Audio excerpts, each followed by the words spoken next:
Володимир Рудківський. Повість із життя Київської Русі. Сторожова застава. На поміч.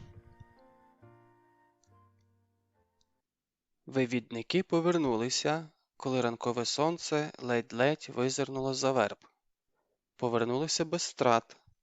Забрьохані з голови до ніг, стомлені кількадобовим безсонням, вони як злізли з коней, так одразу й повалилися на столочену траву.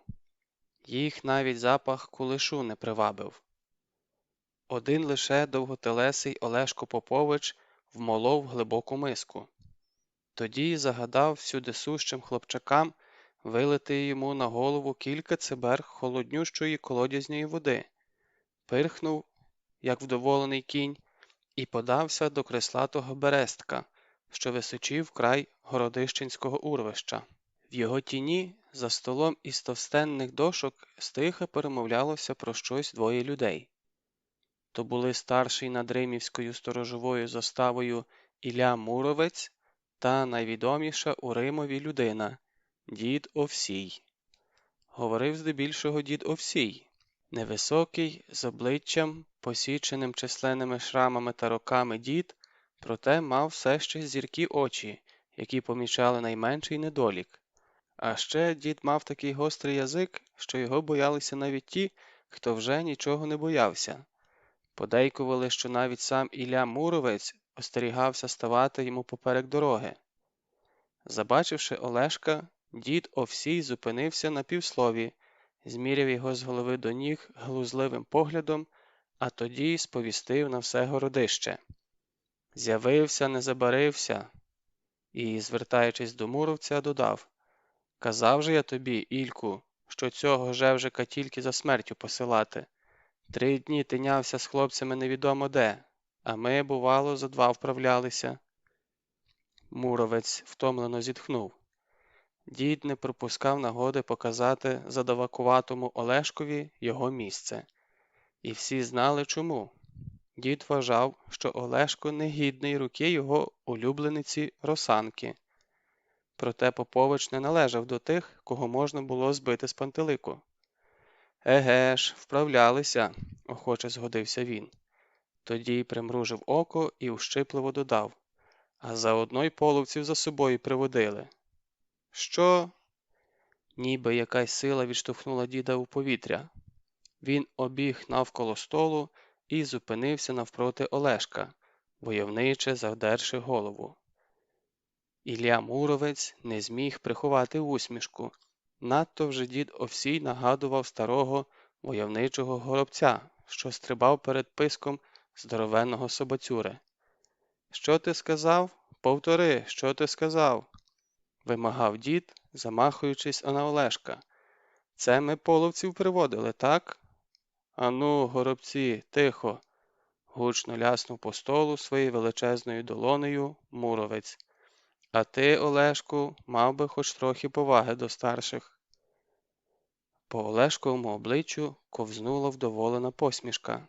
Звісно ж, він мав повагу до старших, проте не міг утриматися від того, щоб не подражнити такого запального діда. Потому Олешко сторожко, аби, бува, не схопити потиличника, обійшов старого і усівся навпроти Муровця. «То все ж розкажи, чому затримався?» Голос у Муровця був схожий на гудіння шершня в діжі. «Бо ж, діду, усі ці дні не злазив з вежі, тебе виглядаючи». Олешко озирнувся на старого. В його насмішкуватих очах на мить спалахнуло щось схоже на вдячність, проте тут таки щезло. «Правда, діду?» – поцікавився він, розтягуючи рота до вух. «Невже не було більше кого лаяти?» «Та нащо ти мені здався?» – зневажливо чвиркнув дід Овсій крізь вищерблені зуби. Тоді знову вмостився поруч з Муровцем і зажадав: «Та вже розказуй, базікало!» «Власне, особливо розповідати нічого», – вже іншим серйозним голосом почав Попович. «Від Сули до Хорола ми не зустріли жодної озброєної ватаги. Самі чабани та отари. та й то зрідка. А от коли повертали назад, то помітили орду половців, що скрадалися поміж байраків угору по Дніпру. Олешко помовчав, чекаючи, яке враження справлять його слова. Проте Муровець з дідом Овсієм і оком не змигнули. Тож Олешко повів далі. Була їх добряча 1000, от ми й почали стежити за ними, тому й затрималися. І що ж ти вистежив? Прогудів Муровець. Поприщ за 5 від Сули орда заховалася в плавнях. Примітка. Поприще – це відстань рівна польоту бойової стріли, приблизно 1000 кроків. А що вони збираються робити далі, дізнаватися ми не стали. Взяли з хлопцями ноги в руки і мерщій сюди. Ілля Муровець перезирнувся з дідом. 1000 озброєних половців – це серйозно, особливо коли зважити на те, що римівська застава була чи не всемиро меншою, а що орда зачаїлася в плавнях, то вже край небезпечно, бо ніхто не відає, де вона вигулькне. По недовгій мовчанці Муровець запитав: «Спостережників попередив?» «А як же? І кінних, і тих, що на деревах сидять, вони тепер очей з плавнів не зводять». «А як із слящівцями та воїнцями?» – запитав дід Овсій. «Теж повідомив?» По Олешковім обличчі промайнула тінь збентеження. «Ні», – чесно визнав він, – «не встиг». «Він не встиг», – зневажливо пирхнув дід, «а ті половці, може, саме до них і підкрадаються». Олешко почухав потилицю. «Що тут скажеш?» А ще хлопці, коли перебралися за Сули, заважили, ніби в одному місці земля якось дивно задвихтіла. Натомість повідомив він. Дід Овсій нахилився вперед. «Це ж де саме?» – швидко запитав він. «Ближче до Чубарового лісу». Дід Овсій кивнув головою. «Саме там є Змієва нора», – сказав він. «Пам'ятаєте, колись я вам розповідав про неї?» Олешко недовірливо скривився. «То все казки». «Казки чи не казки, а розібратися треба», – заперечив Муровець. «То ти, Олешку, загадай своїм хлопцям, аби уважніше дивилися за тим місцем». «Загадаю», – кивнув головою Олешко. Як у воду дивився дід Овсій, коли попереджав про половецький напад. Не встигли коноводи за наказом муровця пригнати з пасовиська коні, як стежник на сторожовій вежі вигукнув, що з лісу вихопився вершник і жене до городища, мов навіжений. За хвилину вершник уже прогуркотів по мосту через Байлемів ставок і влетів у браму. «Половці напали на воїнь!» – засапаним голосом вигукнув він. «Половці під воїнем!» «Та не кричи!» – поморщився Муровець. «Краще скажи, чи послали гінця до Переяслава?» «Послали!» – Римівець ніяк не міг віддихатися. «Але ж треба протриматися, поки князь Володимир приведе військо з Переяслава». «А тож, Переяслав таки далеченько, за 100 поприщ. Доки гінець доскаче туди, доки княжа дружина збереться, доки дістанеться воїня, від міста можуть лишитися самі руїни». Якусь хвилю Ілля дивився на гінця невидющим поглядом, тоді звівся на ноги і звернувся до дружинників, які оточили їх тісним колом. «Чули все?» – гримнув він. «Тоді чого гав ловите? Одягайтесь і на коні». Дружинники кинулися по шоломи та панцирі. Затрималося лише кількаро сивовусих римівців. Вони все ще стояли на тому, що під час небезпеки треба передусім захищати своїх рідних і свої будівлі, а не кидатися стрімголов, як оце зараз Муровець, невідомо куди і навіщо. Проте важкий погляд велета ковзнув по них, і старих вояків наче вітром здмухнуло. І все ж довелося трохи затриматися, бо на призволяще залишити Римів теж не годилося. Тому Муровець звелів наймолодшим хлопчакам проїхатися містечком і підняти на ноги всіх, хто міг тримати зброю, а спостережникам зі сторожової вежі подвоїти пильність і коли що, бити в усі била так, щоб і в Переяславі почули. Наостанок Муромець спинив погляд на невеличкому гурті 14-15-літніх парубків, що притьмом примчали за дорослими дружинниками. В Римові їх називали молодшою дружиною Поповича, бо ж ніхто з дорослих не вовтузився з ними стільки, як він. Хлопці вже вміли бігати не гірш за своїх батьків та старших братів, і стріляли не гірше, а на шаблях непогано билися. От тільки ще коней не мали, та й мірятися силою з дорослими ратниками було їм ще заранувато. «А ви чого тут?» – поцікавився Ілля. «Що, теж чубитися з полонцем кортить?» Парубчаки закивали головами. «Ану, киш з дороги!» – гримнув на них Муромець. Втім, прикусив губу і вже спокійніше додав. «Ви от що, сідайте на коней і вдавайте, ніби ви вже дорослі. Нехай ті, хто піддивляється здалеку, подумають, що ніхто нікуди не виїздив. Зрозуміло? А старшим над вами буде...» Муромець на мить затнувся. Поруч з дідом височів Олешко, і, мабуть, варто було б саме його залишити з парубчаками. Проте зазвичай шибеникуваті очі Поповича дивилися на муровця так благально, що серце велета не витримало. «Старшим над вами буде дід Овсій», – прогримів Муромець. «Слухайтесь його, як мене, бо коли що буде, він не доказав». Але й без слів усі знали, що Муромець міг пробачити будь-що, окрім боягузтва та непослуху. «Тож глядіть мені», – про всяк випадок ще раз попередив Муромець.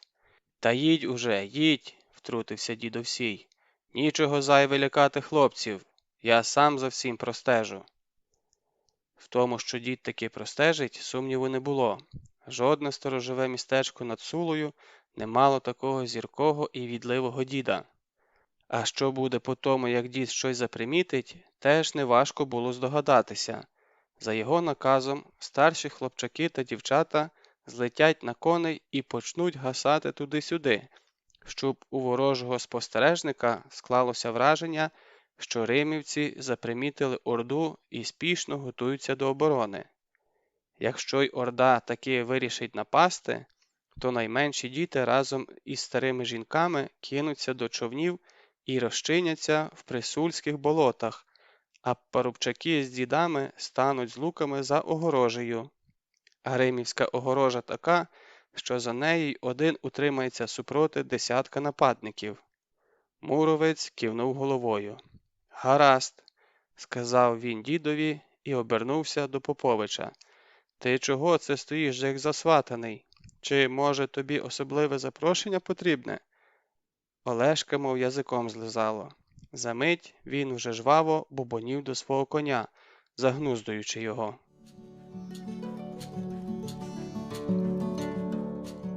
Під стінами воїня. 150 вершників пролетіли римівськими вулицями так швидко, що дворові пси здійняли гвалт уже тоді, коли тупіт розтанув у лісі. Нетерплячий Олешко Попович спочатку вихопився далеко вперед, проте невдовзі Ілля Муромець наздогнав його. «Пожалій хоча б свого коня», – невдоволено прогримів він. «Ти ж з нього, вважай, 3 ночі не злазив». «Нічого, нам з ним не первина», – безтурботно відгукнувся Олешко і поплескав коня по крутій шиї. «Правда ж, Орлику?» Орлик у відповідь дзвінко заіржав і знову вихопився наперед. Проте важкий гнітко муровця, що радше нагадував старого тура, знову повільно, але впевнено очолив перегони.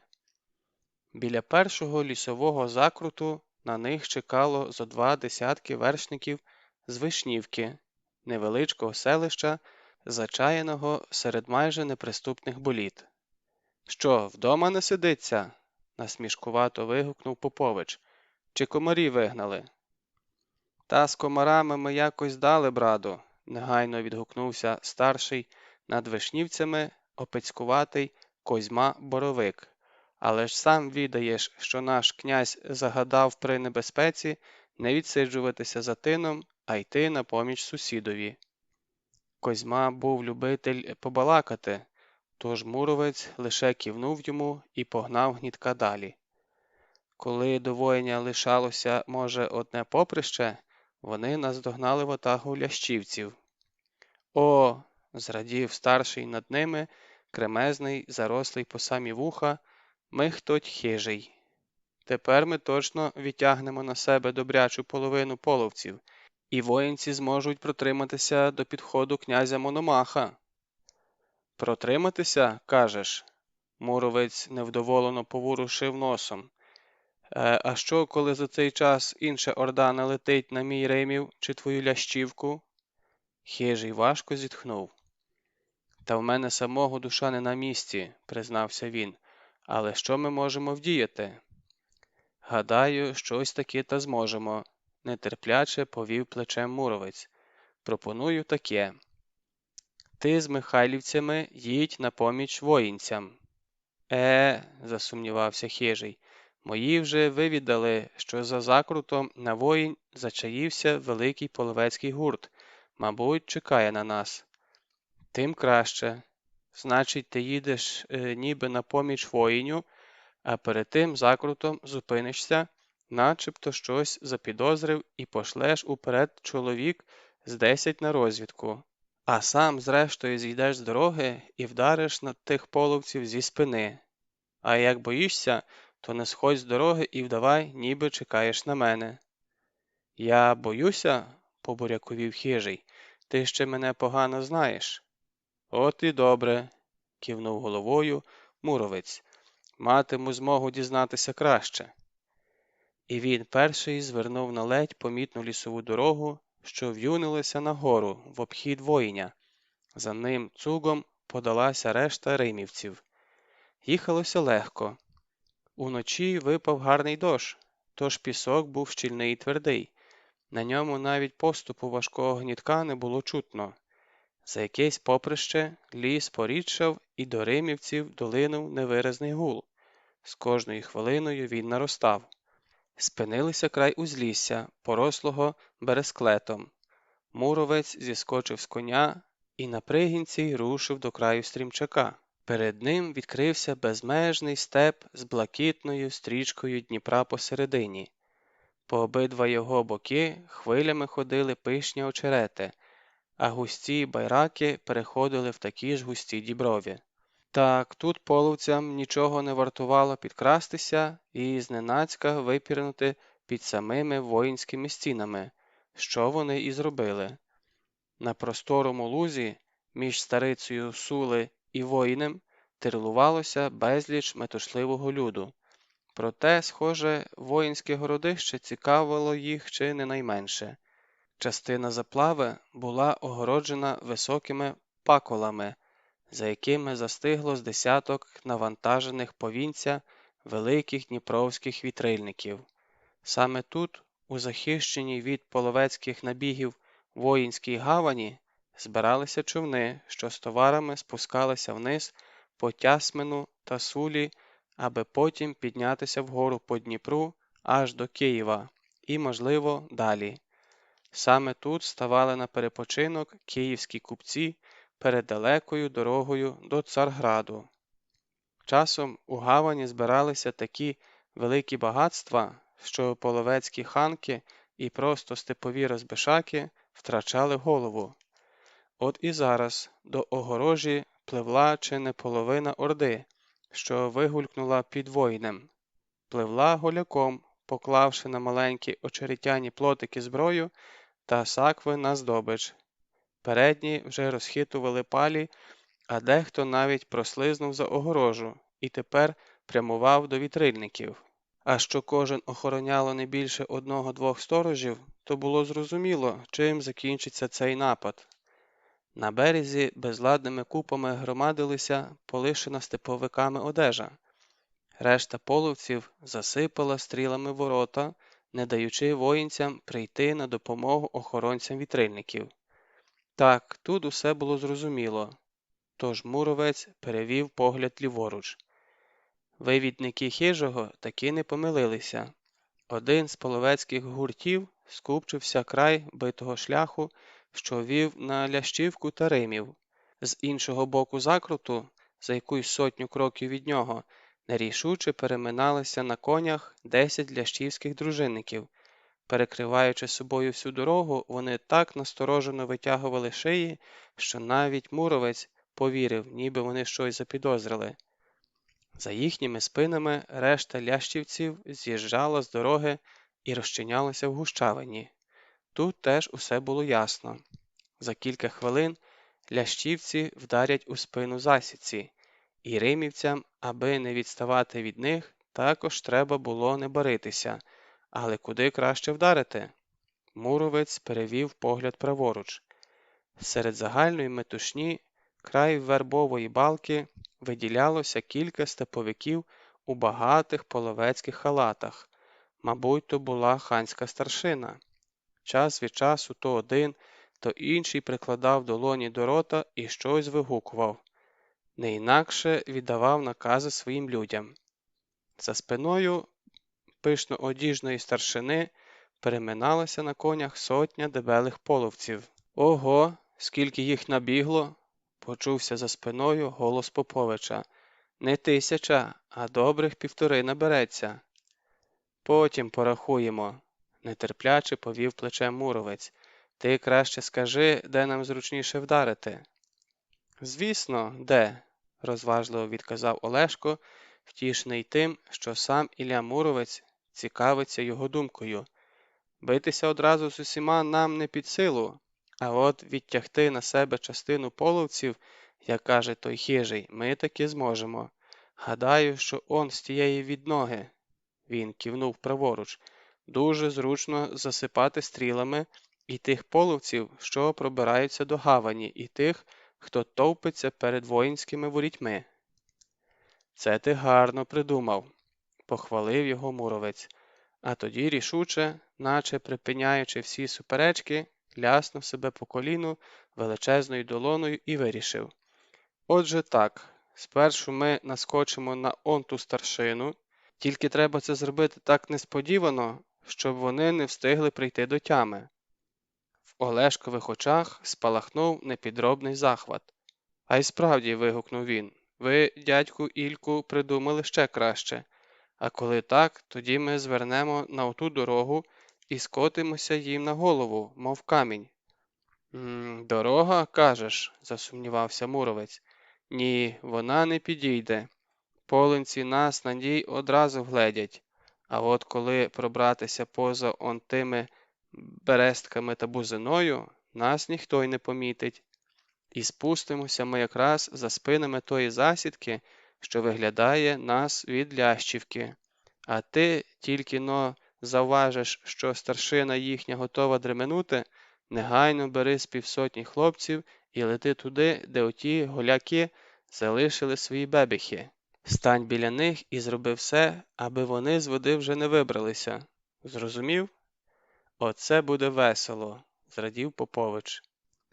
Тим часом дехто з половецької старшини вже вдоволено потирав руки. Ще трохи і їхні люди проберуться за огорожу і полізуть на лодії. І тоді все буде їхнє – меди, збіжжя, хутра, полотна, зброя. Старшина так захопилася спогляданням гавані, що не одразу звернула увагу на тупіт, який долинув за густих бересклетових заростей. Не дуже схвилювалися вони й тоді, коли із заростей вихопилася ватага вершників. «Мабуть, андакові люди подумали, що ми вже захопили уруські човни зі скарбом», – криво усміхнувся сивоголовий половець. «От і прискакали». «Та хто йому дозволив кидати засідку?» – обурився його сусіда. «Це ж нечувано». Проте його зацькали, бо андак був сином хана Курнича, чиїм улусом вони щойно дісталися до присульських плавнів. Половецька старшина схопилася лише тоді, коли вершники опинилися на відстані якоїсь сотні кроків. Попереду на могутньому огіреві важкувато наближався справжній велет. Нараз він вихопив важезну шипасту довбню і крутунув нею над головою. Слідом, краючи повітря довгими плечами, щільним гуртом летіли уруські дружинники, і, здається, кінця краю їм не буде. «Та це ж Муровець!» – злякано вигукнув один з половців. Так, це був саме він, могутній ватажок нездоланної римівської застави. Скільки разів найхитріші половецькі орди намагалися обійти римів, і не вдавалося. Скільки разів пробували вони прорватися силою, і не виходило. Римівці якимось дивом завважували їхню появу ще забагато поприщ від Сули. А що вже билися в половецькому степу, про римівців говорили, як про шайтанів, що перевдяглися в обладунки русичів. І наймогутнішим з-поміж тих шайтанів був Муровець. Він один без роздумів міг кинутися чи не на сотню озброєних ординців, і ті нічого не могли з ним удіяти, бо ж посвист його довбні навіював жах навіть на найхоробріших, а товстелезний щит муровця не могли взяти ні стріли, ні ножі. Зайти йому за спину теж не вдавалося, бо слідом за муровцем невідступно снували найдужчі римівці. «Зупиніть його!» – настрашеним голосом вигукнув до охорони один зі старшини. Охоронці, вихопивши криві шаблі, кинулися навперейми муровцеві. Проте, схоже, охоронці були нецікаві римівському велетові. З такими впораються й ті, хто їхав за ним. Муровця ж понад усе цікавила половецька старшина, яка досі, здається, так нічого й не збагнула. Тож Муровець відмахнувся довбнею від одного з нападників, а іншого турнув щитом з такою силою, що той вилетів із сідла.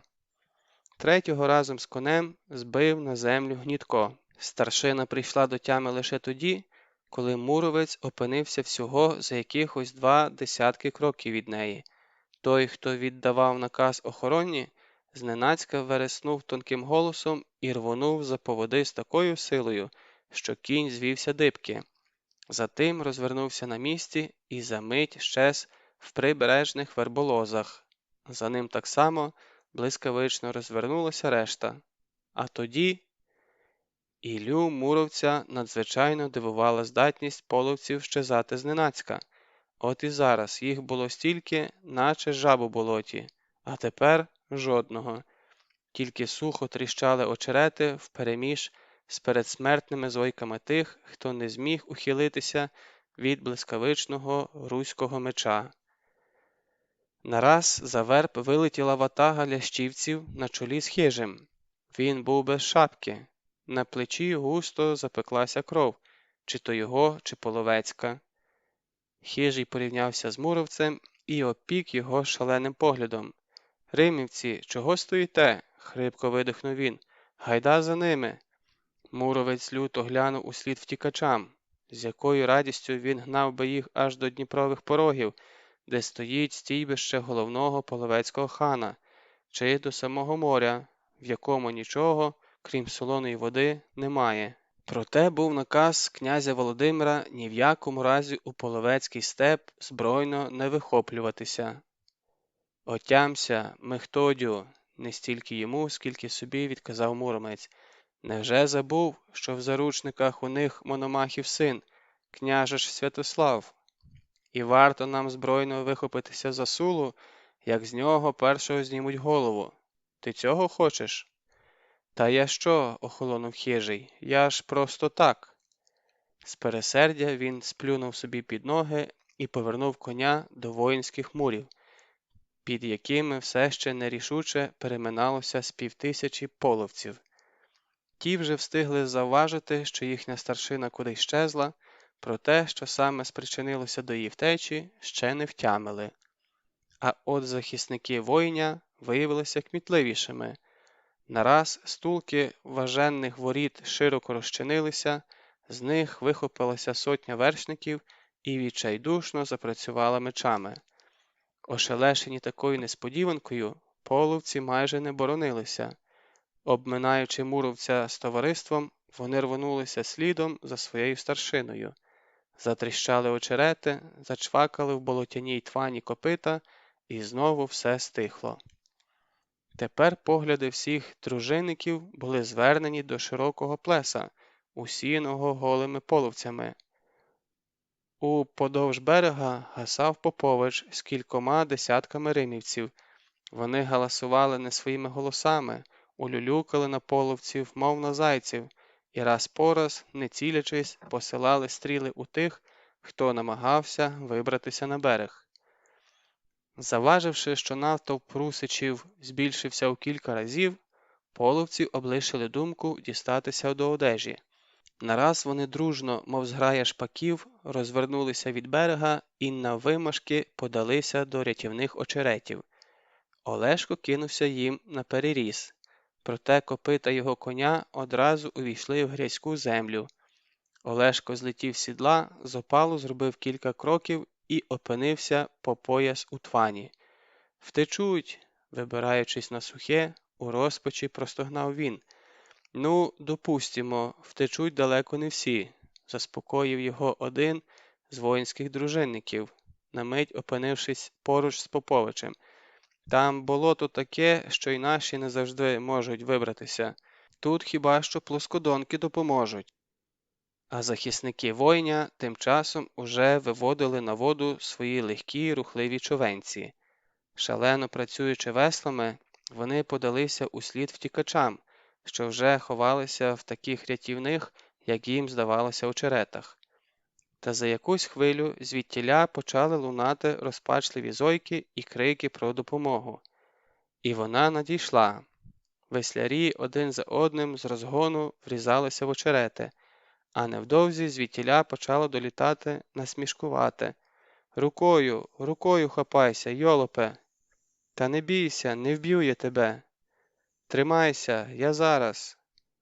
За деякий час веслярі почали повертатися з комишів. Поверталися не самі. Майже на кожному човні сиділи скулені, на смерть перелякані нападники. «Оце стільки лишилося від тої 5000?» – радісно здивувався хтось із римівців. «А інші що, потопилися в очеретах?» «Та не всі», – відказав один з веслярів, забрьоханий, як і половці з голови до ніг. «Хто одразу звернув ліворуч, той може вибратися на сухе». «Навряд», – засумнівався хтось із воїнців, – «там на них хижий пильнує». Врятованих половців виявилося майже 100. «Якщо ти, Ільку, не проти, – сказав старший над воїнською заставою, опицькуватий, схожий на корч, оцупок, – то ми їх пошлемо в дарунок нашому князеві Мономаху. Він, чував, Переяславські мури збирається зміцнювати, тож кількасот половецьких рук не будуть зайві». «Як так, то й так», – відмахнувся муровець. «Гей, Олешко, збирай людей, час повертатися додому». Проте Олешко не відгукнувся. Після тривалих пошуків його знайшли під вербами край лугу. Попович спав, припавши щокою до коріння. Над ним стояв, схиливши межі передніх ніг голову, його кінь. Він теж спав. З його губи звисав жмут недожованої трави. З історії рідного краю. Чортів Яр перерізував Воронівку майже навпіл. Починався він неподалік від головної вулиці, а закінчувався аж біля греблі на Байлемовому ставку. За ставком на стрівкому, зарослому дерезою пагорбі, виднілося старезне городище. За ним розкинулися безмежні присульські плавні. Коли наблизитися до Чортового Яру від дороги і поглянути вниз, він видається таким прямовисним та глибочезним, що не в одного сміливця виникає бажання мерщій припасти до землі, щоб не звалитися в нього. А от коли підійти до яру збоку, поза городами тітки Горпини і баби Пріски, і, тримаючись за кущі, полізти униз, то й не щуєшся, як опинишся на самому дні. Чому саме цей яр назвали Чортовим, не знав ніхто. Одні стверджували, буцімто назва пішла від того, що тут сам біс ногу зламає. інші, що таки зламав, хоча й невідомо, чи навідувався той біс колись у Воронівку. Суперечки ці тяглися довго, аж доки Ігор Мороз вичитав у знаменитому альбомі свого прадідуся правдиву історію про походження назви яру. Виявляється, воронівські жінки з давніх давен брали звідсіля глину для обмазування своїх хат. Про це свідчили ями та печери, якими були густо подзьомані стіни яру. Деякі з печер сягали у довжину 5 або й більше метрів. Жінки брали глину з яру аж до тієї днини, коли ще молода баба нинішньої тітки Горпини вилетіла з яру, мов ошпарена, і оголосила на все село, що докопалася вже аж до потойбічного світу, бо зі стіни тієї печери, де вона щойно довбала глину, зненацька почувся скрегіт криці, кінське іржання та інші затяті звуки. Немов чорти у пеклі чубляться, злякано докінчила баба нинішньої тітки Горпини. Воронівські господині зойкнули, хутко перехрестилися і подалися шукати глину до іншого яру. А ще Ігор з прадідусевого альбому довідався, ніби влітку 1943 року на головну вулицю Воронівки зненацька вихопився гурт якихось чудернацьких людей. На них було вбрання дуже схоже на військове спорядження древніх часів. Прадідусь стверджував, що ті люди скидалися на кочівників-половців. На своє нещастя, кочівники вихопилися з яру в ту хвилину, коли вулицею поспішали на схід фашистські танки. Щинилася страшенна стрілянина, і воронівські мешканці кинулися до своїх схованок, а коли вибралися звідтіля, то від тих танків і чудернацьких людей не лишилося й сліду. Відтоді усі розумні люди ходили дорогою, що пролягала осторонь від Чортового яру, а оскільки інших у Воронівці не водилося, то уже не один десяток років до яру не ступала нога дорослого. І ось тепер на Чортів яр накинули оком Колько Горобчик та його непосидюща компанія. А приводом для цього став лист від їхнього доброго знайомого Костянтина Петровича. О, Костянтин Петрович, ото людина! На нього ледь не молилися усі п'ятикласники Воронівської школи. Ще пак, він здатен утнути таке, що іншому дорослому і в голову не стрельне. Позаминулого літа, наприклад, він разом зі своєю хрещеницею Ганусею приїхав у їхнє село на канікули. Всього лише на канікули, а закінчилося тим, що їхній 3 клас майже місяць ходив перемазюканий вишневим варенням. Вони варили його для далеких друзів, які про таке варення тільки й мріяли. Минулого літа Костянтин Петрович із Ганусею теж приїхали до Воронівки, і тоді 4 клас знову зазнав таких пригод, що про них один письменник навіть книжку написав. Називається вона «Канікули у Воронівці». І оце знову лист від Костянтина Петровича. Спочатку він покартав хлопців, що ті мало пишуть йому про останні воронівські новини, а тоді повідомив, що й цього літа вони з Ганусею збираються приїхати до Воронівки. А наприкінці запропонував, а чом би нам з вами цього літа не зайнятися історією рідного краю? А то ж не знаємо навіть, у яких місцях живемо. Це ж сором який. Звісно, лист надійшов на адресу Колька Горобчика. Знав Костянтин Петрович, кому його надсилати. Бо вже наступного ранку Горобчик забув про свій новенький комп'ютер і заходився складати списки тих, хто хотів би вивчати історію рідного краю. Себе він, звісно, записав до того списку першим. За ним записалися Ігор Мороз, Вітько Бубненко, Ванько Федоренко. Словом, ті, кому не засиділося вдома. Щоправда, Ванько Федоренко засумнівався, чи вийде щось із тієї затії. «Та яка ж у нас історія?» – дивувався він. «Он у Києві, отам історія, або навіть у стародавньому Римі. А в нас що? Воронівка, та й годі. Одразу видно, що, крім ворон, у нашому селі раніше нічого путнього і не водилося. Колько Горобчик аж підстрибнув від обурення. Як то нічого не водилося? А оті чорти, про яких кричала баба тітки Горпини, а половці, що колись вихопилися з нашого чортового яру, мовчав би вже краще. Може, вони самі такі, як і ті русалки, не здавався Ванько. Які ще русалки? А оті, що ми їх минулого літа шукали, встряв у суперечку Вітько Бубненко разом зі шпигунами. Колько Горобчик хотів було сказати щось ущипливе, проте промовчав. За цей рік Вітько Бубна так зміцнів, що з ним навіть деякі старшокласники боялися зв'язуватись. До того ж Вітько разом з Ігорем Морозом відвідував шкільну секцію з боротьби. «А Городище?» – раптом сказав Ігор Мороз. Цього разу заперечити ніхто не зміг, бо коли у Воронівці й було щось загадкове, то це саме Городище. Розташоване воно на високому пагорбі по той бік Байлемового ставу. На його схилах приліпилося десятків зо два старезних хат. Було там також древнє, заросле дерезою кладовище. Від села на Городище дорога піднімалася хоча й стрімко, проте на нього усе ж сяк так можна було вибратися навіть возом. А от з іншого боку Городища, над неосяжними присульськими плавнями, пагорб уривався так прямовисно, що в животі тенькало ще більше, ніж тоді, коли заглядати до Чортового яру.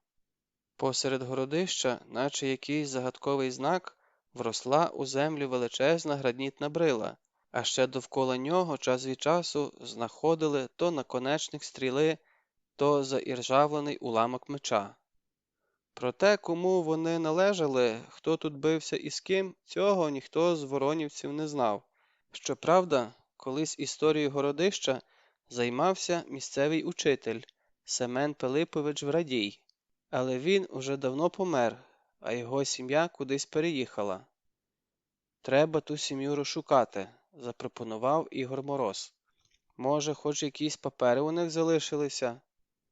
«От-от», – згодився Колько Горобчик, «а поки що давайте подумаємо, де будемо збиратися».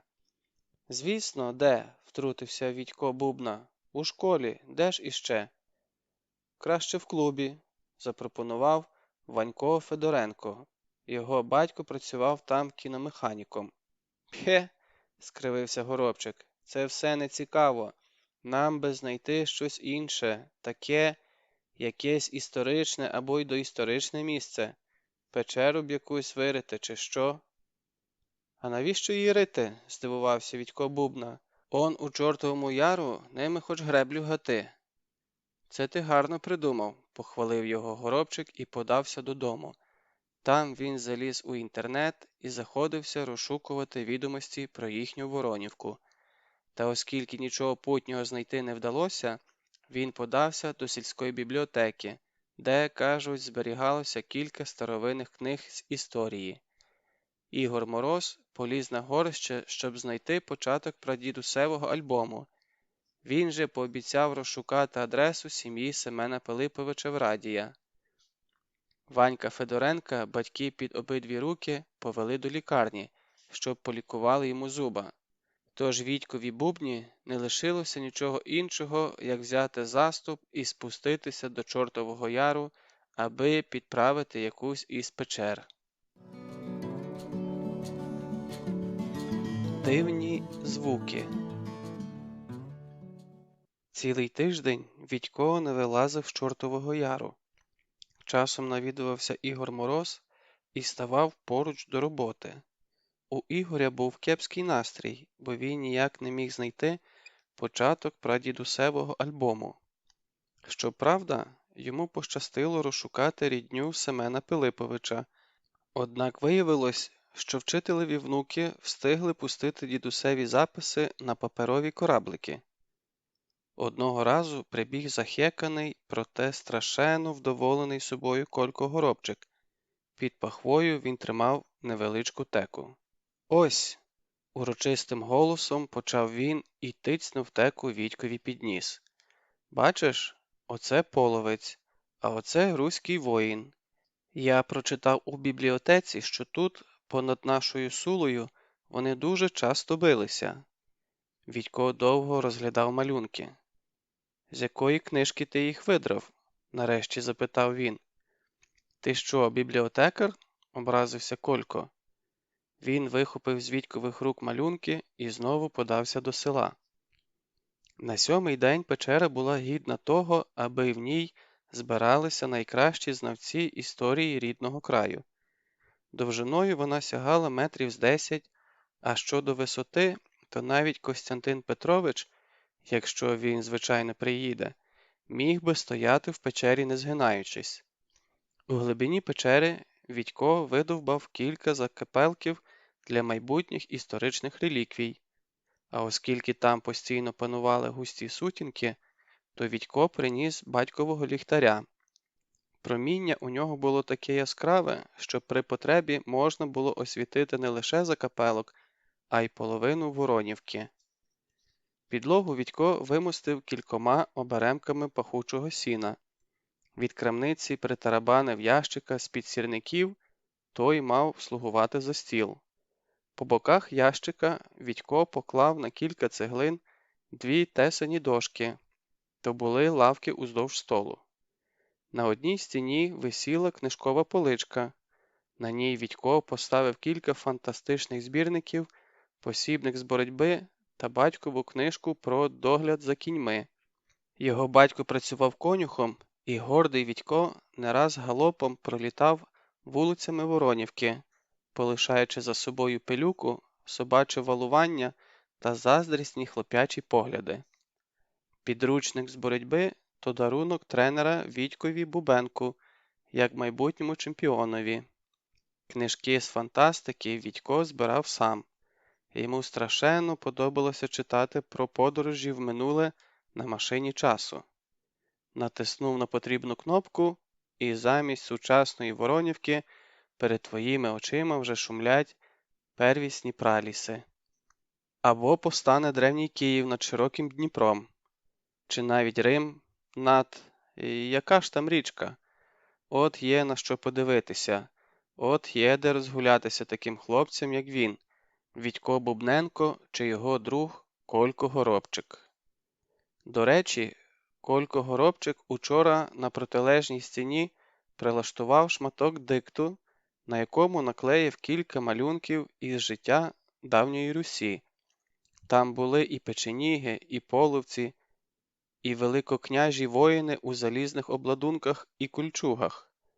Найбільше місця займав малюнок з 3 руськими богатирями. Посередині, звісно, височів славетний Ілля Муромець. Поруч з ним Добриня Микитович та Альоша Попович.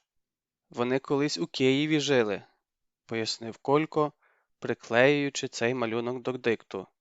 То, може, і в наших місцях побували. Ото, здається, і все. Вітько усівся на саморобну лаву і стомлено витяг ноги. Незабаром мають підійти хлопці, а там, дивись, і Костянтин Петрович з Ганусею приїдуть на канікули. Ото буде весело. І тут його вухо вловило якісь незрозумілі звуки. Спочатку Вітько не звернув на них ніякої уваги. Може тому, що над Воронівкою час від часу пролітали вертольоти. Лише згодом до нього дійшло, що ті звуки долинали звідти, звідки долинати не повинні, а саме з глибини печери. Вітько ошелешено втупився в куток. Там, як завжди, було темно. Але сьогодні в тих сутінках ніби хтось невидимий з усіх сил гамселив палицею по дереву. Згодом до цього стукоту приєдналося металеве клацання, а тоді пролунало таке розпачливе кінське іржання, що майбутній чемпіон і не щувся, як опинився біля виходу з печери. Чомусь пригадалися розповіді про потойбічний світ. Може, й справді там чорти б'ються? Тоді, звісно, краще зачекати хлопців біля печери. Нараз Вітько уявив глузливу посмішку Колька Горобчика, розчарований погляд Ігоря Мороза та їхнього тренера. Ще б пак. Один з найкращих борців Воронівської середньої школи і раптом на тобі, злякався невідомо чого. І тут Вітько здогадався, у чому річ. Ну й Колько, ну й Горобчик. Тепер зрозуміло, чому він крутився біля тих закапелків, чому цюкав лопатою в стіну. Звичайно, непомітно приніс свого старого магнітофона і прикопав його в кутку. А тепер хлопці якось вімкнули його і сидять десь у бур'янах навпроти та й гигикають, дивлячись, як він, Вітько Бубненко, тремтить біля печери, наче остання трясогузка. Вітько потягся, аби показати тим, хто стежить за ним, ніби він вискочив з печери не тому, що когось злякався, а просто йому захотілося подихати свіжим повітрям. Потому взяв заступ, що стояв біля входу, і знову рушив у глиб печери. Звуки посилилися. Мало того, тепер до кінського іржання додалися ще й і людські вигуки. Цікаво б дізнатися, звідкіля Колько переписав увесь цей гармидер, подумав Вітько. Мабуть, з якогось фільму. Ну нічого, зараз я про це довідаюсь. І він обережно увігнав заступ у глину. Не в те місце, звідкіля долинали звуки, а поряд, щоб не пошкодити магнітофона. Копнув раз, удруге. Зненацька заступ ніби провалився у якусь порожнечу. Дивно, адже окрім багатометрової товщі глею, за цією стіною нічого не повинно бути. Ще кілька ударів заступом, і Вітьковим очам відкрилася інша печера. Вона була набагато менша. Така собі 3-метрова заглибина з невеличким напівзруйнованим піддашком. І та заглибина була яскраво освітлена. Але ж цього не могло бути. Не могло бути освітленої сонцем місцини у глибині земної товщі. Проте вона була. Повагавшись, Вітько протиснувся через щойно видовбану дірку. Тепер і ржання, металевий перестук і людські вигуки лунали зовсім близько. Вітько вибрався із заглибини, озирнувся і завмер із роззявленим ротом. Виявляється, його якимось дивом занесло за кілька кілометрів від Воронівки, туди, де має бути брід через Сулу. А вже ж, он від річки до Воронівського лісу веде перешийок, а он ген на обрії бовваніють кручі Воронівського городища. Проте Вітько дивився у той бік лише якусь хвилину, а тоді його увагу привернуло інше. Праворуч, за високим чагарником, творилося щось незрозуміле. Вітько продерся крізь кущі і остовпів. За якусь 100 кроків від нього точилася люта битва.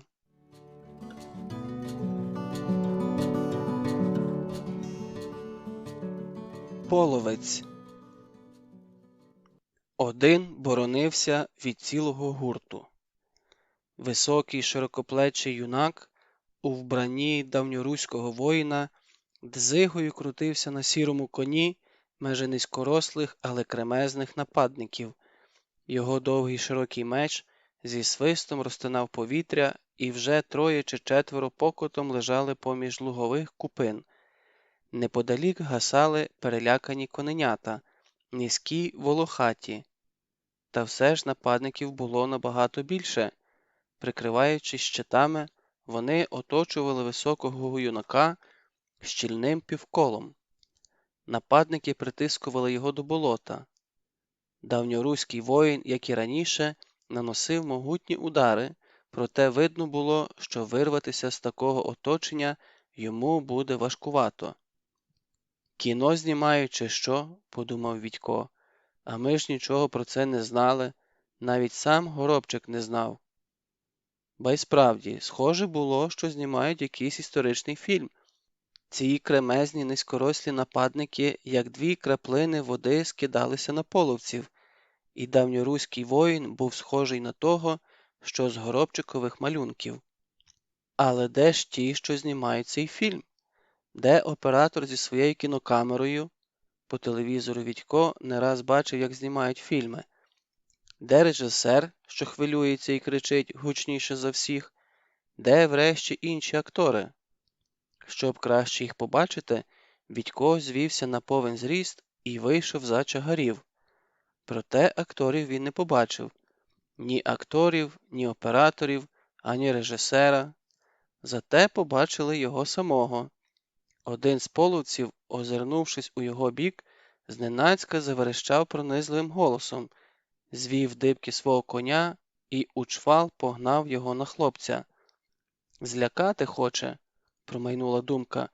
Проте у нападника було таке розлючене обличчя, він так загрозливо здіймав над головою списа, що ноги самі понесли Вітька до рятівної заглибини з напівзруйнованим піддашком. Звідтіля він в'юном прослизнув через отвір до своєї печери і зачаївся в кутку. Власне, переляку Вітько не відчував. Він був переконаний, що нападник з лютим обличчям не хто інший, як актор, переодягнений у половецьке вбрання. От зараз він зіскочить з коня, просуне голову в отвір і, посміхаючись, запитає: «Що, хлопче, злякався? Ану, вилазь та йдемо подивимося, що буде далі». Проте замість обличчя в отворі з'явився спис і заходився штрикати навсібіч. «Тю, дурний!» – обурився Вітько чи то на спис, чи то на вершника. «А якби ото я чи хтось інший стояв посеред печери?» За списом у отворі з'явилася голова в плескатому шоломі. Вузькі очиці, либонь, ще не звикли до сутіні, бо нападник щільно замружував і розплющував повіки. Вітько і сам не міг збагнути, яким чином у його руці опинився батьків ліхтарик. «Ну, я ж тобі зараз покажу, як тицяти списом», – зловтішно подумав Вітько і спрямував сліпучий промінь у нападника. Жах спотворив і без того неприємне обличчя половця. Очі йому майже вилізли з орбіт. Якийсь час його рот судомно роззявлявся, точнісінько, як у карася, котрий опинився на березі. А за тим пролунав такий нажаханий зойк, що у Вітька зашпигало у вухах, приглушено гупнув об долівку спис, і пласке обличчя щезло, мов би його й не було. Чулося лише, як віддаляється пронизливий голос, як у відповідь йому озвалося ще кілька чи то розгніваних, чи то нажаханих голосів. Нараз дзенькіт мечів припинився, натомість по землі розсипався частий тривожний дріб копит, і все затихло. Кілька хвилин Вітько непорушно сидів у своєму закапелку і прислухався до кожного шорхоту. Проте вухо його так і не змогло вловити нічого загрозливого, хіба що з боку Чортового Яру долітало приглушене гудіння вертольота. «Чому це він так перепудився?» – дивувався Вітько з поведінки половця. «Так ніби ніколи в житті ліхтаря не бачив. Дивно». Вітько ще трохи повагався, а тоді обережно просунув голову в отвір. У сусідній заглибині нікого не було, тож він узяв ліхтарика в одну руку, лопату в іншу і подерся нагору. Ось і знайомий уже кущ шипшини, вигін сули, ледь помітна дорога між болотами.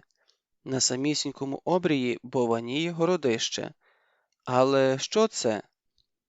Вітько протер очі і знову поглянув у бік городища.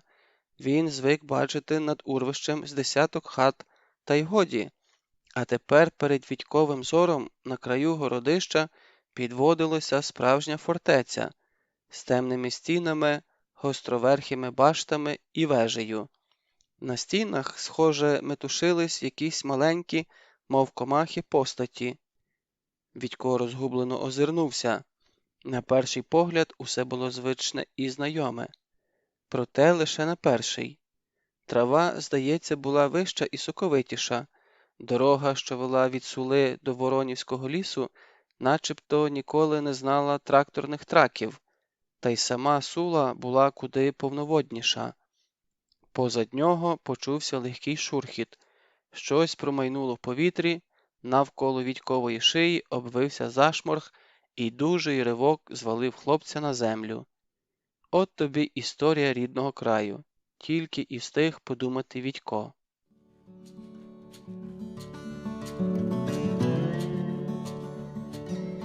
Зміїв вивідник.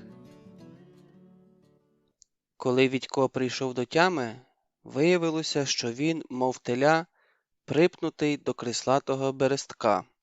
За кілька метрів від нього виднілася заглибина, з котрої він щойно так необачно виліз. Неподалік стривожено переступав ногами сірий кінь, на котрому нещодавно бився юнак у вбранні давньоруського воїна. Кінь теж не зводив погляду із заглибини. Але куди подівся сам господар цього коня? Що з ним трапилось? І, зрештою, що трапилося з самим Вітьком? Хлопець із зусиллям повернув голову в один бік, у другий – ніде нікого. Хіба що з десяток низькорослих волохатих коненят знічено никали в перешийку між болотами та над берегом Сули. Боліло плече, саднило в ліктях. Вітько спробував звільнитися, однак марно. Той, хто його зв'язав, очевидно, непогано розумівся на цій справі. Зненацька сірий кінь стріпнув головою і радісно заіржав. Тієї ж миті із-за глибини задом наперед вихопився юнак у давньоруському одязі. Щоправда, тепер його одяг був геть замазюканий глиною. Ледь вибравшись, юнак заходився гарячково скочувати до заглибини гранітні брили. «Що ви робите?» – гукнув Вітько. «Там же моя печера!» Проте юнак так люто зиркнув у його бік, що Вітькові заціпило. За кілька хвилин на місці заглибини виросла кам'яна гірка. Воїн витер з обличчя рясний піт і підійшов до Вітька. Зблизька він видавався ще молодшим, русяве волосся вибилося з-під шолома, зеленкуваті очі допитливо роздивлялися свого полоненого. Металевий шолом був увігнутий у кількох місцях, мабуть, постраждав під час недавньої сутички із нападниками. Воїн про щось запитав. Спочатку Вітько нічого не зрозумів, хоча більшість слів були йому знайомі. Лише після третього запитання нарешті збагнув, що воїн цікавиться, звідкіля він, Вітько, тут узявся. «Звідсіля», – пояснив Вітько і кинув у бік кам'яної гірки. Воїн промовчав.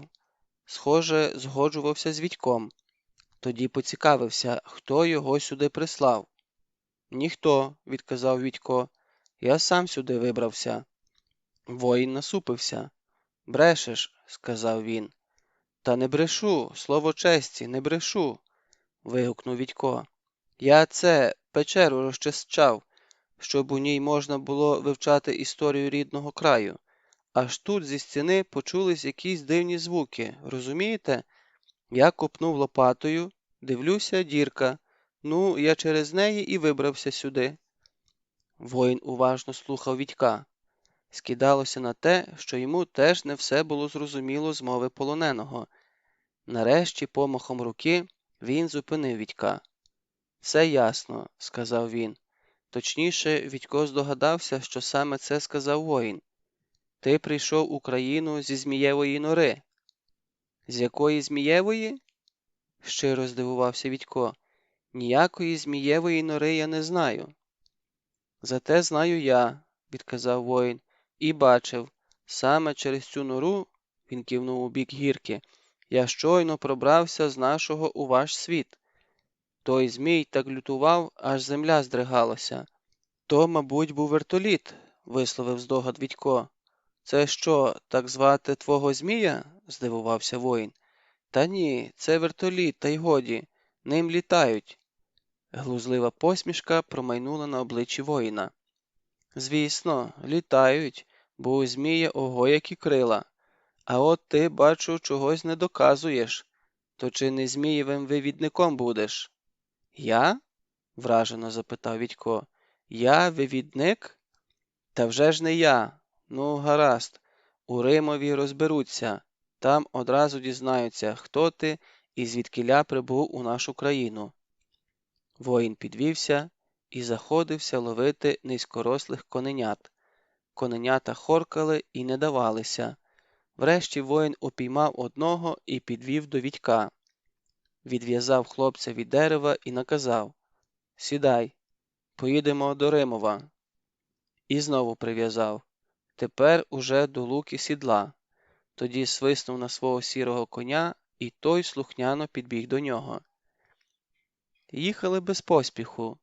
Воїн то мугикав про себе якусь жваву пісеньку, то кишкав на лелек, які, ледь не чіпаючи їх крильми, пролітали з одного місця на інше. Вітько їхав поруч з воїном і мовчав. Лише крутив головою на всі боки. Все, що він бачив, нагадувало йому два майже однакові малюнки з підписом «Знайдіть, чим один малюнок відрізняється від іншого».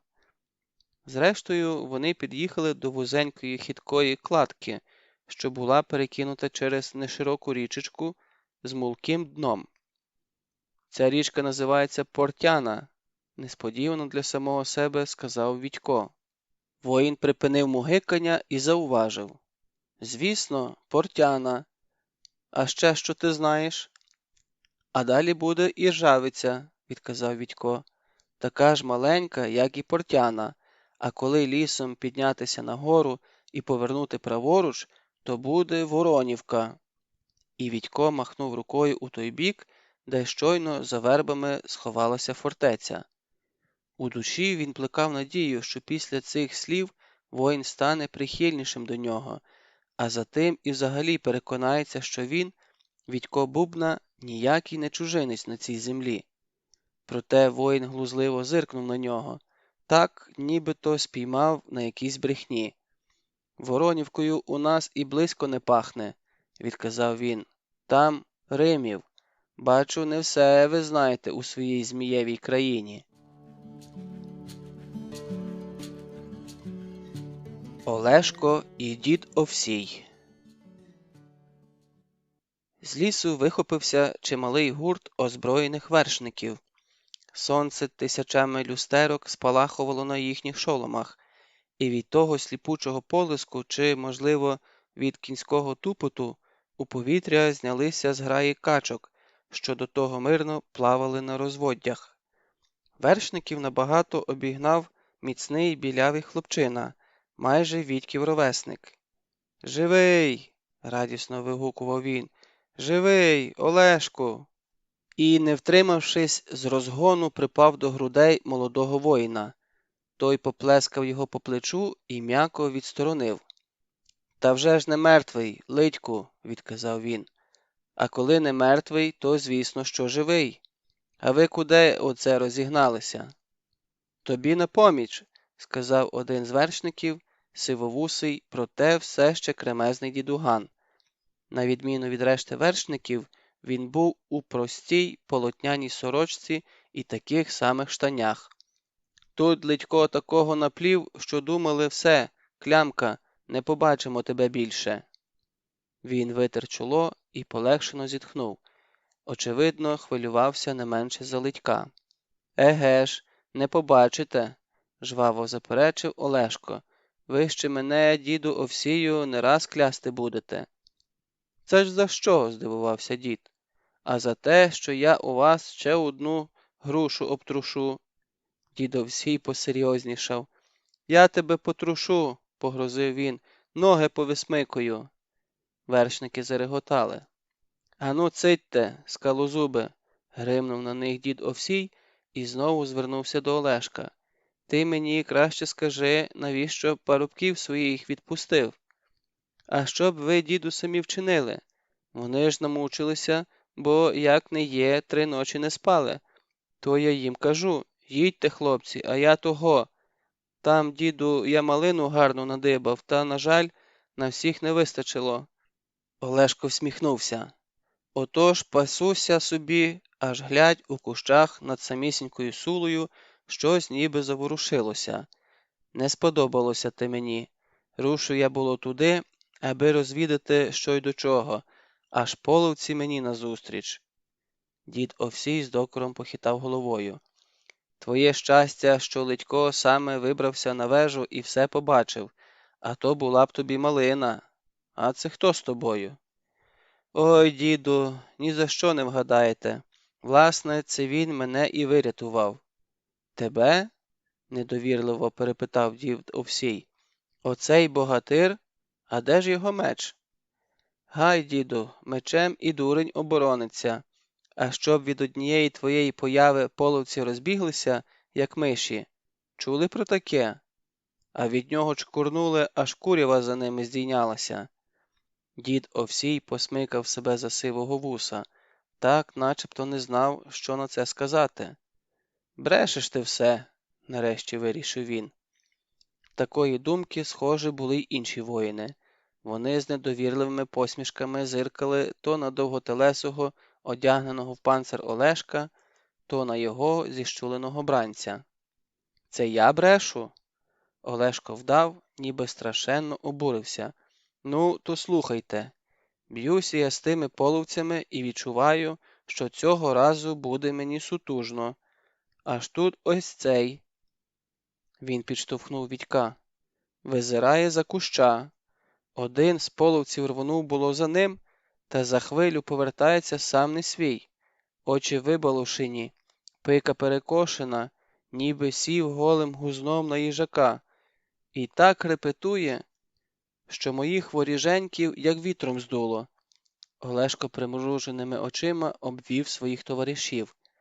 Признаюся, від тих слів я теж ледь не чкурнув слідом за ними. Тепер уже вершники не приховували цікавості.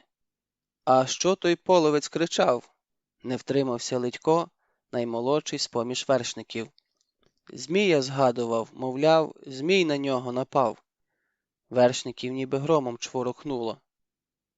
Дехто навіть злякано озирнувся у бік сули. Дід Овсій заходився зосереджено покусувати кінчик свого вуса. То де це було, кажеш? Нарешті озвався він. Часом не біля Змієвої нори? Та ж отам і було. От я й вирішив дістатися до того змія. Підкрався, дивлюся, а в тій норі ще одна діромаха. Я за нею, начебто, інша нора. Олешко помовчав. Та кажи вже, не муч, озвався хтось. Я ж і кажу. Вірте, не вірте, але з цієї нори щось гуркоче так, що аж у вухах зашпигало. Та мене просто так не залякаєш. Олешко гордовито випростався в сідлі. Ото спішився я і пробрався в ту нору. А то, виявляється, не нора, а лазівка, і куди вона веде, невідомо. Подався я далі, визираю з нею, і що ж ви гадаєте? Опинився я на дні якогось глибокого яру. Стіни майже прямовисні і такі високі, що видно лише смужку неба. І запахи. Олешко втягнув носом повітря. Я й не нюхав ще таких. А ревисько все ближче і наростає. І раптом як вихопиться зміюка. Ой, не втримався хтось. Еге, тобі ой, а мені як? Голова у нього не голова, хвіст не хвіст. Крила миготять так, що їх і не видно. А що вже товстелезний, як мій сірко від голови до хвоста. Олешко поплескав по гриві свого коня. І довгий, як оце ось дерево, а може ще й довший. Яке в нього наймення? Звернувся він до Вітька. Вертоліт, відказав Вітько, тільки він не змій. Проте Олешко вже його не слухав, а запалом вів далі. Ну от, пролетів отой вертоліт наді мною і щез. Чи то не помітив, чи то не наважився зі мною битися. А я стою собі та й гадаю, бігти за ним чи ні. Але ж пішим його не наздоженеш, кінь потрібен. Та й часу немає. Мене ж не за змієм послано ганятися, а на розвідку. Отож я постояв, та й повернувся норою назад. Кілька хвилин вершники їхали мовчки. Нарешті хтось упівголоса сказав. Отже ж лихо на наш Римів. То половців чи не щоліта нечиста носить, а тепер ще й змій оголосився. Дід Овсій на знак згоди хитнув головою. Тоді вказав на Вітька і запитав: «А цей хто ж тоді буде?» «Не признається», – відказав Олешко, «але я його біля Змієвої нори злапав. Він саме визирав звідтіля». Навколо Вітька миттю утворилася порожнеча. Проте цілу дорогу вістря кількох списів були спрямовані у його бік. За річечкою Іржавицею дорога роздвоювалася. Та, що наїждженіша, побігла поміж очеретами далі, на Переяслав, а вужча подерлася нагору, до лісу. Вершники поодинці звернули на вужчу. Стало прохолодніше. Між верховіттями дерев безперестану гасав непосидющий вітер. Зрідка дорога підбігала до урвища, з якого видно було безмежні присульські плавні. Тоді знову пірнала у гущаву ліщинових кущів і ставала така вузька, що, здавалося, і двійко вершників не розминуться. Ліс був похмурий, глухий і насторожений. Не те, що біля Вітькової Веронівки. Там він був просвітлений, веселий, помережений багатьма стежинами. І все ж Вітько сподівався, що от-от розійдуться дерева, і перед очима постане саме його Воронівка, з цегляними будинками під бляхою і черепицею, з клубом та школою, з олійнею біля узлісся. І йому назустріч вибіжить мама, а Колько Горобчик вибиратиметься з-під велосипеда, бо ж нічию холошу ланцюжок не хапав так часто, як Горобчикову.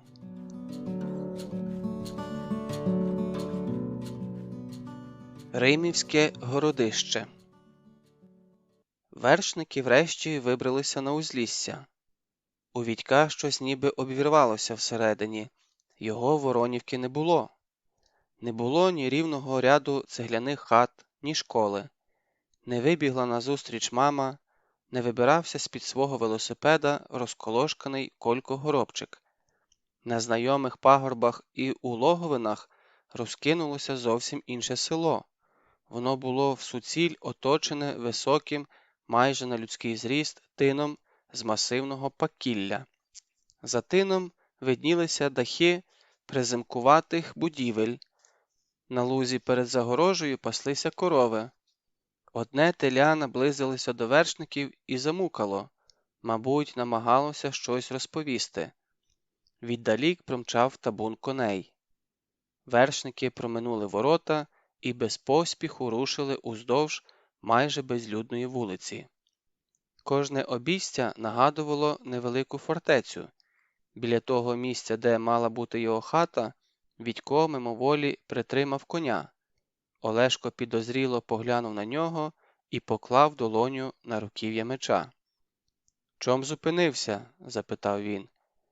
«Щось вивідуєш?» «Як що?» – подав голос один із вершників. «Росанку вивідує, хіба не бачиш?» Вершники чомусь зареготали, а Олешко почервонів і, схоже, розлютився. «Ану, не затримуй!» – гарикнув він і підштовхнув хлопця. «Я тут жив», – сказав Вітько. Навколо запала мовчанка. Навіть Олешко, що збирався ще щось додати, застиг з роззявленим ротом. «Га?» – нарешті озвався хтось. «То він, виходить, наш?» «А й справді, у Миланки колись був хлопець», – сказав дід Овсій. «Мирко його звали». Він наблизився до Вітька і уважно оглянув його з голови до ніг, стенув плечима. «Ніби схожий на Мирка?» – нарешті сказав він. «А втім, у городищі розберемося», – буркнув Олешко. Червона барва все ще не зійшла з його обличчя. «Віддамо дядькові Ількові, а вже він нехай сам вирішує, що до чого».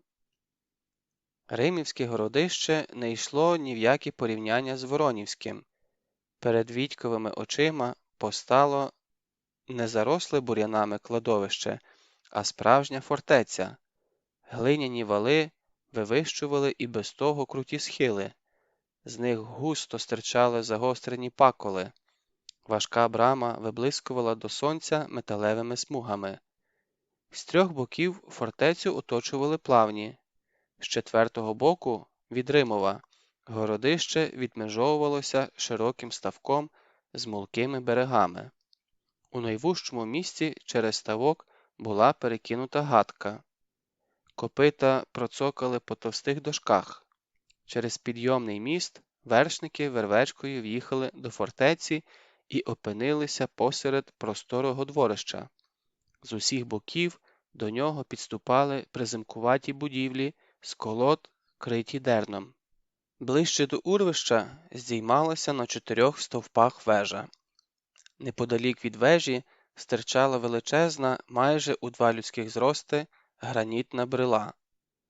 На дворищі було десятків зо 5 воїнів, широкоплечих, довговусих здорованів з довгими чубами на голених головах. Хто змагався у двобої на мечах, хто лагодив збрую. Гурт воїнів розташувався у холодку під гранітною брилою. Звідтіля раз по раз долинав гучний регіт. У кутку дворища булькали над полум'ям 2 величезні казани. Пахло пшоняною кашею і свинячими шкварками. «Олешко з'явився!» – гукнув хтось від брами.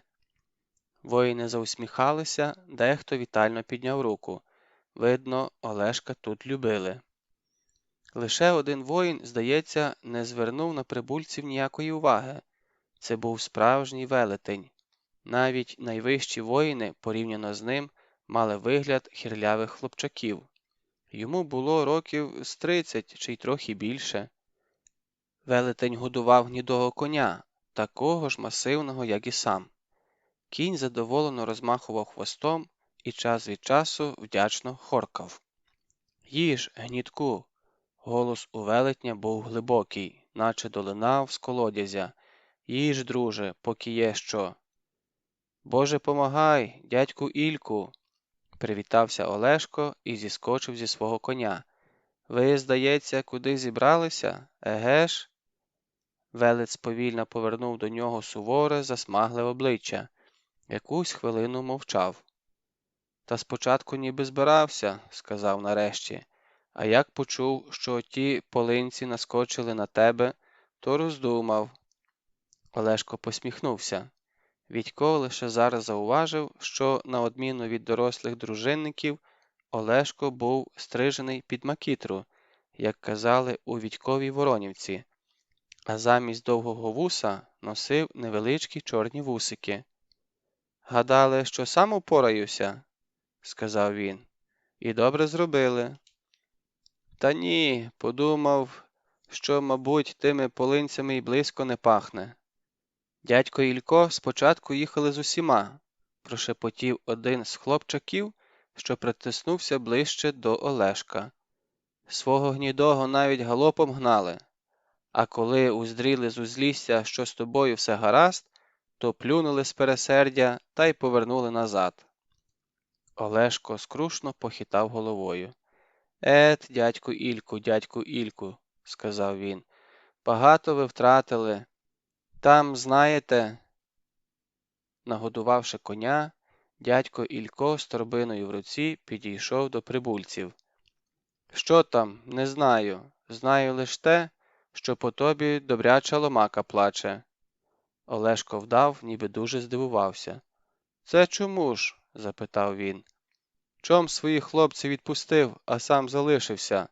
Забув, навіщо тебе було послано?» «Стривайте, дядьку Ільку, я й не думав спочатку їх відпускати. Ви ж знаєте, з якою вісткою ми поверталися». Строге обличчя дядька Ілька ще більше посуворішало. «Та вже знаю». «Ну от, а ще за Ворсклою мені здалося, ніби нас вистежили. Ну, не зовсім вистежили, а так, ніби хтось разом з нами до Римова пробирається. А були ж, видать, не з хоробрих, остерігалися на 5 нападати. Тож я хлопців і відпустив. Нехай, думаю, донесуть, що саме ми розвідали, а я тим часом поцікавлюся, хто то крадеться. Мо посміливішають, угледівши, що я сам». «Охо-хо», – прогудів на те дядько Ілько. «Бити б тебе, кажу, та нікому. Та я й сам так гадаю, охоче пристав на таку думку Олешко. Добре, що нікому, а тут ще й Змієм запахло. Дядько Ілько підозріло глипнув на Олешка. Що ти верзеш, яким ще Змієм? А таким. Олешко повторив те, що Відько вже чув, і про Змія вертольота згадав, і про те, що сутужнувато йому довелося б, якби не раптовий переляк половців. Під час Олешкової розповіді дядько Ілько час від часу уважно позирав у бік Відька, точнісінько так, як дід Овсій. Коли Олешко врешті замовк, велет у задумі прогудів. То, по-твоєму, виходить, що ця дитина тебе врятувала? Олешко стинув широкими плечима. Та воно так і так, але... Маєш сумнів? Звісно, маю, бо ж невідомо, що краще – половецький вивідник чи Зміїв. Обоє рябоє, підтвердив дід Овсій. Дядько Ілько хитнув головою, тоді повернувся до Відька. Пощо мовчиш? Відько і справді, як води в рот набрав. Що він мав сказати? Олешко й так про все вже розповів.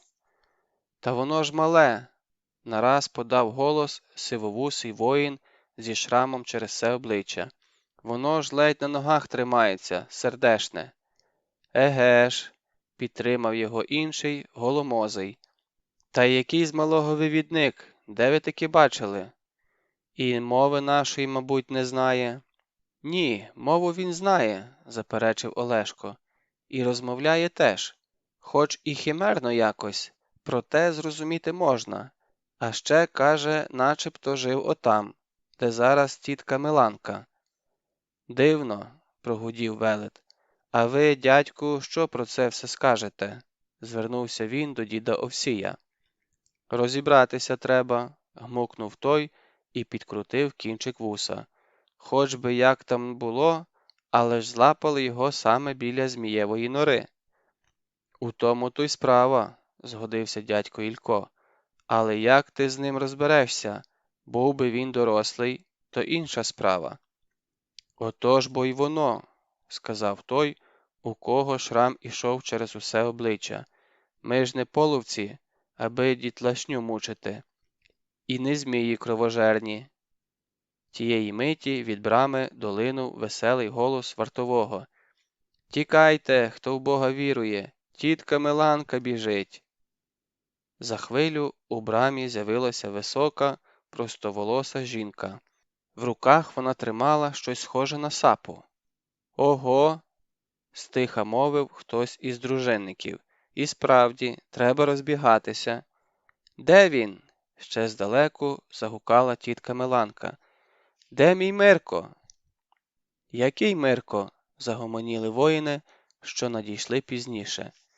Тітка Миланка пройшла крізь них, мов ніж крізь масло.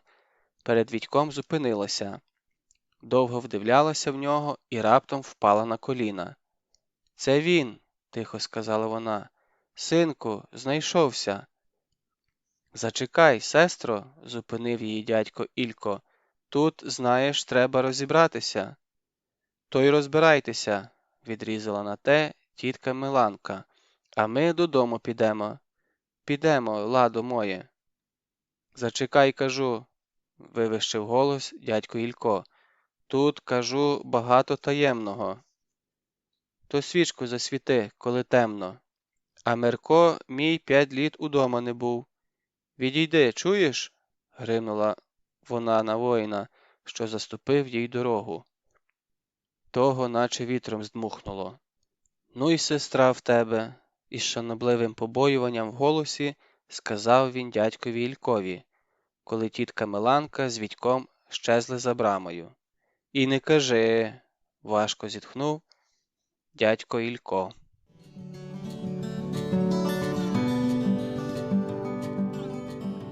У тітки Миланки. Як і скрізь у Римові, дворище тітки Миланки було огороджене тином із загострених пакулів. З повітки тягло затишним кров'ячим духом. Біля криниці білий гусак щось гарячково джеркотів здоровецькому кудлатому псові. Мабуть, доводив, що той у чомусь не має рації, а той і справді був неправий. Хлептав якесь місиво з черепка і ділитися з гусаком не мав жодного наміру. До сусіднього дворища вів перелаз, за яким височіли дві розлогі черешні, густо всіяні великими бурштиновими ягодами. «Росанко, чуєш?» – ще з дороги загукала тітка Миланка. «Брат твій, Мирко, знайшовся!» З хати притьмом вибігла ставна дівчина років 16. На якусь мить вона завмерла, вдивляючись у прибульця, тоді кинулася до нього і стисла в обіймах так, що тому аж кісточки затріщали. «Братку!» – вигукнула вона. «Мирку!» «Ой!» – тільки й спромігся відказати на те Вітько. А тітку Миланку з радощів, видно, ноги не тримали. Вона важко опустилася на лавицю під грушею і притягла Вітька до себе. «Розповідай же, синку, де ти був усі ці літа?» – попрохала вона, жадібно вдивляючись у Вітькове обличчя. «Леле, як змінився, а я саме біля городини поралася, аж бачу, шкутильгає до мене крива Дарка і гукає щось. Мовляв, ти тут длубаєшся, а в Римові таке діється». Повернувся Олешко зі своїми дружинниками, і з ними хлопець якийсь. Тітка Миланка витерла кінчиком фартуха щасливі очі. А той хлопець зупинився біля вашого дворища та й каже: «Тут я жив. Було таке, синку?» «Було», – згодився Вітько. «Я й побігла», – вела далі тітка Миланка. «Біжу, а серце ледь з грудей не вистрибує. Недаремно бігла». І знову Вітько ледь не задихнувся, тепер уже від тітчиних обіймів. «Та дай же, мамцю, і мені на нього подивитися», – наполягала Росанка. Вона натисла Вітькові на кінчик носа і засміялася. «Кірпатий, як у всіх з нашого роду». Хоча, по правді, у самої Росанки ніс був не такий вже й кірпатий, так, задирикуватий трохи. «Еге ж», – підтримала доньку тітка Миланка, – «таки кірпатий, і очі такі ж, як у батька». Вітько слухав і не знав, що йому відповісти на те. Його приймали за когось іншого, за Мирка, і, мабуть, той Мирко так був схожий на нього, що навіть мати не могла розрізнити, де її син, а де просто він. Вітько Бубненко. «А чуб у нього ніби не такий», – раптом зауважила Росанка. «Мирко швидше русявий був, та й обличчя ніби трохи кругліше». «Таке скажеш», – відмахнулася від її слів тітка Миланка. «Стільки літ минуло, хіба запам'ятаєш?» «Кругліше», – наполягала на своєму Росанка. «І в Мирка на підборідді ямка була». «А й справді». Щаслива посмішка повільно зіслизнула з обличчя тітки Миланки. Тепер тітка вдивлялася у Вітька майже з острахом. «Ану, покажи плече», – раптом зажадала вона. Вітько розстібнув гудзика, відтяг комір сорочки. Тітчині очі взялися пеленою. «Немає», – прошепотіла вона, – «плямки немає. Маленька така була, як зірочка». Вона закрила обличчя жорсткими, порепаними долонями, тоді, похитуючись, рушила до хати. «Що ж це ти?» – докірливо прошепотіла Росанка. «Сказав би одразу, що ти не Мирко, а то мамця тепер цілу ніч проплачуть». «Я ж не винен», – почав виправдовуватися Вітько. «Я ж хотів сказати, та мене ніхто не слухав». «То хто ж ти насправді?» І тоді Вітько розповів Росанці усе. Про Воронівку і своїх однокласників, про печеру у Чортовому Яру, про те, як на нього накинувся половець, і про свою воронівську хату, яка стоїть точнісінько на тому місці, де зараз дворище тітки Миланки. Багато про що ще розповів Вітько, а заодно довідався, що нині у Римові 1097 рік, а в Переяславі князює Володимир Мономах. Отже, його якимось дивом занесло у часі більше, ніж на 900 років. Спочатку Росанка слухала недовірливо, дивилася на Вітька так, начебто він розповідав надзвичайно цікаву казку. Зрештою, її обличчя почало яснішати. Нараз вона рішуче підвелася і запитала: «То знаєш, хто ти є?» «Знаю», – відказав Вітько. «Вітько Бубненко». «Ні, ти не тільки Вітько», – вигукнула Росанка. Тоді чмокнула його в щоку і прожогом кинулася до хати. Вітько сидів на грубій лавиці і не знав, як йому бути далі. Зараз тітка Миланка з Росанкою, мабуть, радяться, що їм робити з ним, Вітьком, а потім вийдуть з хати і відведуть його до городища, а там знову почнуть допитуватися, хто він і звідкіля, і чого доброго вирішать, що він і справді такий зміїв-вивідник. То, може, нишком підвестися і шкурнути до Сули, а там через Змієву, чи як там її звати, нору пробратися у свій час. А тож, мабуть, так буде найкраще. І все ж Вітько цього не зробив. Правду кажучи, він навіть боявся поворухнутися, бо здоровенний, схожий на вовка кудлань уже давно перестав вилизувати черепок і тепер сидів навпроти хлопця, стежив за кожним його рухом. Тож невідомо, що він чинить, коли Вітько рушить до воріт. Нарешті в сінях почулися кроки, і на порозі з'явилася тітка Миланка. Очі в неї були заплакані, за материнського плеча визирало обличчя Росанки, але, на відміну від материного, воно було чомусь усміхнене. «Це правда?» – запитала тітка Миланка. «Що?» – не зрозумів Вітько. «Росанка твердить, ніби ти нашого кореня. Це правда?» «Ну, звідкіля йому про це знати, мамцю?» – озвалася Росанка. «Проте самі подумайте, він живе на нашій землі, так? І розмовляє по-нашому. І місце своєї хати упізнав. То чи не може бути так, що він наш далекий-далекий родич? Бачиш, у нього й очі такі, як у Мирка, і ніс». Тітка Миланка кволо всміхнулася. «А обличчя кругліше», – нагадала вона. «Ну то й що?» – вперто обстоювала своє Росанка. «Хіба я точнісінько така, як і ви? Але кожен скаже, що я схожа на вас». «Ну, гаразд, гаразд», – згодилася врешті тітка Миланка і погладила Вітька по голові. «Шкода, що ти не Мирко. Мабуть, я вже ніколи його... Мамцю», – зупинила її Росанка.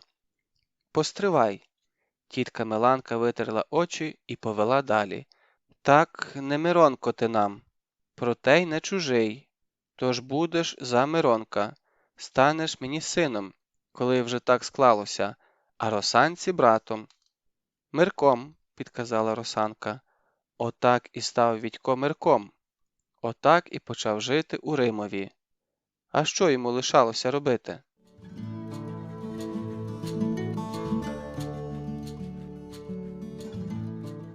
Блискавки в голові. Надвечір Вітько, викупаний у якихось запашних водах, сидів за столом під грушкою-дичкою. На ньому була чиста полотняна сорочка і такі самі штани, що їх тітка Миланка роздобула невідомо де. Росанка метушилася біля курника, заганяла до нього квочок з курчатами. Тітка Миланка клопоталася над вогнищем і час від часу балакала сама до себе. В горнятках над вогнищем щось булькало і звабно пахло, проте Вітько вже й дивитися в той бік не міг. Він лише тяжко відпирхувався. Сонце стало хилитися до лісу, коли з вулиці долетів важкий стукіт копит. Затим за воротами прогримкотів голос дядька Ілька. «Приймаєш гостей, сестро? Бо ми з Олешком оце їдемо собі та й гадаємо, де б його повечеряти». Не чекаючи відповіді, велет важко зістрибнув з коня і заходився прив'язувати його до перелазу. те ж саме зробив Олешко. Тітка Миланка взялася руками в боки і вкрадливим голосом почала: «Заходьте, заходьте!» Щось у тому голосі не сподобалося велетові. Він перестав прив'язувати коня і підозріло зиркнув на сестру. «Чого це ти така лагідна?» «А того, що зараз побачите, як кривдити малого. А ти взагалі не підходь», – напосіла тітка Миланка на Олешка. «Ну, завіщо ж ви так на мене?» – зніяковів Олешко. «Я ж вам, можна сказати, сина знайшов, а ви…» «Знайшов, кажеш? А оце що?» Дужа тітчина рука, мов пір'їну, підняла Вітька з лавиці, інша її рука закотила йому сорочку на голову. «То що це, питаю тебе? Бач, живого місця не залишив на бідній дитині. Та що там, справді, два синячки, та й то невідомо звідки. Ви краще гляньте, що він мені зробив». Олешко закасав рукав червоної своєї сорочки і показав лікоть, на якому відбилося принаймні з 20 Вітькових зубів. Вітько аж рота роззявив від подиву. А вже ж, він тоді таки справді уп'явся у щось зубами. Але щоб отак? «Молодець, Мирку», – похвалила його Росанка. Від Росанчиного голосу Олешко, здається, знітився більше, ніж від гнівних слів тітки Миланки. Він втупився очима в землю, ніби угледів там щось надзвичайно цікаве. Проте, крім жучка-гнойовика, що котив перед собою темну кульку, нічого цікавого не було. «То є те», – промимрив Олешко, – «я, мабуть, поїду далі». «Та заходьте вже, коли стали під ворітьми». Врешті змилостивилася господиня. «Росанко, накривай стіл». Скидалося на те, що гостей принаймні з тиждень морили голодом. Над густо заставленим столом мов би, ураган прошумів. Кудлатий пес Бровко ледве встигав підхоплювати кісточки. Допоміг гостям і дід Овсій. Виявляється, він сусідив з тіткою Миланкою, і то його черешні рясніли за перелазом. Що менше залишалося наїдків на столі, то лагіднішою ставала тітка Миланка. «Їж, братку», – підсовувала вона дядькові Ількові усе нові страви, не обходячи й інших гостей. «Їж, це тобі не в Переяславі. Поки що, Богу дякувати, нам є чим пригостити, дарма що лишилися удвох з Росанкою. А тобі, синку, ще метку?» – звернулася вона до Вітька. Тільки спромігся на те Вітько. «Бери, бери», – підштовхнув його коліном Олешко, котрий сидів поруч. «Коли що, мені підсунеш, я не відмовлюся». До нього знову повернувся гарний настрій. Нарешті дядько Ілько відсунувся від столу і віддихнув так, що вогнище ледь не погасло. «Дай тобі, Боже, здоров'я, сестро», – розчулено прогримкотів він. «А то, розумієш, наш злидень кошовар і сьогодні спалив кашу». «За Бога не сховаєшся», – відказала на те тітка Миланка. «Треба наріжні колоди замінити новими. Бач, як потрухли». «Замінимо», – пообіцяв дядько Ілько. «Коли, звісно, полинець раніше не наскочить». «Який полинець?» – запитав Вітько. Він, здається, вже чув це слово, проте не знав, що воно означає. «То, дядько, так половця називають», – пояснила Росанка. «Кажуть, що розвелося їх нині, як того полину. Топчеш його, топчеш, а він все одно відростає». Дядько Ілько ще раз зітхнув і перевів погляд на Вітька. «А ти, парубче, що збираєшся робити?» Тітка Миланка одразу нагороїжилася. «А це вже тебе не стосується», – сказала вона. «Та я, сестро, що?» Примирливо прогудів велет. «Я ж нічого. Якщо хочеш, то можеш тримати його коло своєї спідниці. А от коли полинець чи ще якийсь біс наскочить, тоді що? Я відбиватимусь, ти відбиватимешся, а він? Чи вміє він хоч того меча в руках тримати? Умієш?» Це запитання стосувалося вже Вітька. Вітько промовчав, лише винувато шморгнув носом. Тітка Миланка, здається, теж не знала, що відповісти. «От бачите», – похитав головою дядько Ілько, – «а жити?» «Звісно, нехай живе при тобі. Рідна хата ще нікому не завадила. Але ж не вічно йому ховатися за твоєю спиною, сестро». Тітка Миланка лише зітхнула і скоса зиркнула на Вітька, мов би чекала, що скаже він. Проте Вітько мовчав, як і раніше. Він почувався незручно під важким, насмішкуватим поглядом велета. «Я ось що хочу сказати», – подав голос Олешко, зиркаючи то на тітку Миланку, то на її могутнього брата, то на діда Овсія. Лише Росанку він старанно обминав поглядом. «Я ось про що. Ви, мабуть, уже знаєте, що Мирко мені сьогодні добряче поміг». «Поміг», – насмішкувато пирхнув у бороду дід Овсій. «Сказав би краще, що це мале тобі життя врятувало». «Нехай буде й так», – охоче згодився Олешко. «Бо якби не він, довелося б мені сутужно. Так що я в боргу перед Мирком. Тож хочу сказати, що беру його під свою руку. Гай-гай, славним воєм стане Мирко. І в сідлі буде триматися так, як личить справжньому комонникові. Бо я помітив, що він навіть уявлення не має, що таке справжнє сідло. І в двобої не поступиться нікому. Добрячого мужа я з нього зроблю». Олешко по-дружньому поплескав хлопця по плечу і лише тоді зважився поглянути на Росанку. Тітка Миланка знехотя посміхнулася. «Розпівався», – сказала вона. «Ну, чисто тобі переяславський піп». «Молодий він ще для попа», – поблажливо пробухикав дядько Ілько. «Він ще, вважай, Попович». «Попович», – чмихнула смішлива Росанка. «Олешко Попович». Олешко став, як варений рак. Поволі підвівся за столу. «Ти, Росанко, даремно так». «Та сядь», – примирливо сказав дядько Ілько, і Олешкове плече осіло під вагою велетової руки. «Подумаєш, Попович, ну, то й що тут такого? Поповичі теж не з гірших людей». Проте Росанка не переставала пирхати. Схоже, їй приємно було бачити Олешка таким розгубленим. «О, а що, коли Олешко і є той славнозвісний богатир Альоша Попович?» Блискавкою майнув у Вітьковій голові спогад. «І я оце сиджу поруч з ним. Розказати про це хлопцям померли б од заздрощів». Нараз з вулиці долинув стукіт копит. Біля воріт стукіт припинився, і дзвінкий молодий голос запитав: «Тітко Миланко, муровець у вас?» «А що ти хотів?»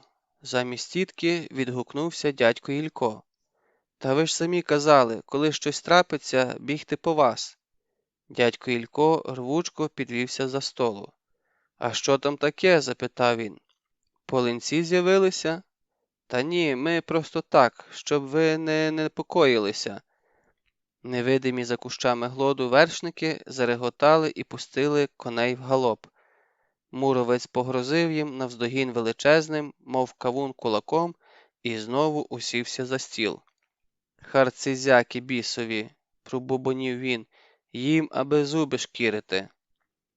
І знову начебто блискавка шугнула у Вітьковій голові. Здавалося, що сьогодні не голова була в нього, а весняне грозове небо, у якому так і ширяють вогнені змії. «То ви, затинаючись від хвилювання, почав він, то ви і є отой Ілля Муромець?»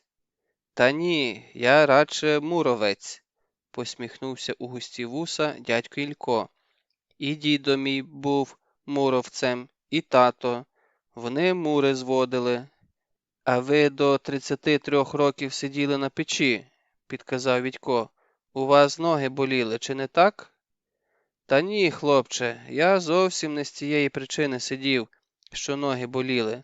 Бачиш, мій батько був ще й знакомитий пічник.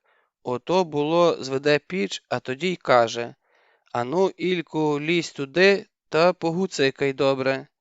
То я й ліз, гуцикав, так би мовити. Я ж бо бач, який важкий.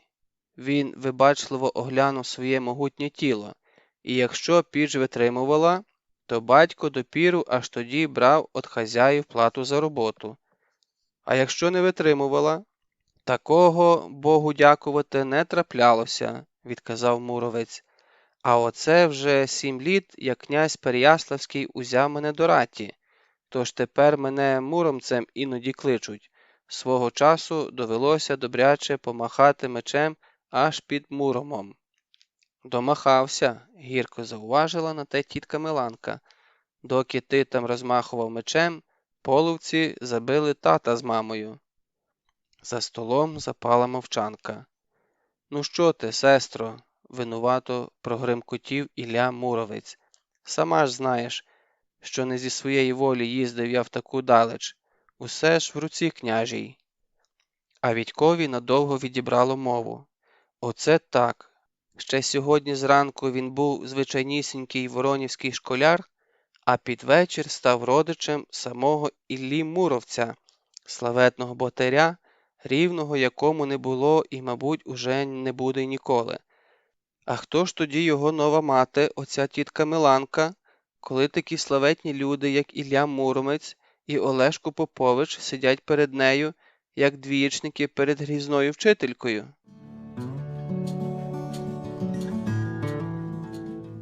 Ранок у Римові. Відько прокинувся ще й не сіріло.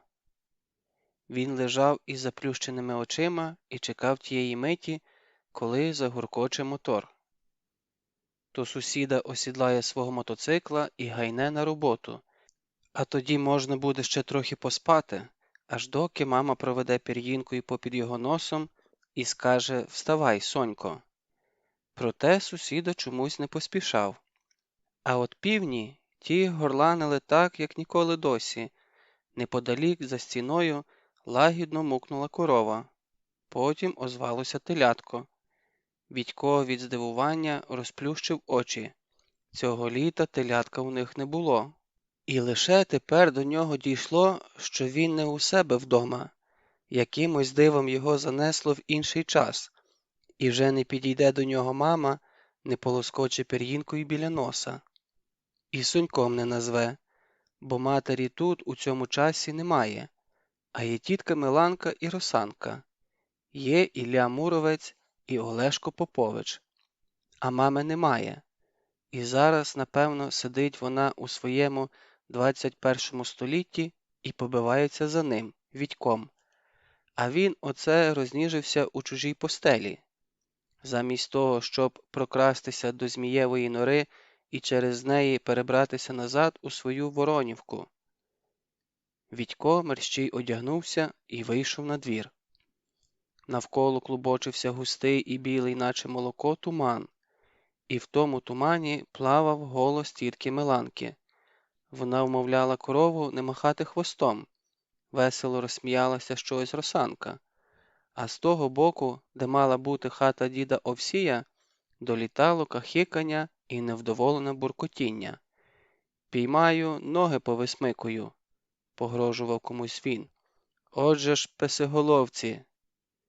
«Чого це ви, діду, ні світ, ні зоря лаєтесь?» – запитала невидима тітка Миланка. «Еге ж, тут хіба не полаєшся?» – сердито відказав дід. «По городу когось носило, от що, ноги б йому повикручувало». «А як ви побачили в такому тумані?»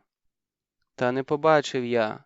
Лобом тріснувся об вишневу гілку, була ж вона на лікоть вище, а тепер помацав, її хтось відчахнув. Ну нічого, попадеться мені той тать, до віку пам'ятатиме».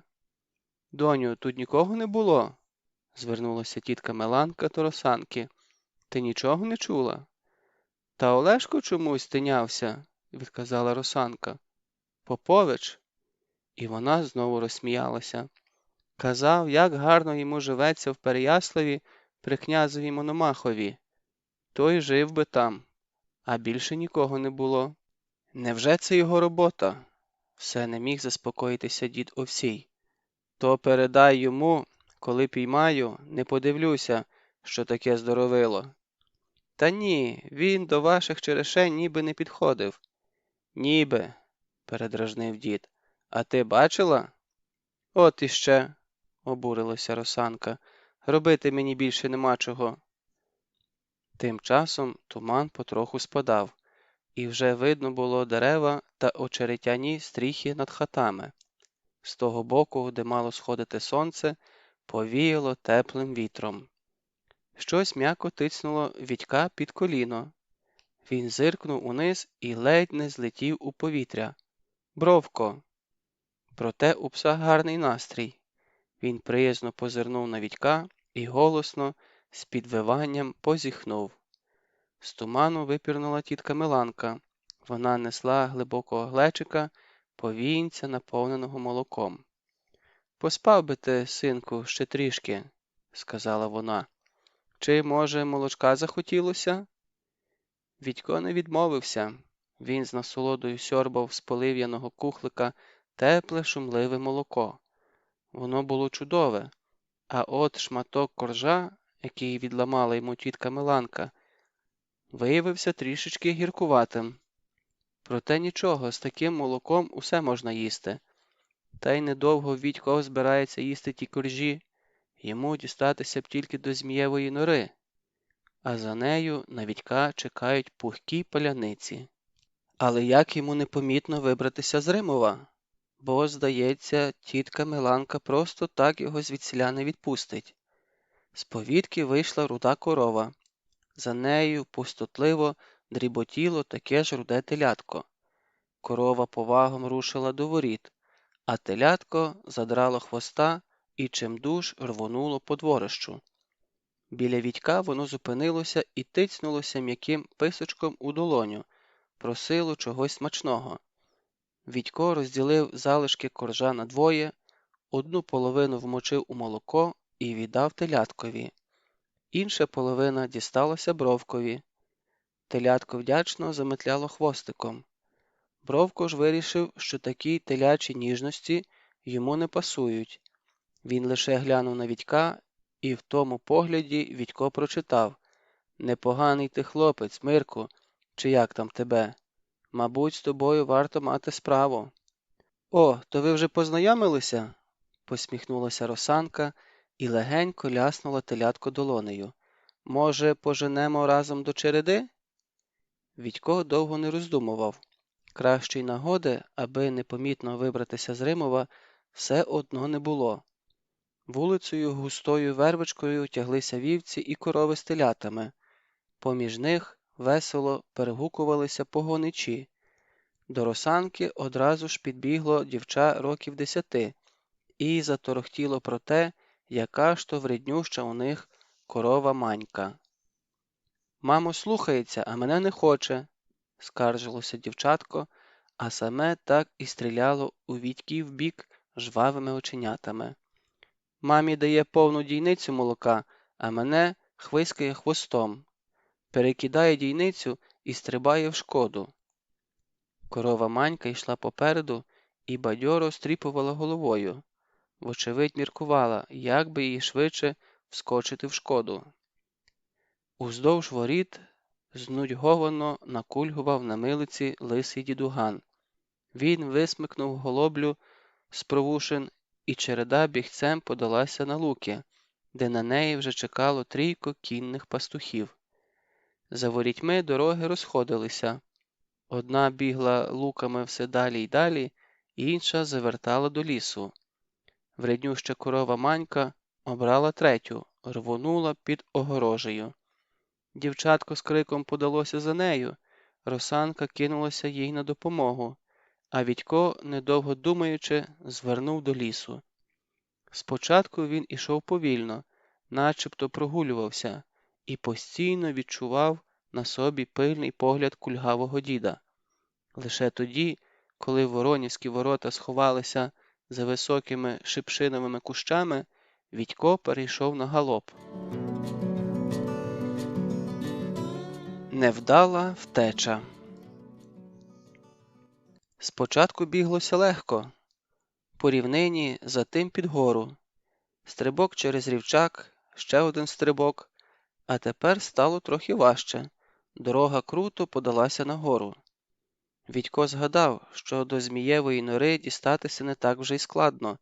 Кілометрів зо 3 поміж болотами та лісом, затим звернути в перешийок між плавнями, а там і до Сулеї рукою подати. Відько біг і радісно посміхався. Незабаром він побачить свою воронівську домівку. І Колька Горобчика побачить, і Ванька Федоренка, якому, мабуть, вже підлікували зуба, а може й Костянтина Петровича з Ганусею, які приїхали. Ото буде про що їм розповісти, бо ніхто з них не бачив живого Ілля Муровця, і Олешка Поповича теж ніхто не бачив. Ото будуть заздрити. Бо хіба ж вони знають, звідкіля Ілля Муровець родом? А він, Відько Бубненко, знає. З Моровійська дядько Ілько родом. Отам, де південь співає одразу на 3 землі. На Переяславську, Київську і Чернігівську. Згодом батько Іллі Муровця перебрався до Римова, де зводив новий мур довкола городища. Ілля Муровець йому допомагав, аж доки його забрав до себе на службу переяславський князь Володимир Мономах. У Іллі Муровця 3 дітей – Жданна, Любава і Микулко. Микулці, як і Відькові, виповнилося 12. Позаминулого літа Володимир Мономах послав Іллю Муровця оберігати присульські землі від половецьких набігів, і за той час він тільки те й робив, що бився з ними, і постійно перемагав. А от Олешко Попович, здається, не з Римова, він з якогось іншого місця, проте, мабуть, хоче залишитися у Римові, бо кожному видно, що Олешко по вуха закохався у Росанку. А ще богатир. Зненацька Відько завмер на місці. Метрів за 10 од нього дорогу переходив лось. Здоровецький рогатий звір скоса зиркнув на скам'янілого хлопця, мов на якусь комаху, і нечутно розтанув у верболозі, що збігав до болота. Сталося це так несподівано, що Відько навіть очима покліпав, чи це, бува, йому не привиділось. Проте на дорозі відбилися глибокі сліди, в яких уже почала проступати вода. Тепер Відько просувався набагато повільніше, і всілякі зайві думки вилетіли йому з голови. Він дослухався до кожного шурхоту, бо хто ж його зна, а раптом лось або яка інша звірота перетне дорогу не перед ним чи за ним, а вийде просто на нього. А ще за хвилину Відько ладен уже був пожалкувати, що зважився на таку небезпечну мандрівку. Від невидимого за кущами болота долинув пронизливий поросячий вереск, і тієї ж миті через дорогу перестрибнув великий кудлатий вовк. На його спині, наче живий комір, борсалося смугасте порося. А ще за хвилину на дорозі з'явився нагороїжений кабан з довжелезними, наче шаблюки, іклами. Зиркнув туди, глипнув сюди і кинувся прямісінько на Відька. Не інакше, як вирішив, що саме Відько розправився з його синочком. Відько й не щувся, як опинився на дереві. Там він осідлав розлогу гіляку і з жахом спостерігав, що витворяв унизу розлючений кабан. Спочатку той знавісніло топтав те місце, де щойно стояв Відько, а тоді з такою силою шпортнув іклами дерево, на якому сидів утікач, що ледве спромігся витягти їх назад. Потому кабан улігся край дороги і почав стежити за Відьком. Мабуть, вирішив дочекатися, коли той знесиліє. Скільки минуло часу, Відько не пам'ятав, та, на його щастя, першим не витримав кабан. Він підвівся, погрозливо рохнув на Відькове дерево і потрюхикав униз, до болота, звідкіля доносилося вже мирне поросяче кувікання. Тепер Відько прокрадався украй обережно. кулею перебігав від однієї гілки, що зависала низько над дорогою, до іншої, а там знову завмирав, прислухаючись до щонайменшого шурхоту, і двічі трохи не злітав на дерево, спочатку від їжака, що зашурхотів листям, а згодом від якоїсь сірої птахи, що випорхнула з-під його ніг. Отак від дерева до дерева Вітько і дістався узлісся. Попереду уже почало світлішати у проміжку між гілляччям. Ще трохи, і перед його очима засиніла вузька смужечка іржавиці. А там уже портяна близько, а за нею й до сули рукою дістати. Зненацька одна за одною гойднулися гілки крайнього дерева на узліссі, і по стовбуру ковзнув униз чоловік. Він був простоволосий і без кульчуги, проте на поясі у нього висів меч, а через плече лук і сагайдак зі стрілами. «А куди це ти, отроче, зібрався?» – поцікавився чоловік. Здається, Вітько вже бачив його серед дружинників Іллі Муровця. Та ти часом не Олешків бранець? Я купатися», – вичавив із себе Вітько. «Ні, парубоче, сюдою купатися не бігають», – посміхнувся воїн, хоча його насторожені очі пронизували хлопця наскрізь. «Коли хочеш знати, то сюдою або ходять на вивідку, або втікають до половця. То хто ж ти будеш насправді?» Від цих слів Вітькові наче снігу сипонули межі лопатками. «Та я ж не знав», – промимрив він. «То тепер знатимеш, а зараз вертайся і хутенько біжи до тітки Миланки. Ну, чом стоїш?» Вітько перелякано озирнувся на ліс, з якого тільки-но вибрався. «Та там вовки», – прошепотів він, – «і дикі кабани». Воїн розреготався, тоді тихенько присвиснув, і з виярку вибрався інший воїн. Він теж, мабуть, почув останні Вітькові слова, бо усмішка розтягла йому рота майже до вух. «Відвези цього богатиря до Римова», – звелів йому той, що зістрибнув з дерева, – «і одразу ж назад. Одна нога тут, друга там». За кілька хвилин вершник з Вітьком були вже на узліссі, звідкіля виднілися римівські ворота. Вершник садив хлопця на землю і насмішкувато сказав: «До тітки Миланки доїдеш на своїх двох?» Тітка Миланка не знаходила собі місця. У Росанки обличчя теж було заплакане. «Братку, куди ж це ти щез?» Напосілася вона на Вітька, щойно той увійшов у двір. «Хіба ж так можна?» Вітько відчув, як у нього спалені вуха. «Я прогулятися трохи хотів, а на мене дикий кабан взяв та й накинувся. То я заліз на дерево і чекав, коли він піде». «Чуєте, мамцю?» – гукнула Росанка до матері, котра сиділа на лавиці і трималася за серце. «Його кабан злякав, а вам уже й зле стало». Тітка Миланка лише рукою махнула. У неї не було сили навіть порадіти Вітьковому поверненню. «А ми з Оленкою тебе, Мирку, стільки шукали», – продовжувала Росанка. «Всі ноги позбивали». «З якою Оленкою?» «А з тою, що ганяє до череди корову Маньку. Вона Литькова сестричка. Знаєш такого?» Вітько пригадав хлопця, що зустрів їх з Олешком, коли вони поверталися від Змієвої нори. «Трохи знаю», – відказав він. «Ви, Мирко, часто з ним грався», – зітхнула Росанка. «А про тебе вже питали». «Хто?» «Та з Городища. Ти ж уже не хлопчик». Росанка пригладила Вітькові чуба. «Ти вже військової справи мусиш навчитися». Біля Городища. Поряд з брамою стояв вартовий. Проте він поводився зовсім не так, як вартові у всьому світі.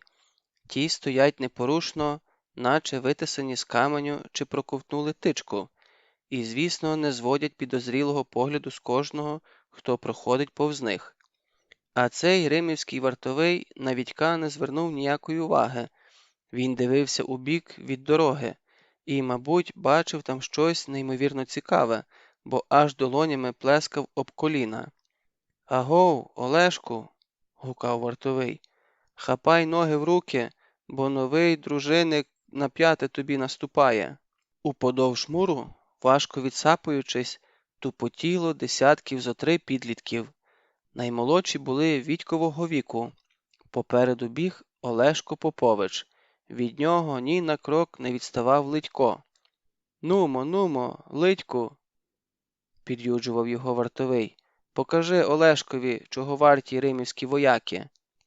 Та все ж Олешко дістався до брами перший. Дихав рівно, спокійно, мов би й не біг навперегінки, а повертався з легкої прогулянки. Хіба що обличчя ледь-ледь спітніло. Не те, що в Литька. У того просто ручаї з чола стікали.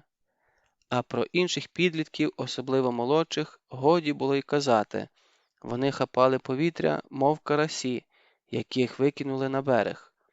«О!» – зраділо вигукнув Попович, коли його погляд зупинився на Вітькові. «Пропажа знайшлася!» Один за одним видиралися на дорогу мокрі, як хлющі хлопці, і завмирали, угледівши новачка. «Це, Мирку, вважай, моя молодша дружина», – повів на них рукою Попович. Дядько Ілько попрохав трохи їх поганяти, а оце, парубки, сам Мирко, син тітки Миланки. З нинішньої днини я беру його під свою руку, тож дивіться мені. Олешко показав хлопцям міцного кулака. А тепер ще одне коло, звелів він. Молодша дружина поспіхом витерла рясні ручаї з обличчя, хапнула в груди повітря і горохом покотилася в інший від дороги бік. Якусь мить Вітько дивився хлопцям услід. «А ти чого став, як засватаний?» – озвався до нього вартовий і легенько штовхнув межі плечі. «Ану, біжи, доганяй!» Мов з рогатки зірвався Вітько з місця. Ось зараз він покаже, як бігають хлопці у 21 столітті. Стометрівку Вітько подолав, як вихор, а далі його ноги по кісточки вгрузли в пісок. Ще за півкілометра стало непереливки, довелося стрибати з каменя на камінь. Навіть під підошвами сандалів відчувалися гострі краї, а хлопці ж бігли босі. І все ж представник 21 століття потроху виривався вперед. Ще й мить, і він зрівняється з самим Поповичем.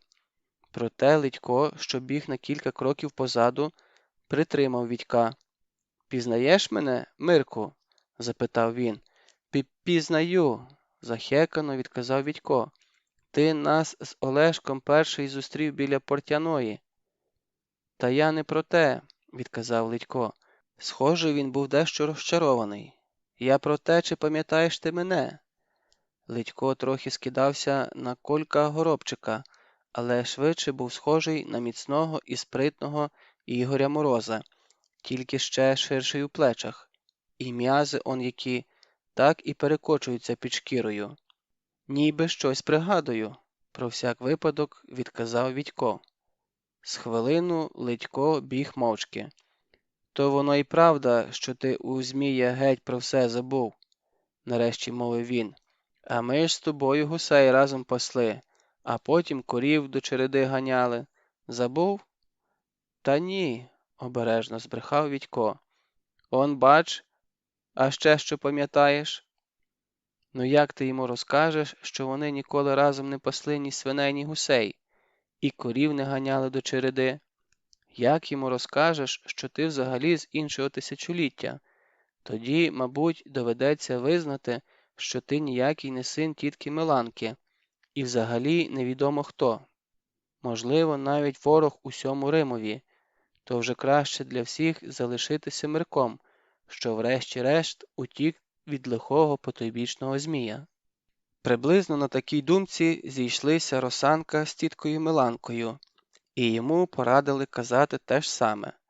«Пам'ятаю ще, як ми з тобою до лісу ходили», – ухильно відповів Вітько, – «бо хто з дітей не ходив до лісу?» «І як на човнах каталися», – додав він, бо гурт пробігав саме повз десяток човнів-плоскодонок, що наполовину висунулися з верболозу. І сестра в тебе є, Оленка, якщо не помиляюсь, чи не так? Правильно, розпалився в посмішці Ледько. А тепер я, Мирку, знаєш хто? Дружинник у Іллі Муровця. От, уже 3 тижні як дружинник. А на зиму ми з Олешком переберемося до Переяслава. І на спітнілому Ледьковому обличчі засяяла щаслива посмішка.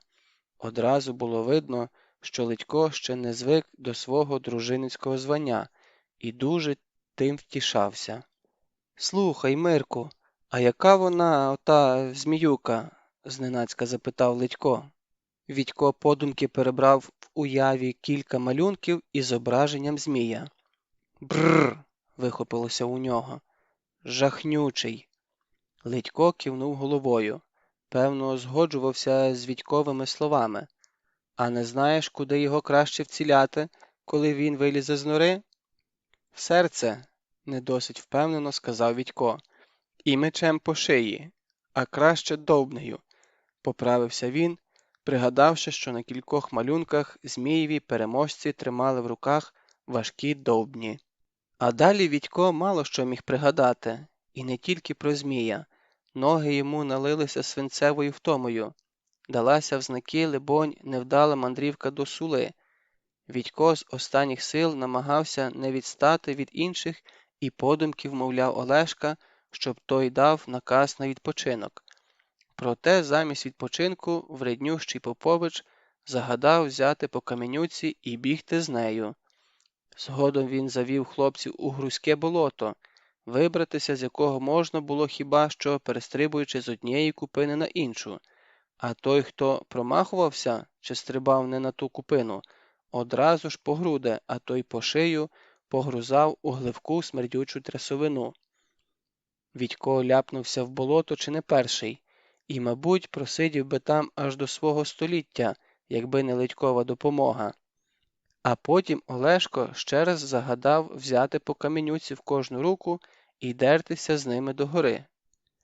Згодом Відько не міг навіть пригадати, коли і як вони дісталися до брами. Пам'ятає лише, що разом з іншими повалився, як сніп під вербами. І ні в кого навіть сил не було бодай словом перекинутися. Навіть невтомний Олешко і той вхекався так, що від нього йшла пара. «А чого це ви хапаєте повітря, мов хворі гусаки?» Нараз долетів від дороги насмішкуватий голос діда Овсія. Старий сидів верхи на невисокому половецькому конику. При боці меч, за спиною лук і сагайдак зі стрілами. Видно, зібрався дід у небезпечну путь. «Легко вам, діду, таке говорити», – хекнув Олешко і витер жмутом трави брудні ноги. «Спробували б ви отак». «Та бігав я, бігав», – заспокоїв його дід Овсій. «І не відлежувався, як оце ти в холодку».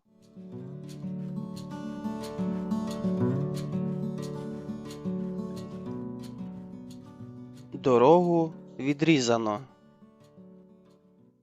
З брами на своєму важковаговозі виїхав Ілля Муровець. Не повертаючи голови, зиркнув на хлопців, побачив межи них діда Овсія і нахмурив і без того нахмурені брови. «Я ж вас чекаю, діду», – докірливо прогудів він. Дід Овсій знітився. «Та я тут забалакався трохи», – сказав він. «А що таке?» «Хочу прогулятися в одне місце. Взяв би і вас з собою, звісно, коли ви не проти. І Олешка, і Мирка». Хлопці з заздрісними очима глянули на Відька. Попович миттю осідлав свого коня, тоді виніс з приземкуватої будівлі половецьке сідло і накинув його на волохатого половецького ж таки коника. Потому підкликав Відька і звелів: «Сідлай сам, вчися». Втім, сідлав Відько недовго. Олешко стояв поруч і докірливо похитував головою. Врешті відсторонив Відька і заходився сідлати коника сам. «Ось так треба», – пояснював він при тому. «А тепер отак. Та стеж, аби він пузо не надимав, бо видихне, і ти разом із сідлом опинишся в цього хитруна під животом. Ну, тепер усе, рушаймо. Ілля Муромець з дідом Овсієм чекали їх на мосту біля брами. Вершники повагом їхали головною Римівською вулицею. Олешко час від часу принюхувався. «Перепічки печуть», – промовляв він і присмокував язиком. «На смальці». «Тобі лише перепічки в голові», – сердито дорікнув йому дід Овсій. Діду, краще б вони були отуто», – усміхнувся Олешко і поплескав себе по животі. За Римівськими воротами вони звернули до лісу і подалися дорогою, що в'юнилася до Сули. У верховіті стомлено позіхав вітерець. Від плавнів раз у раз долинало басовите ревіння водяного бугая. Дід Овсій пильно вдивлявся під ноги, вивчав сліди. Нараз зупинився і сказав: «Кабан лютував, когось загнав на дерево». Це було те дерево, на якому сидів удосвіта Вітько. Зненацька в Олешкових руках опинився лук. Свиснула стріла, затим щось сіре і велике промайнуло серед гілок і щезло в гущавині. «Шкода, що не вцілив», – сказав Олешко і закинув лука за спину. «Над дорогою залягла дика кішка-рись», – пояснив він ошелешеному Вітькові. «Дарма ти стріляв», – насупився дід Овсій. «Такого звіра треба бити або напевне, або не чіпати взагалі, бо підбита рись здатна на все». «Ет», – безтурботно відгукнувся Олешко і ворухнув повід. Вітько ототеріло дивився на гілку, де засіла дика кішка-рись, а йому ж удосвіда думалося, нібито це найбезпечніше місце в усьому лісі. «Не затримуйтесь», – коротко кинув Муромець. На узліссі він зупинився, не повертаючи голови, запитав: «Гей, Жило, ти спиш?» У відповідь ледь помітно хитнулася одна з гілок височенного дуба, і лискучий жолудь дзвінко стукнув Муромця по шоломі. «Очі повибиваєш», – упівголоса застеріг велетень. «То як, усе гаразд?» «Та ніби так», – відказав з висоти невидимий Жила. «Тьху-тьху! А із нори Змієвої ніщо не витикалося?» «Тьху-тьху! То пильнуй далі». Вони звернули у перешийок між болотами. Під кінськими ногами м'яко запружинила торфяниста земля. Довгоногі лелеки невдоволено клекотіли на непроханих гостей і знехотя поступалися їм дорогою. Біля портяної Вітьків коник уперся. Він ні за що не згоджувався ступати на дві грубо обтесані колоди, що замість моста були перекинуті через річечку. «Доведеться лізти у воду», – зробив висновок дід Овсій. «На те вона і портяною зветься, аби перед нею знімати порти». Проте, на жаль, скупатися Вітькові не вдалося. Ілля Муромець легенько ляснув коника по крупу, і той миттю опинився на протилежному боці. Ще трохи, і їхнім очам відкрилося блакитне плесо Сули. Зненацька на тому березі вигулькнуло за кущів троє. Один з них був у вбранні руського воїна, а двійко інших. «Половці!» – вихопилося у Вітька. «А тож», – згодився дід Овсій, – «але не бійся, то наші половці, голошинські». «Як це?» – не зрозумів Вітько. «На наш бік колись перейшли, а живуть вони он там, у Горошині». Дід Овсій махнув рукою за Сулу і трохи ліворуч, туди, де на самісінькому обрії бованів синій ліс. Один з вершників, забачивши римівців, змахнув рукою, чи то вітально, чи заспокійливо. «Все гаразд», – зауважив Олешко і теж змахнув їм рукою. «А тож, ті, що за мною гналися, тепер, мабуть, чкурнули за 3-9 земель.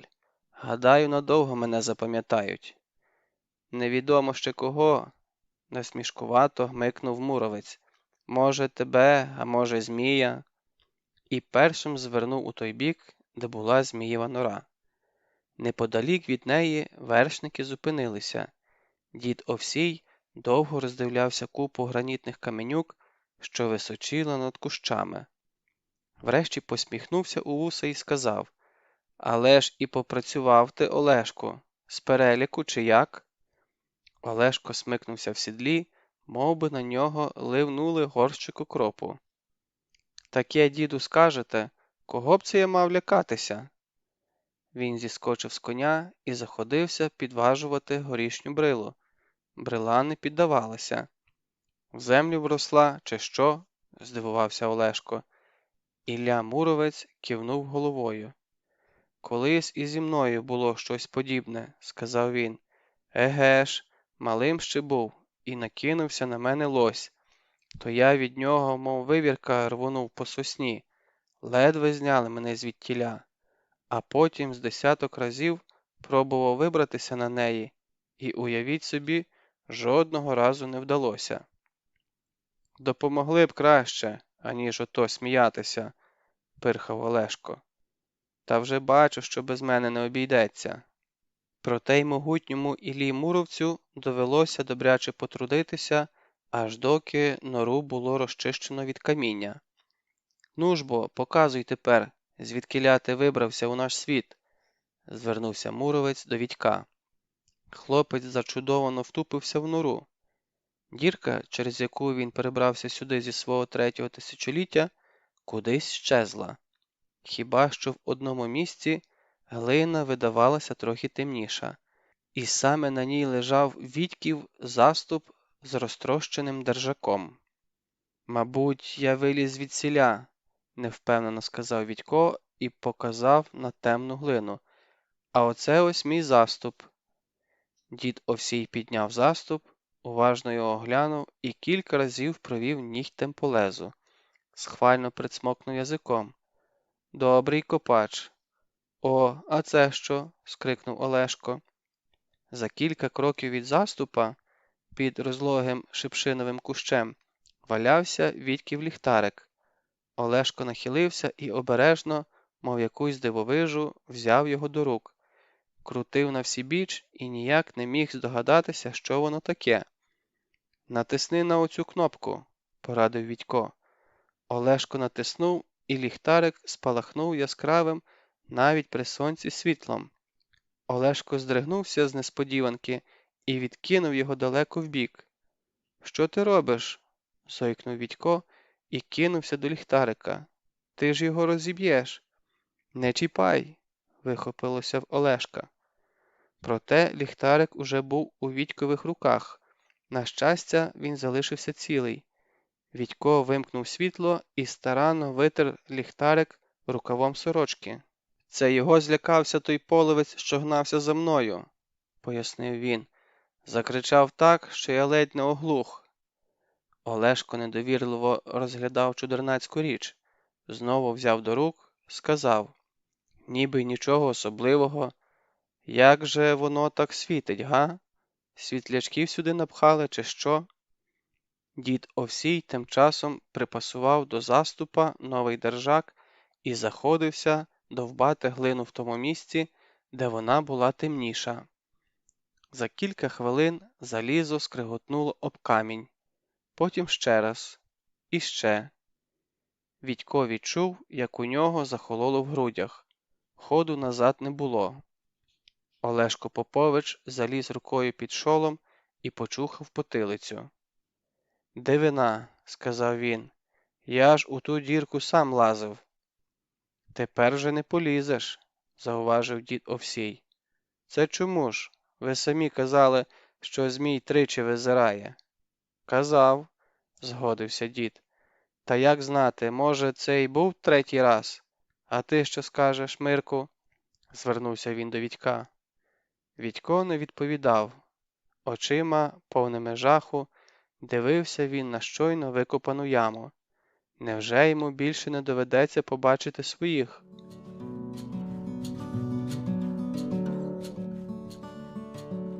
Змій під Римовим. Сонце повільно всідалося за Воронівський ліс.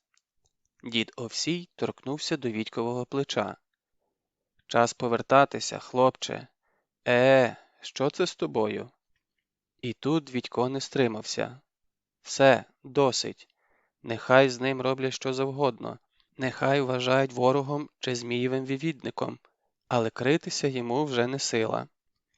Я не Мирко, сказав Вітько, і ніякого змія немає. Дід Овсій слухав Вітька, наче мала дитина. Він навіть рота розкрив від здивування. Кілька разів стріпував головою, мов би відганяв мару. Проте ще ширше розкрив рота Олешко Попович. В ньому могла вільно поселитися шпакова сімейка. Олешко то схоплювався на ноги і збуджено походжав довкола, то знову всідався навпроти хлопця. «Ти ж диви», – приголомшено примовляв він. «Та як же це?» «Замовкни», – осмикнув його дід Овсій. «Дай же послухати». І лише Муровець не виказував своїх почуттів. Він слухав Вітька з таким виглядом, ніби все це було йому давно відоме. «Що ж ви мовчите, дядьку Ільку?» – напосівся на велета Олешко, коли Вітько закінчив розповідь. «Ви що, знали про це, га? І мовчали?» «Справді, Ільку», – підтримав Олешка дід Овсій. «Скажи щось. Бачиш, що тут твориться?» «Та бачу», – відказав йому Ілля Муровець і звернувся до Вітька. «Ти, сестрі, тітці Меланці розповів про себе?» Вітько кивнув головою. «І Росанці теж», – сказав він. «А вони що?» «Сказали, щоб я мовчав. Нехай усі думають, ніби я й справді їхній Мирко». «Добре», – схвалив Муровець і підвівся. «Що ж, поїхали». «Як?» – здивувався Олешко. «Оце й усе, що ви хочете сказати?» «А ти чого чекав? Сторожі, я гадаю, надалі стежитимуть за норою. Відкриється, відпустимо хлопця, а як ні, то вже нехай вибачає». Велетова рука легенько торкнулася до похнюпленої Вітькової голови. «Ну ж бо, парубче, тримайся, тут уже нічого не вдієш. Треба чекати». Назад поверталися, коли землю оповили сутінки.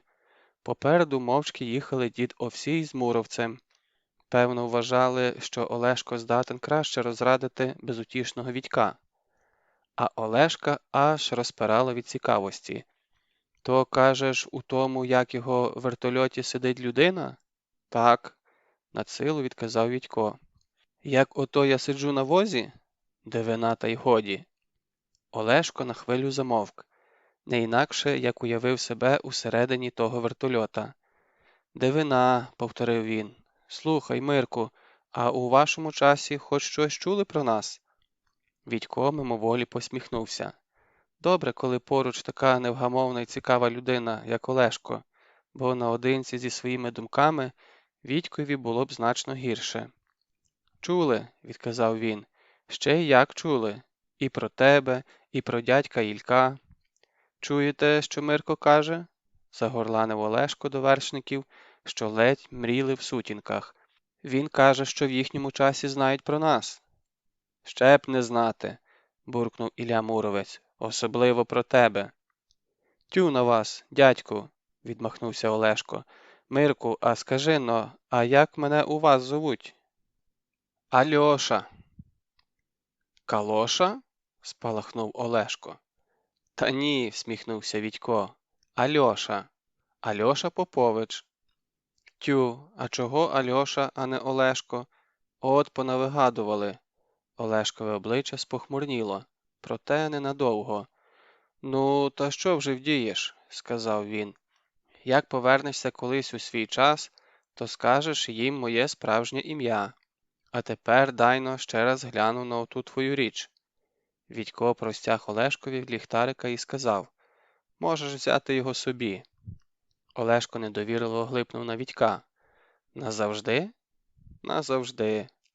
«Ну, Мирку», – тільки й спромігся сказати Олешко, а замить поцікавився. «А що я з ним робитиму?»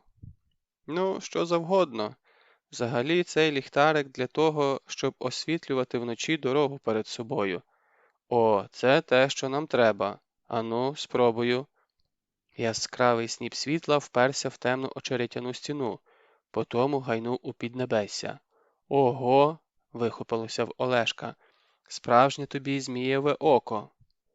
Захоркали й злякано затанцювали коні. Звіддалік долетів стривожений голос муровця. Гей, Олешку, що ти робиш? Дорогу освітлюю, дядьку Ільку. Дивіться. Куди тому змієвому оку? Промінь світла вихоплював з темряви чагарники, траву під ногами. Зненацька зупинився на обличчі муровця. Той поспіхом затулив долонею очі і сердито гримнув. Та зроби щось йому, аби не сліпило. Нічого не бачу. Отже ж бісів син свого батька, подав голос і дід Овсій. Геть коней схарапудив. Нічого не схарапудив, заперечив Олешко і спрямував промінь на дорогу. Їм же зручніше буде. Бачите, як видно? І тут від Римова долинув квапливий передзвін. Олешко застиг. Що це? Запитав він. Ніби на городищі убило б'ють. Та зроби щось з тим світлом, розлютився муровець. Аби я знав, як це робиться, знічено відказав Олешко. Мирку, як його загасити, га? Мирко натис на кнопку, і довкола знову запала темрява. І в тій темряві чути було віддалені удари по металу. Потім один за одним у городищі почали спалахувати крихітні вогники. Тривога! Спохопився Олешко. Мерщій до городища. Стривай! Зупинив його муровець і прислухався. Схоже, сюди хтось жене кіньми. І раптом розреготався так, що коні знову схарапудилися. Не інакше, як нам на допомогу поспішають. Яка там допомога? Не зрозумів Олешко. Навіщо вона нам? Ну, а як же? Хлопці побачили світло біля сули і подумали, що то змій налетів на нас. Мабуть, так воно і є, згодився дід Овсій і накинувся на Олешка. Отже ж, дурень, застав такого Перунові молитися, то він і лоба розіб'є. Та хіба ж я знав? Розгублено промимрив Олешко, проте одразу знайшовся. Слухайте, та це ж чудово. Ми їм скажемо, що змій і справді накинувся на нас, а ви, дядьку Ільку, як дали йому, а ми як додали, і все, немає змія.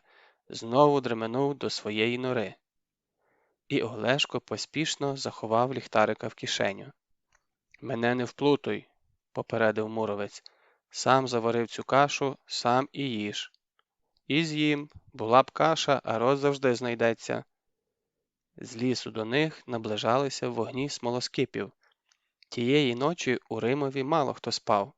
Усі тільки й переповідали один одному всілякі жахи про Зміїв напад, а також про те, як Олешко Попович, що опинився найближче до Змія, вийшов переможцем у жорстокому двобої, і ніхто не звернув увагу на те, що муровець при цьому загадково гмукав у довгі вуса, а дід Овсій сердито плювався і називав когось брехлом несосвітенним. Володимир Мономах. Спостережник Панько сидів на нижньому щаблі, помацував ногу в котику і люто лаяв невідь кого. Він щойно злізав із сторожової вежі і оступився на рівному. «Отже ж і ростелепа», – сказав йому дід Овсій, – «навіть лазити по-людському не вмієш». Спостережник хотів відказати щось гнівне, але стримався. З дідом заводитися було марно. Мало того, що він старший і теж гострий на язик, так ще й Ілля Муровець за ним руку тягне в усьому. Тож спостерігач закотив холошу і, зціпивши зуби, спостерігав, як набрякає його нога. Дід Овсій помацав її і співчутливо похитав головою. «Без доброго костоправа не обійтися», – крекнув він і погукав. «Гей, хлопці, а зганяйте-но хтось до діда Микитки». Тоді поплював на руки і подерся по хиткій драбині на вежу. Відько з заздрістю спостерігав, як дід, майже не нахиляючись до драбини, спритно долає щабель за щаблем. За якусь мить дід уже стояв на спостережному майданчику і, приставивши долоню до лоба, уважно видивлявся засулу. Проте, мабуть, нічого підозрілого не виявив, бо за хвилину глянув униз і гукнув: «Мирку, де ти там? А лізь-но сюди!» Вітько став поруч з дідом, і в нього перехопило подих. У своєму житті він вилазив на найвищі скирти, дахи та дерева, але забиратися на таку височінь йому ще не доводилось.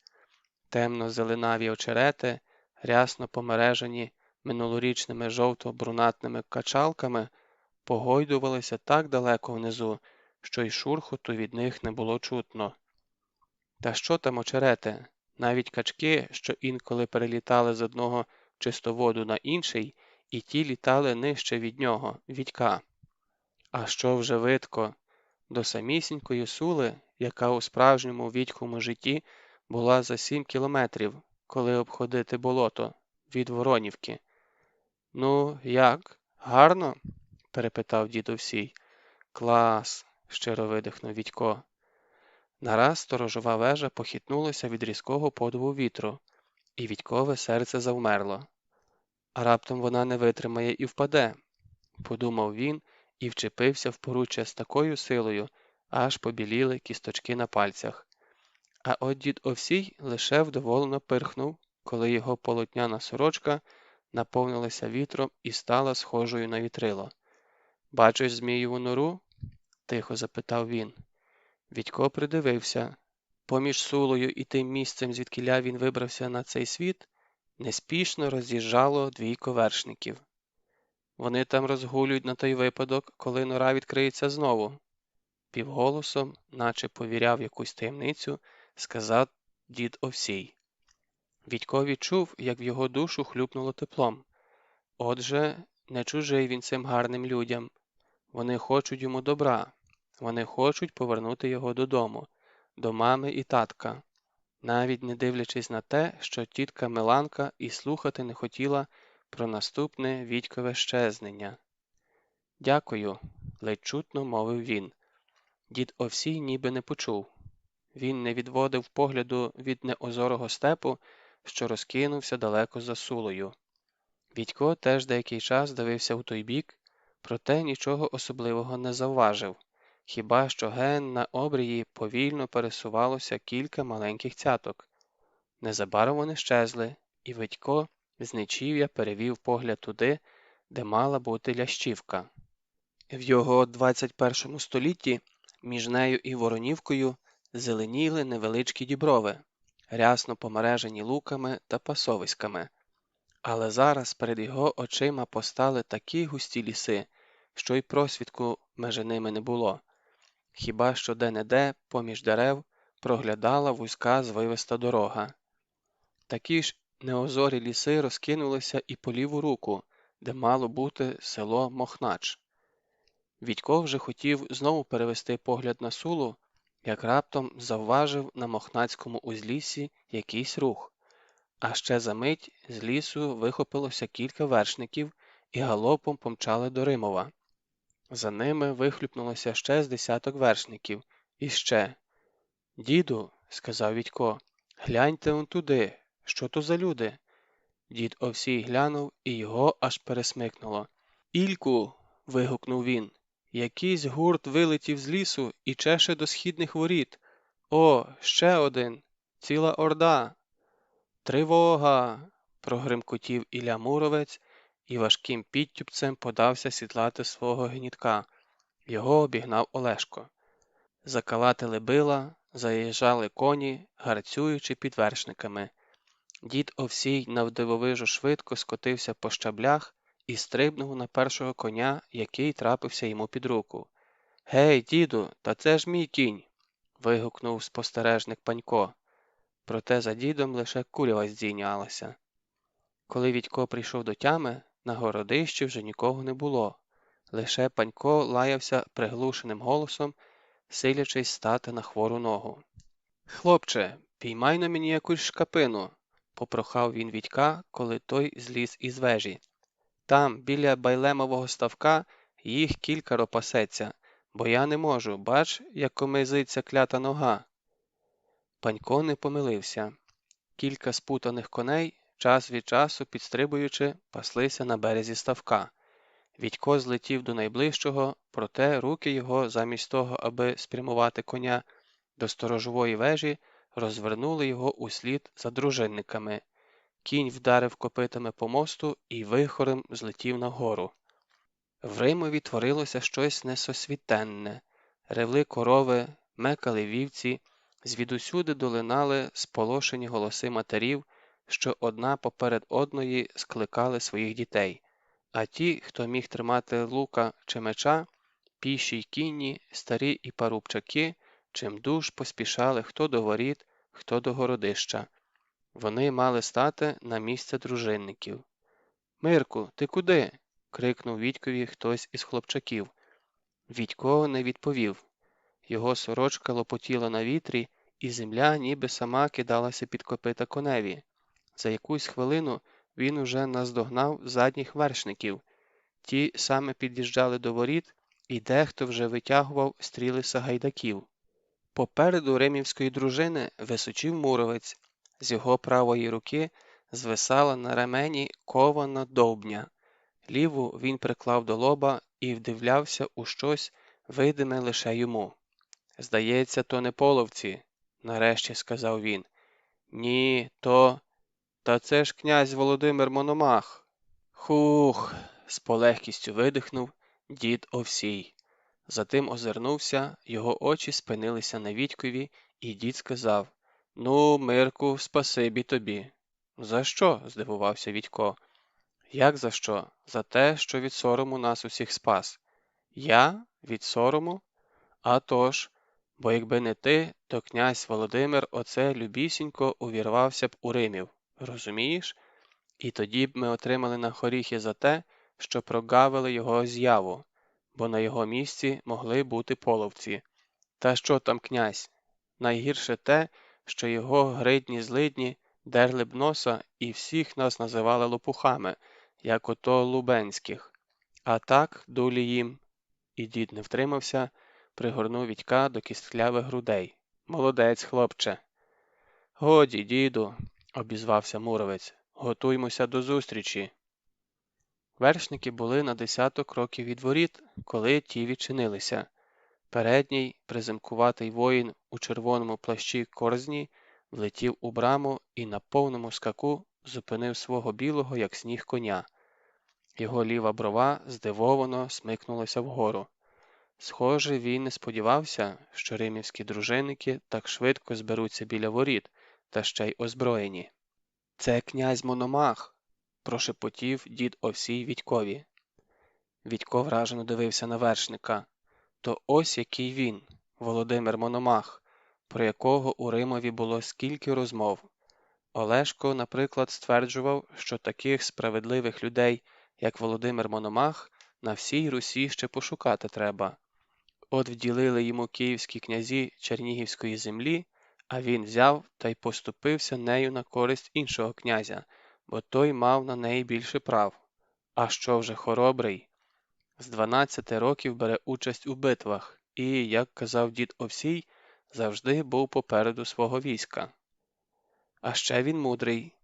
Кілька років тому Переяславську землю безперервно терзали половецькі орди, і нічого не можна було вдіяти, бо на кожного переяславського воїна припадало чи не 7 половецьких. Та коли в Переяславі став княжити Володимир, він уклав з ханами угоду про ненапад. Щоправда, хани її час від часу порушують, тихцем посилають за Сулу своїх розбишак, а самі вдають, що нічого не відають. А от Моновахові переходити за Сулу не можна, бо він змушений був на вимогу ханів віддати заручником свого улюбленого сина Святослава.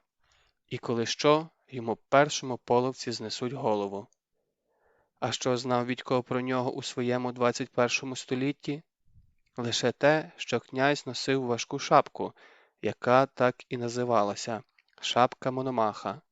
Але правда це чи ні, Вітько сказати не міг, бо князь був простоволосий і його русяве волосся перехоплювала стрічка.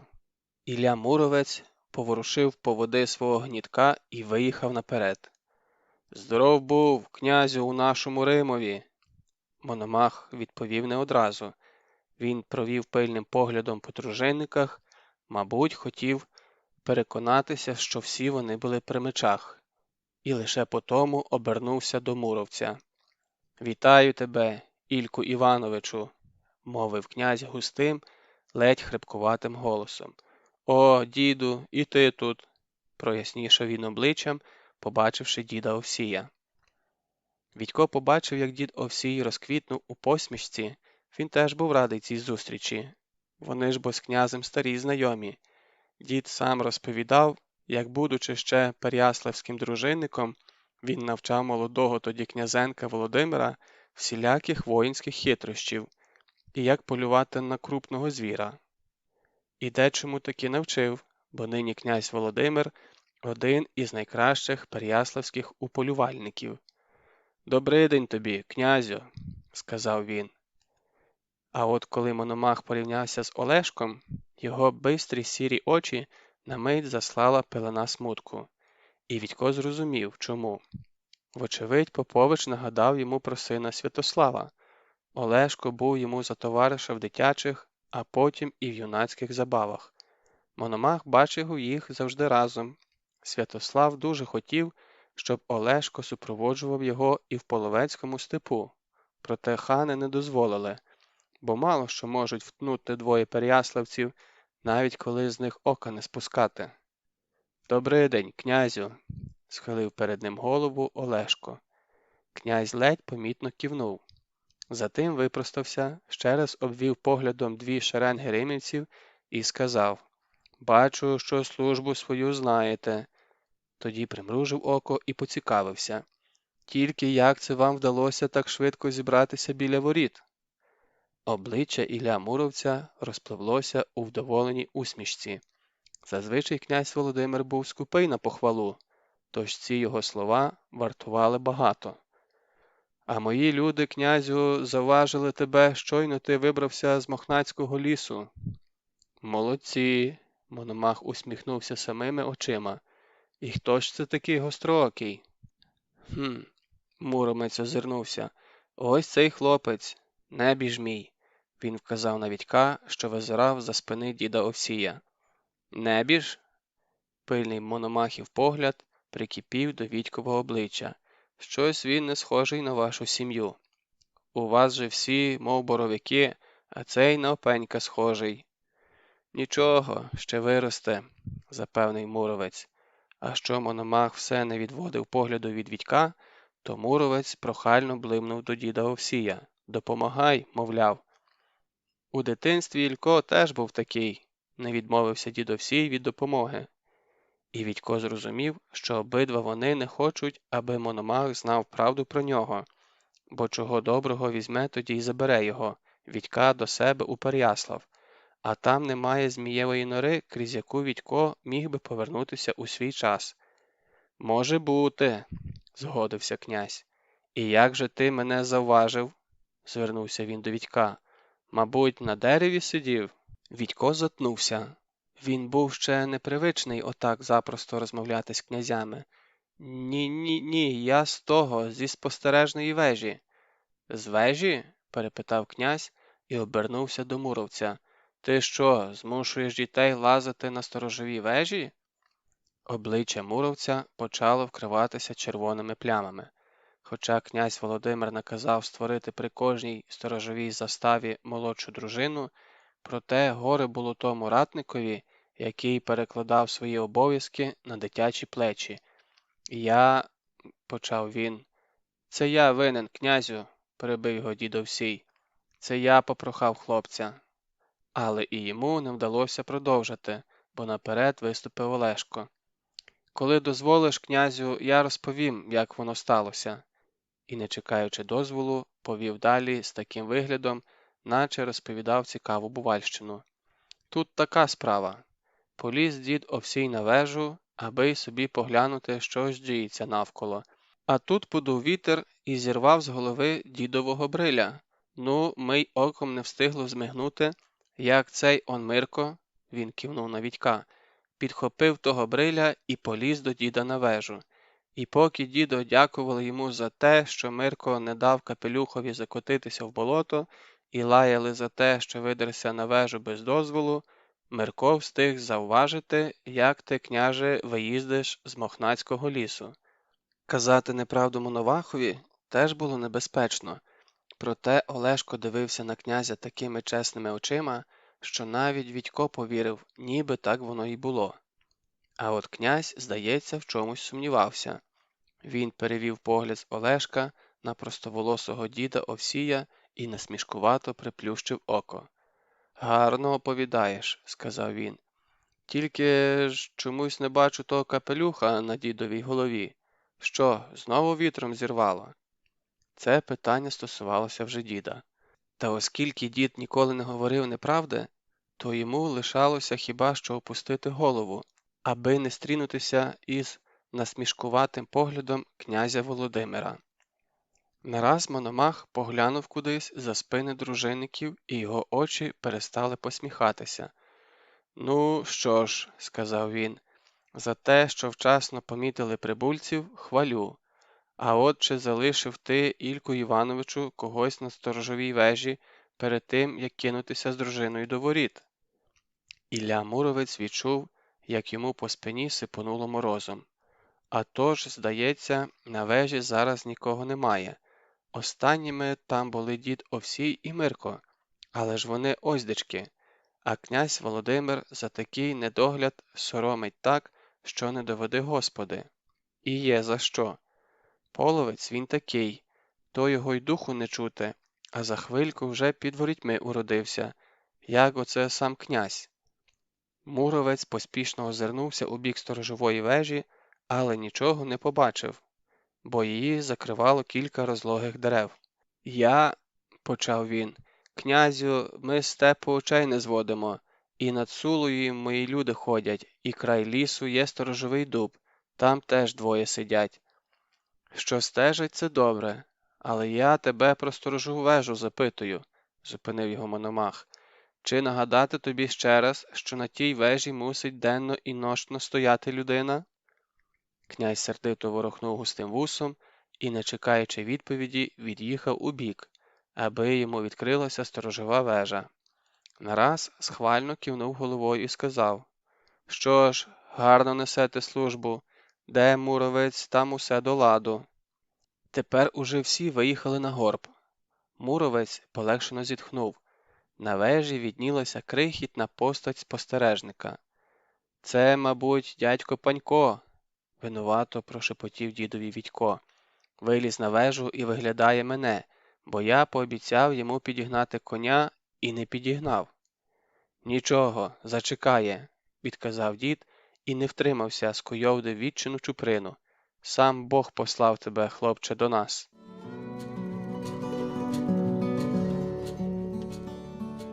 Дика кішка Рись. У цьому лісі вона почувалася господинею. На деревах, від товстелезних нижніх гілок, де так зручно відпочивати, і до верхніх, які й білку не втримають, вона не мала собі рівних.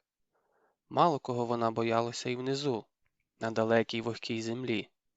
Зате сама вона наводила страх на увесь ліс. Зайці й лисиці, ледь зачувши її запах, стрімголов зривалися з місця. Косулі та олені обходили 10-ю дорогою те дерево, на якому вона спочивала. Всі знали її нещадність і вміння зненацька й блискавично впиватися в незахищену шию. Навіть кошлатий ведмідь чи велетенський зубр інколи заходили у ці місця, і ті, зачувши запах дикої кішки, нервово пересмикували носом і сторожко озиралися. Не боявся її хіба що дикий кабан, бо його товстошкіру шию не брали жодні кіхті, зате над ним можна було вдосталь покепкувати. Наприклад, схопити щойно народжене порося і стрибнути з ним на дерево. І не було для неї більшої втіхи, ніж ласувати синочком чи донею того вепра і спостерігати, як той в нестямній люті штурхає іклами дерево, на якому вона розкошує. Єдине, кого дика кішка остерігалася, це двоногих істот. Остерігалася і зневажала, бо ті не вміли до пуття ні по деревах лазити, ні по землі бігати, та й шиї у них були такі ніжні й незахищені, що розпороти їх можна було одним кігтем її пазуристої лапи. Зате у двоногих були дуже вправні передні кінцівки. Вони вміли геть все, а надто випускати довгі жалючі жала, від яких не було ніякого порятунку. Єдина втіха, що ці істоти мали кепський зір, такий кепський, що не могли нагледіти її навіть тоді, коли вона лежала, притиснувшись до гіляки, за кілька стрибків від них. Тож вона звикла не тікати, коли хтось із цих двоногих проходив неподалік, хіба що тісніше притискувалася до дерева та примружувала очі, щоб сонячний промінь не відбився від них. А ще вона полюбляла вибиратися на узлісся і подовгу спостерігати за життям тих двоногих. Особливо їй подобалося стежити за їхніми малюками. Ті, точнісінько, як і її кошенята, не могли ні хвилини побути в спокої. Вони бігали, стрибали, лазили по деревах, борюкалися і взагалі щиняли такий веселий рейвах, що часом їй самій кортіло зістрибнути з дерева і погасати серед них. Проте кілька днів тому така безпечність дорого їй обійшлася. Чи то вона невчасно блимнула оком, чи вляглась на досить освітленому місці, проте один з гурту двоногих, що проїжджав під її деревом, зупинився на ній поглядом, а тоді в його руках опинилася гнута лозина. Щось свиснуло, вдарило в гіляку перед нею і, відлетівши убік, застрягло їй поза вухом. З несподіваного болю, що пронизав все її єство, воно ледь не впало на землю. Все ж якимось дивом втрималася і щезла в гущавині швидше, ніж двоногий встиг послати ще одне жало. Ці кілька днів вона мучилася так, як ще не мучилася ніколи. Біль, що нуртував у загривку, доводив її до божевілля, бо його не можна було ні перележати, ні зализати язиком. І цей біль з кожною хвилиною збільшував і без того велику зненависть до двоногих, що змусили її почуватися так зле. Що вона їм вчинила? В неї і думки тоді не було напасти на когось із них, а надто на їхніх беззахисних малюків, хоча ті були ще слабшими, ніж верескливі діти дикого вепра. Але відтепер вона не матиме жалю ні до кого з цих двоногих, ні до старого, ні до малого. Зненацька до неї долинув віддалений тупіт. Дика кішка Рись зловтішно засичала і, перемагаючи біль, що на кожному кроці бив їй у тім'я, почала скрадатися до дороги, яку проклали ті двоногі. Мономах любив швидку їзду.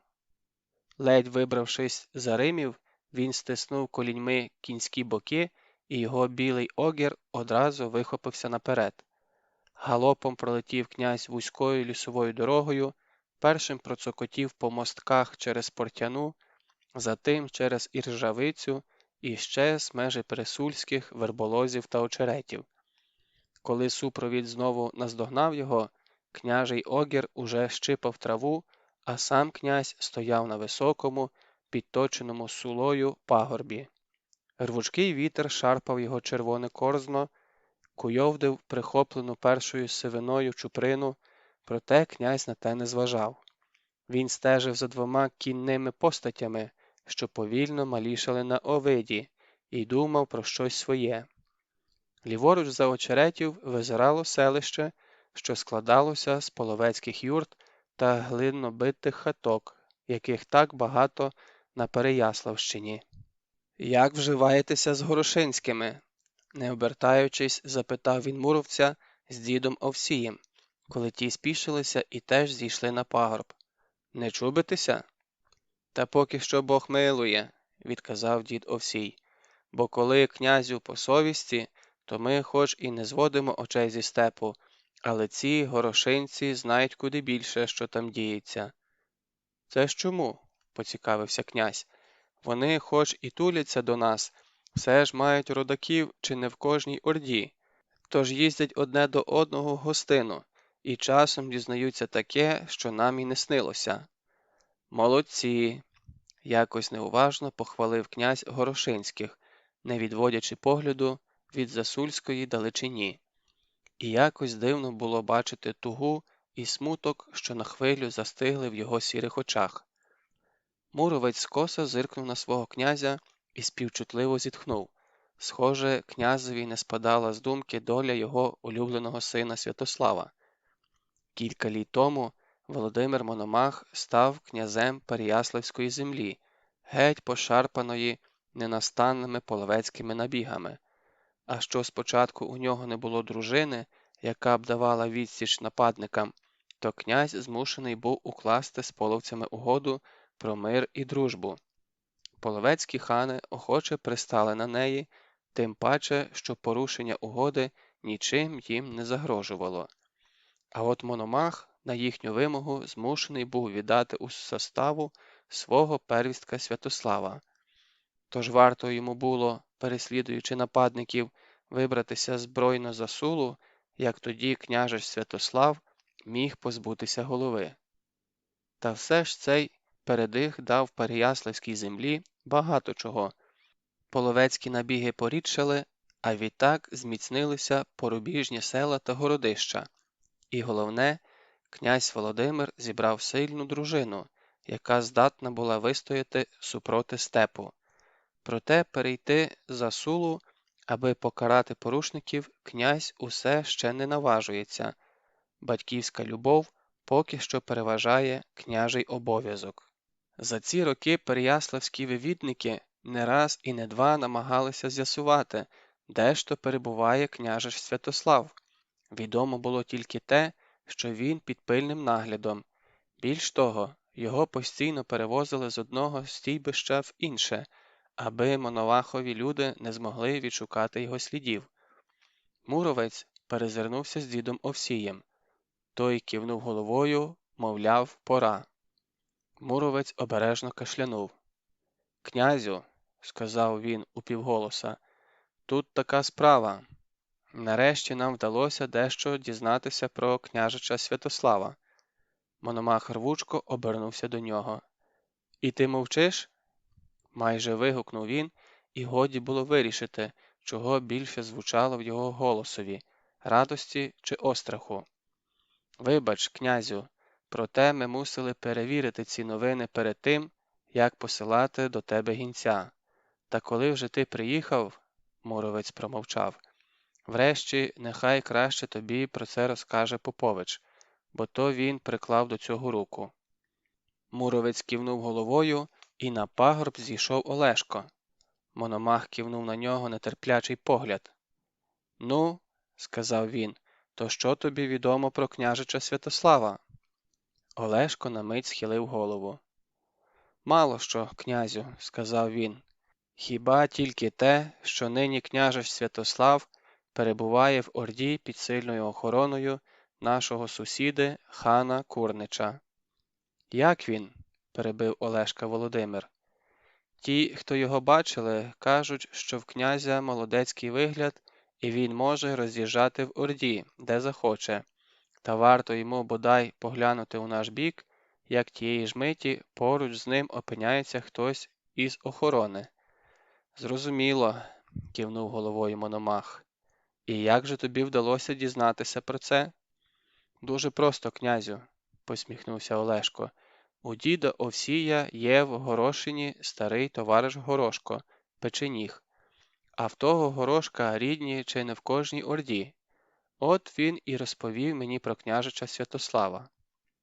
Олешко озирнувся довкола, а тоді наблизився до Мономаха майже впритул і сказав: «А що, князю, коли нам спробувати викрасти його?» Князь Мономах випростався, мов від удару. На мить у його погляді, спрямованому на Поповича, зблисла надія. Проте князь одразу заперечливо похитав головою. «Навряд чи це вдасться», – сказав він. «Сам же кажеш, що половці з нього очей не зводять, тож варто нам лише перебратися за Сулу, як вони миттю запроторять його кудись аж до моря, або іще гірше. Та я, князю, не про те, довірливо, наче найближчому приятелеві, зашепотів Олешко у князеве вухо. Якщо ти не забув, ми з княжичем Святославом колись попросили в тебе дозволу прогулятися до Сули, а опинилися аж біля Хоролу. Пам'ятаю, відказав Мономах. Тоді вам дісталося від мене так, що ви кілька днів не могли сісти. Було таке, радісно погодився Олешко. Але я, князю, про інше. Я про те, що тоді нам на очі потрапила одна чарівна місцинка. А що, коли? Княжа охорона з тої розмови не чула ані слова. Вона лише бачила, як випростався князь, ніби скинув з себе важку ношу, як він пожвавішав, і вперше за кілька років у його очах засвітилася радість. Назад поверталися без поспіху. Мономах з муровцем їхали попереду і стиха розмовляли. Одразу за ними похитувалися в сідлах дід Овсій та Олешко Попович. Решта дружинників, аби не заважати, відстала на 10 кроків. Інколи Мономах озирався, кивком голови підкликав Поповича чи діда Овсія і про щось у них запитував. Незабаром вершники порівнялися зі сторожовим дубом і в'їхали до лісу. Поступово дорога звузилася до розмірів стежки, і муровець притримав свого гнітка, пропускаючи Мономаха вперед. Зненацька у листі щось прошуміло. Мономах блискавично відхилився убік, і в ту ж мить повз його голову промайнула якась сіра тінь і впала на шию коневі. Княжий огір пронизливо заржав, відсахнувся, зачепився за корінь і впав, дригаючи у повітрі ногами. Сіра тінь перевтілилася в небачених розмірів дику кішку рись. Вона стрибком розвернулася і кинулася на Мономаха, цілячись в його карк. Проте князь уже стояв на землі, і в його руках невідомо яким дивом опинився мисливський ніж.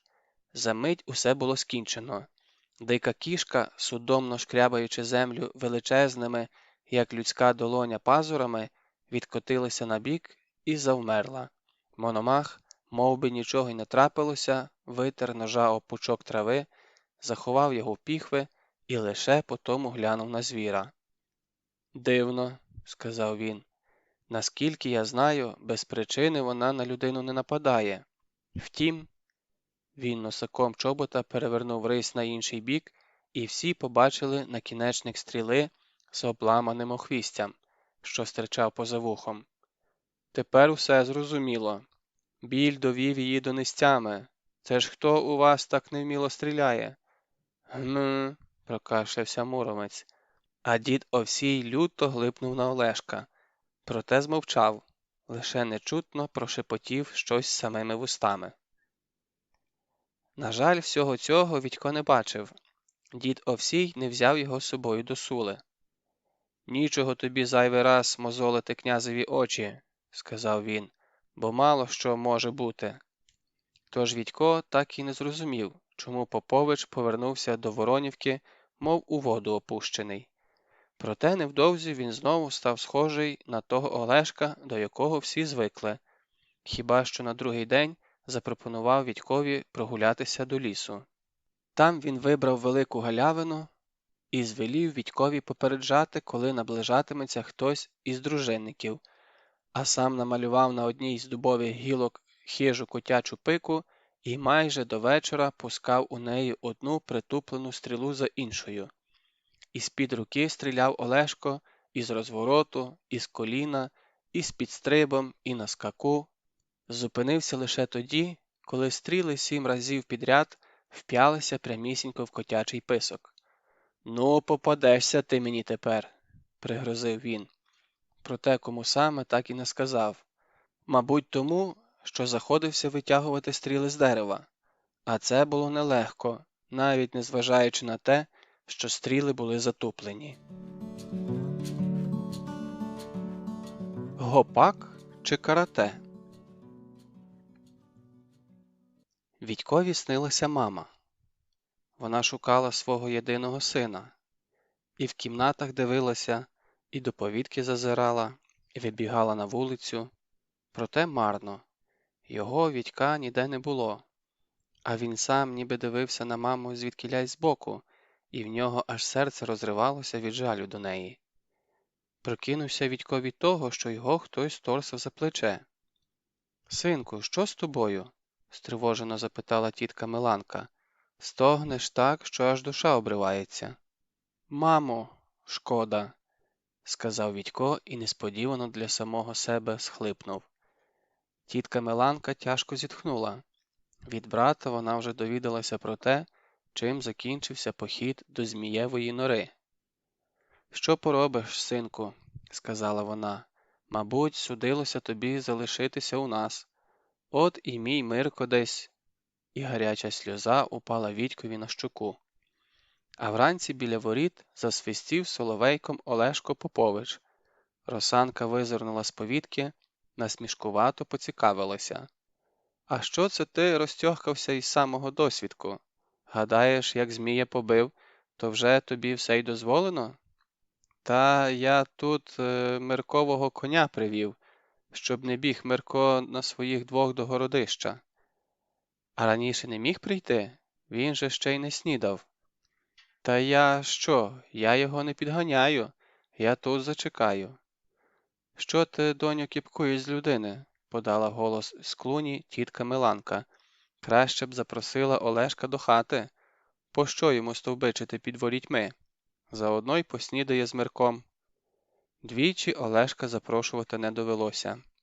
Коли вибралися з дворища, Олешко тихо сказав: «Слухай, Мирку, може мені того Змія ніби ще й полонити?» «Як це, ніби?» – не зрозумів Вітько. «А так. Учора я його ніби побив, а оце подумав, що, може, мені його ніби й полонити?» «А навіщо?» «Як навіщо? Щоби рознести про це по усіх усюдах, і коли нам доведеться непереливки, хай знають чужинці, що варто мені лише свиснути, і він одразу ж з'явиться і прийде нам на поміч. Ну, то як? Гарно я придумав?» Не знаю», – нерішуче відказав Вітько. «Полонити для того, щоб половці боялися на нас нападати? Мабуть, непогано». Олешко задоволено поплескав Вітька по плечу. «Добре мати справу з розумними людьми», – сказав він. Молодша дружина на чолі з Ледьком уже відхекувалася біля брами. Над хлопцями здіймалася пара. «Ми тут трохи побігали», – пояснив Ледько. Щойно Олешко з Вітьком зіскочили з коней. «Молодці», – похвалив їх Попович. «А тепер боротися». Хлопці миттю розбиралися на пари і міцно охопили один одного руками. Хлоп'ячі обличчя розчервонілися з натуги. Перший подолав свого суперника Ледько. Власне, він просто притис його до себе, тоді підняв, як лантуха з половою, і поклав на землю. Після цього Ледько відійшов убік. Боротися йому було ні з ким. Інші хлопці виявилися приблизно однаковими за силою і спритністю. Вони вперлися один в одного лобами, пирхали, штовхалися. Проте ніхто не збирався першим падати на траву. «А ти чого дивишся?» – гукнув Олешко до Вітька. «Ану, покажи Мусі, на що ти здатний». Муха – це той, кого Ледько щойно подужав. Але то лише здавалося, ніби Муха слабак. Проти Ледька, звісно, а от коли він обхопив Вітька, Вітько одразу відчув, що Муха значно міцніший за нього. З ним, мабуть, сам Ігор Мороз не одразу впорався б. Проте боротися так, як борються зазвичай у третьому тисячолітті, Муха не вмів. Він, як і Ледько, думав лише про те, як підняти суперника в повітря і затим кинути на траву. І це йому майже вдалося. Лише в останню мить Вітько якимось дивом вислизнув з чіпких обіймів Мухи. «Непогано», – зауважив Олешко. І знову Муха, як молоденький бичок, пішов уперед. Вітько відчував, що в нього от-от затріщать кісточки. З усієї сили натис долонями на підборіддя суперника. Муха з несподіванки послабив обійми і Витько знову вислизнув з його рук. «Це неправильно», – ображено сказав Муха. «Хіба так борються? Ти ж не борешся, а втікаєш». «То зроби так, аби він не тікав», – порадив Олешко. Муха витер чоло і знову завзято посунув на Вітька. Але замкнути обійми на спині супротивника не встиг, бо Вітько перехопив його правицю, тоді блискавично пірнув йому під плече. Муха й не щувся, як уже лежав на спині і ошелешено розглядав пухнасті хмарки, які в цей час зупинилися над городищем. «Ого!» – скрикнув Олешко. «Як це ти так зумів, га?» Вітько повторив прийом. Муха розлютився і стис кулаки. «Ич, який меткий та удатний!»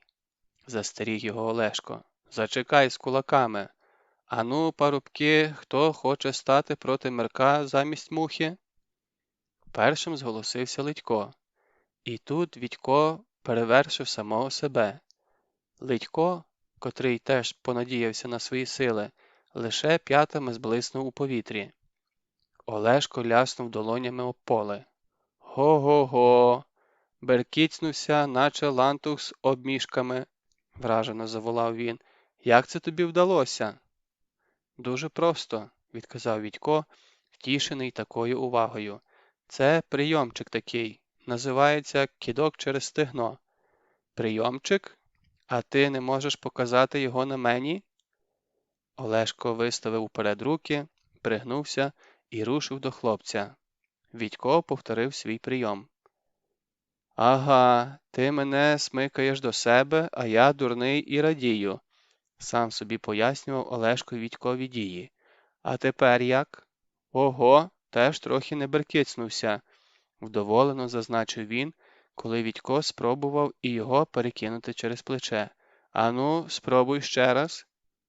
Ще і ще показував Вітько свій прийом, аж поки добряче не вхекався. «Все зрозуміло», – нарешті сказав Олешко. «А тепер, хлоп'ята, покажімо й ми, на що здатні». Олешко вихопив з піхов меча. З вигуком «гоп» підніс його над головою, мов би відбивав удар супротивника і блискавично присів.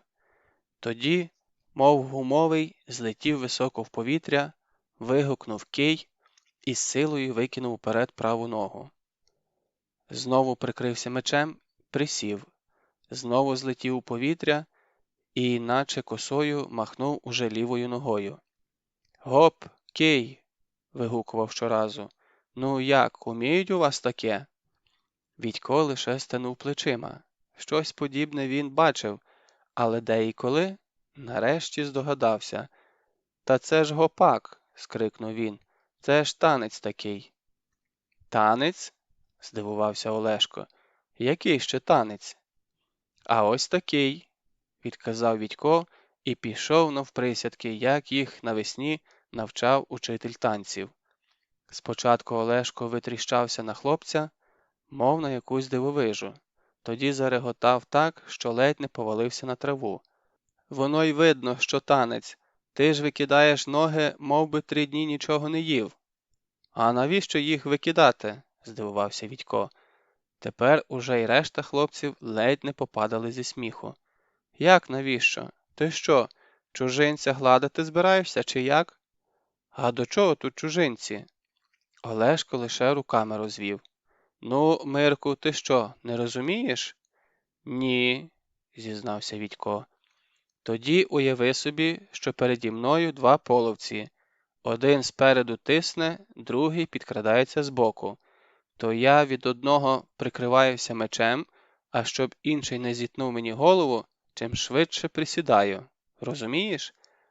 А щойно їхні шаблюки просвистять наді мною, підстрибую і наче києм вдаряю найближчого половця ногою, та так, щоб з нього й дух вилетів, і переді мною зостається лиш один бусурман.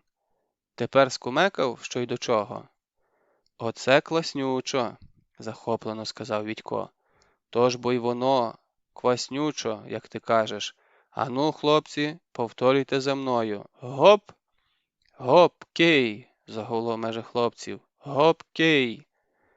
А Вітько стояв і лише глипав на той чудернацький танок, від якого чужинцям стає млосно.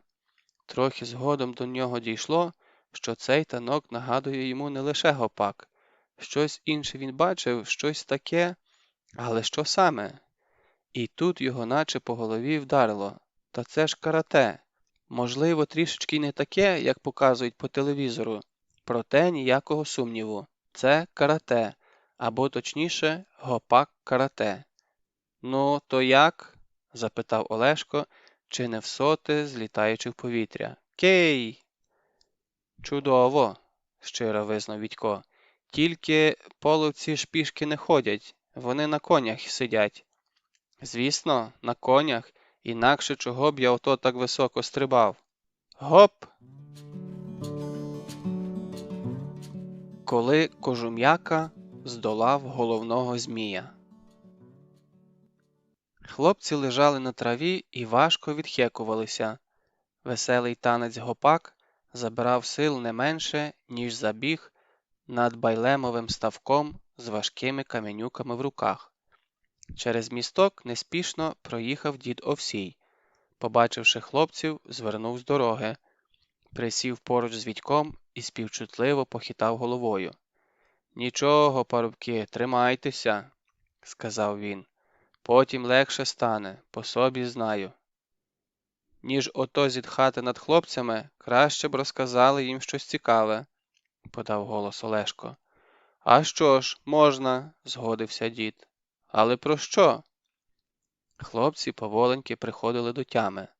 То один, то інший підводився з трави і підсідав ближче до діда. «Про печенігів я вже розказував», – вголос розмірковував дід, «і про князів наших ви чули, і про те, як землю руську краяли на країни». «Про Змія розкажіть», – сказав Олешко, «про того, що його у Києві сам Кожум'яка здолав». При цих словах хлопці з цікавістю зиркнули у Відьків бік. Ще б пак, вони лише чули про Змія, а він його бачив на власні очі. «Можна і про Змія», – охоче згодився дід Овсій, – «тільки довга буде моя розповідь». «Ну то й що?» – відказав Муха. «Ми нікуди не квапимося», – підтримали його інші хлопці. Олешко на те лиш посміхнувся. «Отже, капосні», – сказав він, – «їм що завгодно, аби не бігати». «Не всі ж такі проворні, як ти», – заступився за хлопців дід Овсій і зручніше вмостився на траві. «Ну, гаразд, слухайте». Гарно оповідав дід Овсій, майже так, як у справжній казці про Кожум'яку, що її Відько востаннє прочитав місяць тому. Хіба що закінчення у дідовій казці було інше.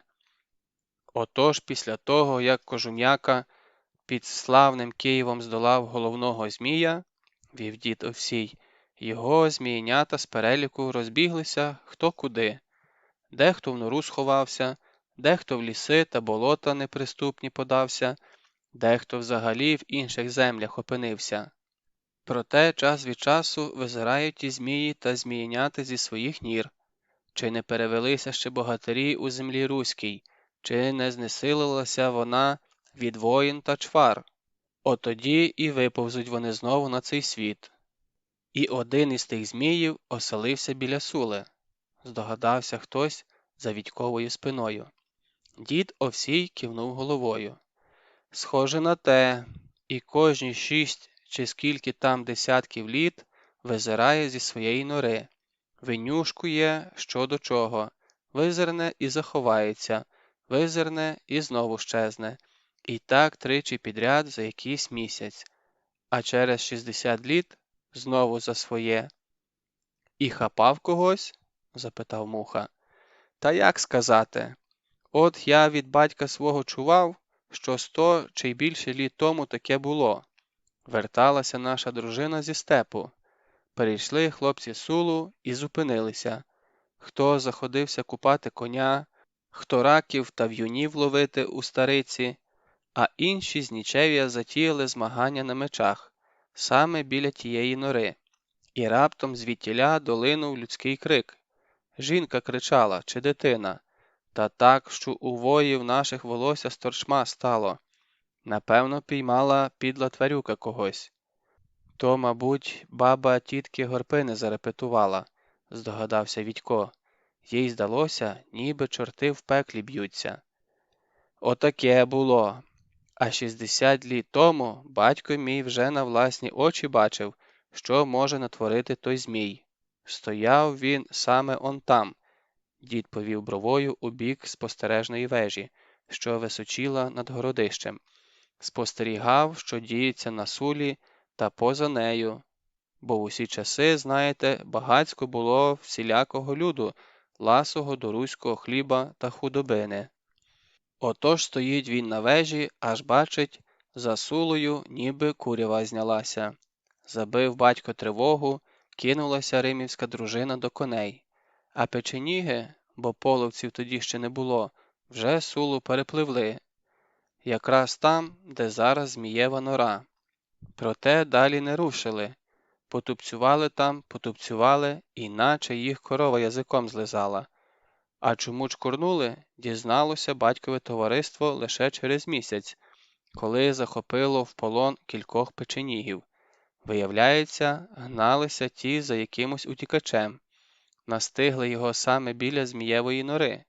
А вона якраз відкрилася. Втікач туди. Звісно, і переслідувачі за ним поплуганилися. З десяток їх було, не менше. Дідо всій замовк і окинув поглядом товариство. Цікаво йому чи ні? Товариство сиділо, роззявивши роти. І все. Пропали і втікач, і печеніги. Вів дід далі. Лише один з того десятка вибрався, та й то незабаром умер. В степу ходили чутки, що він помер від отруйних змієвих укусів, та все ж встиг перед смертю повідати, що вони вибралися за втікачем на той світ. Спочатку потрапили у якийсь яр, а з нього вихопилися на битий шлях. Аж тут сталося щось жахливе. Ніби одночасно гримнуло 10 громів над головою, і 10 блискавиць вдарило вогнем просто у очі. То 10 зміїв накинулося на них, і ні стріли їх не брали, ні списи, ні мечі. Вражені такою оповіддю, хлопці довго мовчали. Мабуть, уявляли собі, що воно таке – 10 громів і 10 блискавиць одразу. То, здається, печеніги наскочили на німецькі танки, здогадався Відько. А що буде, коли той змій все ж таки вилізе? Несміливо поцікавився один з хлопців. Погано буде, зітхнув дід Овсій. Ох-охо! І так невідомо, як дати раду з половцями, а тут ще й змій. А ти як гадаєш? Звернувся до Відька Ледько. Вилізе змій чи ні? Не вилізе, твердо відказав Відько. Здається, це було єдине, що він знав напевно. Чому? Бо побоїться. Хлопці полегшено зітхнули. Олешко підморгнув Відькові. Ще б не боятися, втрутився він. Либонь здогадується, що непереливки доведеться, коли висуне у наш світ свою гидку пику, хоча, по правді, далеко не кожен зголоситься стати з ним напрю. На що вже я, та й то жишки затремтіли, коли його побачив. Як звати того змія? Звернувся Олешко до Відька. Підкажи, бо щось ніяк не запам'ятаю. Вертоліт. Олешко зневажливо сплюнув на землю. Тьху, сам погань і ім'я таке ж. А який він на вигляд? Запитав хтось із хлопців. Олешко відповів не одразу. Ну, як би тобі сказати, почав він. Розумієш, летить щось отаке товстелезне. Олешко широко розвів руками. Хвостисько у нього, мов колода. Крила в нього миготять так швидко, що їх майже не видно. А що вже реве, як 100 голодних бугаїв. А зуби у нього які? От такі, сказав Олешко і показав ліктя. Ну, може, трохи менші, уточнив він, але не набагато.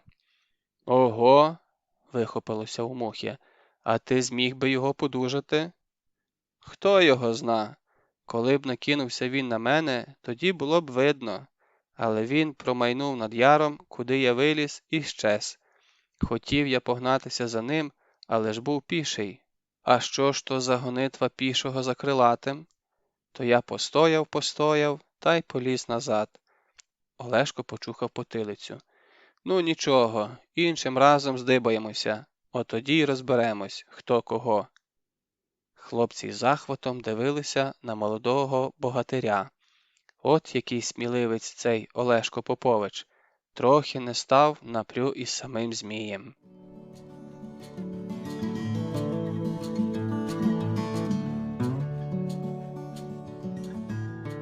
Хто цупить черешні? Прокинувся Вітько від приглушених голосів. Та нехай ще поспить хоч трохи, вмовляла когось тітка Миланка.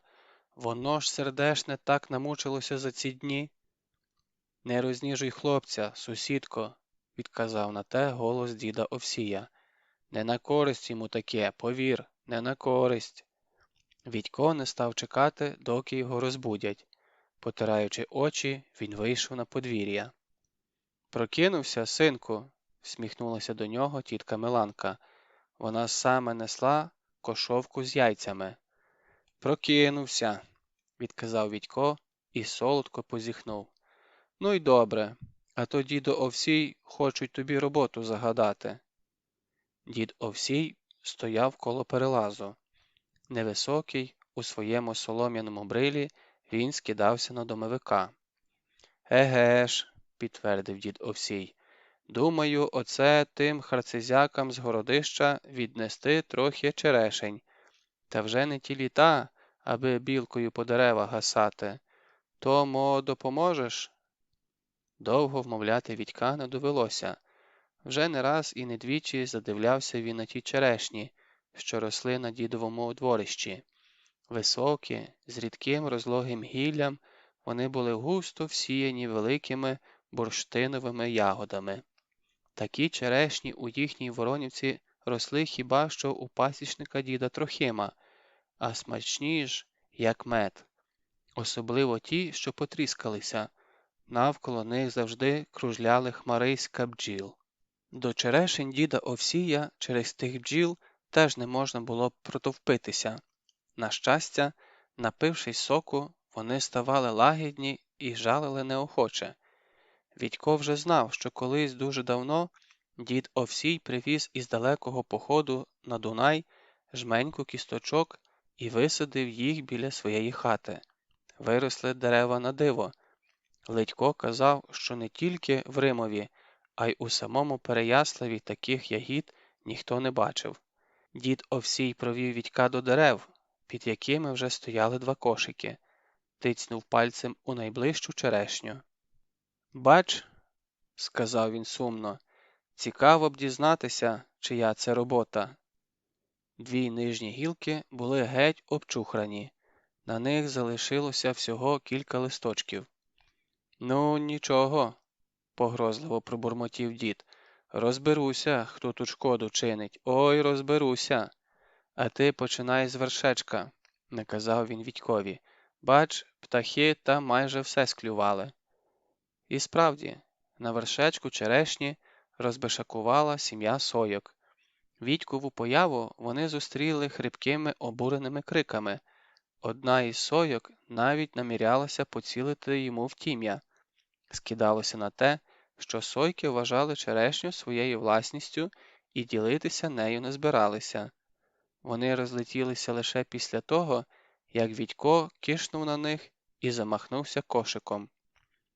Цілий ранок Вітько не злазив з черешні, і зовсім не тому, що там йому сподобалося. «Діду, мене вже чекають», – кілька разів заводив він. Проте дід Овсій лише рукою махав. «Нічого їм не станеться. Чекали 5 літ і ще трошки пождуть. Ти ж бо не ніжишся в постелі, ти діло робиш. І не бійся, поїдеш зо мною. А я, коли що, в обиду тебе не дам». Дід Овсій теж не сидів без діла. Він був зайнятий важливою справою, щось уважно роздивлявся на землі. «Є!» нарешті вигукнув він. Ти диви, а я спочатку гадав, що то робота таких жевжиків, як ти чи Ледько з мухою. То не я, про всяк випадок відмежувався Відько від жевжиків. Та вже бачу, тут хтось із дорослих побував, не інакше. Бачиш, які сліди? І справді, неподалік від черешень виднілося кілька слідів, не досить виразних, проте розібрати їх можна було. У кожен слід поміщалося чи не два Відькових. А ось тут ніяк не розшоломкою, гомонів дід сам до себе. Ніби теж сліди, але чиї? Буцімто хтось віниччя до ніг поприв'язував. Хитра, видать, штучка тут побувала. Та нічого, я її виведу колись на чисту воду. Осоромлю так, що в самому Переяславі сміятимуться. Ич, здитинилося. Сонце вже викараскалося досить височенько над Римовим, коли Відькові було дозволено злізти з черешні. Дід Овсій перекинув кошики через сідло, взяв коня за вуздечку, і вони подалися на городище. Першим, хто їм зустрівся, був Олешко Попович. Він з докором подивився на Відька, затим перевів погляд на сонце, що стояло майже прямовисно над городищем. «І де це тебе цілий день носило, небораче?» – запитав Олешко. Проте одразу ж погляд його зупинився на кошиках. «А це що, діду, кому везете?» «Та вашим же лубурякам, кому ж іще?» – не надто вічливо відказав дід. Він усе ще не міг заспокоїтися через ті сліди. «О, тоді давайте мені першому», – зажадав Попович і простяг руку. Проте дід Овсій не поспішав пригощати Олешка. Він зміряв його з голови до ніг, затим звелів. «Ти мені спочатку ліву ратицю покажи». «Навіщо?» – здивувався Олешко. «Показуй, показуй. Ніколи мені з тобою тут теревені розводити». Олешко стенув плечима та все ж ногу підняв. Дід Овсій прикипів поглядом до підошви. Тоді витяг за очкура черешневий прутик і приклав його до Олешкового чобота. Прутик влігся точнісінько на підошву. «Так», – загадково почав дід Овсій. Потому схопив Олешкову ногу і почав трусити її так, наче збирався відірвати від тіла. «То це, виходить, була твоя робота? Твоя, харцизяко?» «Та ви що, діду?» – здивувався Олешко. Він стрибав навколо діда на одній нозі, мов гусак навколо зашморгу. «Ви що, блекоти скуштували? То скажіть, а ногу нічого викручувати». «Це я блекоти скуштував?» Дід Овсій, схоже, розлютився неабияк. Він вихопив за пояса нагая і замірився ним до одноногого Поповича. «Я сказився, так?» Олешко різко відсахнувся і звільнив ногу. «Ну, діду, ви вже зовсім того», – сердито сказав він. «Я ж можу і не подивитися на ваші сиві вуса. Я, може, теж схоплю вашу ногу». Закінчити Олешко не встиг. Дід Овсій розмахнувся і в повітрі лунко ляснув нагай. Олешко ледве встиг ухилитися. «А це що це ви мені, діду, військо розганяєте?» Пролунав над їхніми головами густий голос Іллі Муровця. Відько і не заважив, коли той підійшов до них. «Злодія розшукав, Ільку», – войовниче відказав дід Овсій. «Розшукав, а тепер провчити хочу». «А що він такого вчинив?» – здивувався Муровець. «Корову звів з дворища, хату підпалив?» «Та ні, тоді б я з ним не так розмовляв. Дві гілки на черешні геть обчухрав, нечестивець». «Ну, знаєте, діду», – вкрай обурився Олешко, – «говоріть та не забалакуйтеся. Я до ваших гнилих черешень і близько не підходив». «А оце що таке?» – дід помахав прутиком перед Олешковим носом. «Це що, брехло довготелесе, га?» «Ні, довжину твого сліду я зняв, і в лівому чоботі в тебе є колючка. Еге ж?» Олешко підняв ногу, глянув. «Ну, є. І на тих слідах її відбиток теж є. То хто сьогодні уночі був у моєму дворищі? Хто? Питаю тебе. Олешко мовчав. Обличчя його побуряковіло. На гамір почали збігатися дружинники. Весело гигикаючи, вони вслухалися в кожне слово войовничого діда Овсія. «Гм», – прокашлявся Ілля Муромець. «За такі речі, звісно, по голові не гладять. Ви, діду, ось що зробіть. Коли зловите його ще раз, то стягніть з нього порти і добре відшмагайте кропивою. Там у вашому кутку є підходяща». «А ти звідкіля про неї знаєш?» – підозріло втупився дід у Муровця. «Кхм. Я все мушу знати, діду. А ти, Олешку, щоб мені діда і пальцем не чіпав. Чуєш?» «Чую», – відказав Олешко, і тихо, щоб не почув дід, додав. «Він мені треба, як корові вуздечка». А дід Овсій, трохи втішений тим, що знайшов злочинця, заходився щедро обдаровувати дружинників. Першим підставив пригорщу Ілля Муровець. У ній вмістилася ледь не третина кошика. «Ану, небоже, допоможи», – звернувся Муровець до Вітька. «Збігай-но по шолом, а то, бачиш, руки в мене зайняті». Черешень Муровець обережно сипав до шолома і лише потому заходився ласувати ними. Брав по одній ягідці, вкидав у рот і аж очі заплющував від насолоди. «Смакота! Ну, діду, порадували ви нас. Гей, хлопці, цур, кісточки не викидати. Я дуже люблю ті зернята, що всередині». «А мені, діду», – нагадав про себе Олешко. Проте дід у відповідь скрутив йому велику дулю. «Ні за що постраждав», – поскаржився згодом Олешко Вітькові. «Слово честі, я до тих ягід навіть близько не підходив». «Але ж твої сліди там були», – заперечив Вітько. «Я своїми очима їх бачив. Слухай, а може хтось уночі взувся в твої чоботи, коли ти спав, га?» «Може», – легко згодився Олешко і скуйовдив волосся на Вітьковій голові. «Все може бути». Ведмідь, що вміє розмовляти. Увечері дід Овсій довго зітхав і скаржився на здоров'я. «А найгірше, Мирку, те, що уночі кепсько став бачити», – зітхав він. «Справжня тобі куряча сліпота напосілася. Стовбура угледів лише тоді, коли втелющуся в нього лобом». Дід замовк. Мабуть, уявляв, як це в нього виходить. «То чи не зміг би ти замість мене посторожувати у садку? Га, Мирку?» – попрохав він. «Власне, робити там нічого, лише дивитися, хто в сад залізе, і всі клопоти. А я вже з тим зайдою вранці сам побалакаю. Ну то як, згода?» «Та я», – затявся Вітько, – «я б з радістю, але що скажуть тіт, мати і Росанка? Вони ж, мабуть, не випустять мене з хати». «То вже моя турбота, хлопче», – заспокоїв його дід Овсій. Отож пізно ввечері Вітько опинився на сіні біля повітки. Спочатку він намагався чергувати чесно, до болю в очах вдивлявся в темряву, прислухався до кожного шурхоту. А тих шурхотів було і було. Скреблися миші в сіні.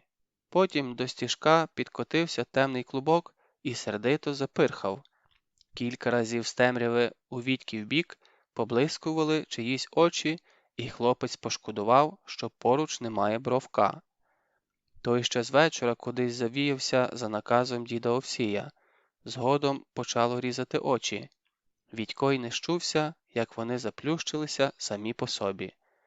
А вночі чи то наснилося, чи, може, він на мить прокинувся, але йому здалося, ніби з того краю дідового городу щось промайнуло і розчинилося в темряві. «Ну то як?»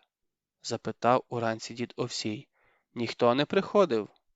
«Ніби ніхто», – відказав Вітько і голосно позіхнув. Усім своїм виглядом він намагався показати, що ні на хвильку не склеплював повік, і тому так втомився. «Хіба що майже під ранок, отам», – він показав на той край городу, ніби якась тінь з'явилася. Постояла та й щезла, така нагорблена і велика. «Невже ведмідь?» – здивувався дід Овсій. «Минулого літа я його відгонив кілька разів, а він, виходить, знову унадився». Вітькові похололо у грудях, і сонний настрій щез. Отакої. Йому ще ведмедя бракувало. Дід Овсій обійшов довкола черешень. «Ніби все гаразд», – задоволено зауважив він. «Жодного сліду. Спаси тебе Бог, Мирку, а за таку службу полізь та нарви собі ягід. І про мене не забудь». Потім вони сиділи поруч, ласували черешнями і змагалися, хто далі стрельне кісточкою. Закінчилося тим, що дід Овсій ненароком влучив кісточкою в білу ковтину тітки Миланки, і та розігнала їх по домівках. Наступної ночі дід знову випросив дозволу у тітки Миланки на Вітькове чергування. Тепер Вітько йшов на нього без особливого бажання. А що, коли ведмедеві ще раз заманеться навідатися до дідового дворища? Вітько загикнувся було щодо Бровка, але даремно, той знову кудись щез. Проте першим з'явився не ведмідь. Не встиг Вітько вирити в сіні зручне кубельце, як збоку пустирища здійнялася чиясь тінь і почулося глухе гупання. Потому тінь звелася із землі і рушила у Вітьків бік. У хлопця завмерло серце. Проте тінь промайнула за кілька кроків од нього, тоді сховалася за повіткою, в якій ремигала корова, і тихенько тьохнула соловейком. А за якусь мить на порозі ніби вродилася росанка.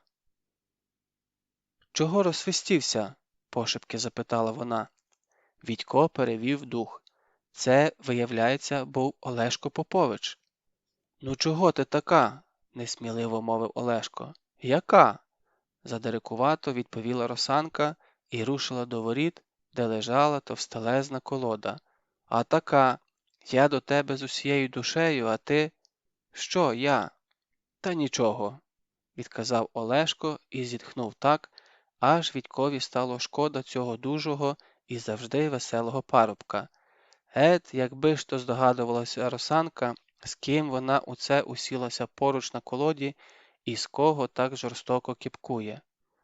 Через 900 років про Олешка Поповича в школах будуть вивчати, і, може, дехто не одну двійку отримає через нього, а їй, бач, усе смішки. Олешко тим часом почав розповідати росанці про велике і чудове місто Переяслав, про те, які там гамірливі ринки, смачні страви і вродливі дівчата.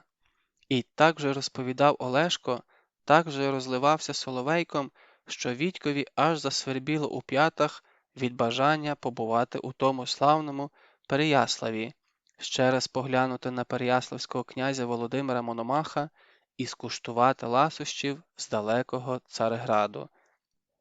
«То чом же ти від тих переяславських дівчат утік до Римова?» – ушпигнула Поповича росанка. «Не втік я», – розважливо відказав Олешко. «Служба в мене така. Та які там дівчата? А ти закохувалася у когось?» Росанка засміялася. «То вже моя справа. А навіщо тобі про це знати?» «Та я просто так». А Вітькові чомусь пригадалася Наталя Задорожна з його класу, теж така ж язиката. І звідкіля в дівчат беруться такі злі язики? Ти до них, від усього серця, а вони… Росанка підвелася.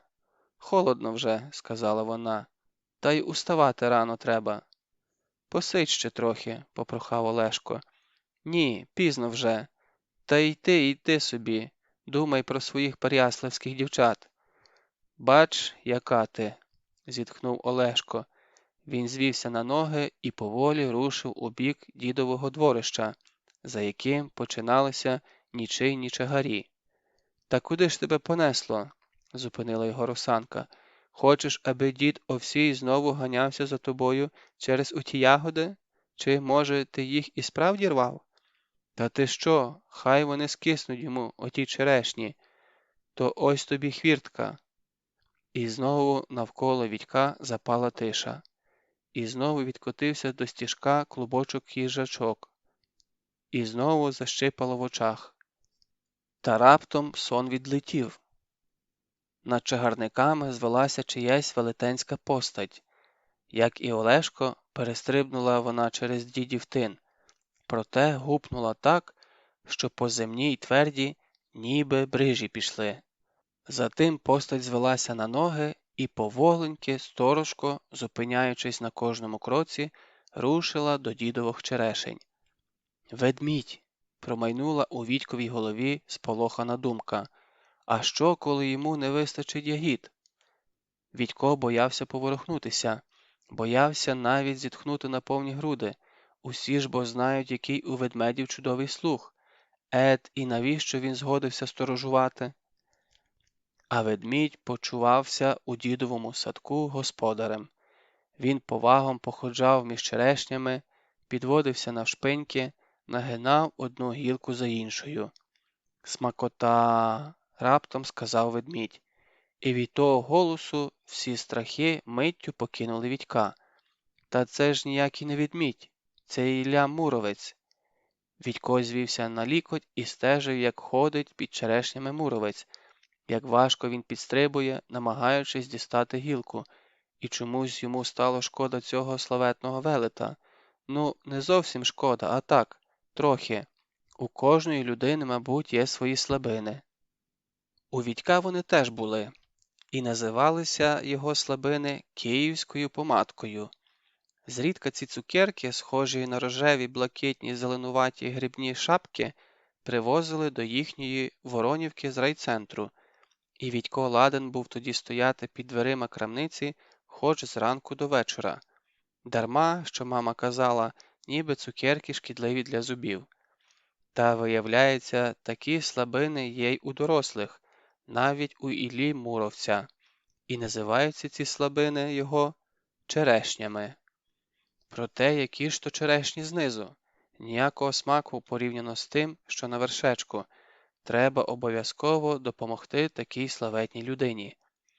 Вітько зіслизнув з копички сіна, тоді перебрався через перелаз у город діда Овсія, підійшов ззаду до Муромця і спитав: «Що ж ви знизу рвете? Там же…»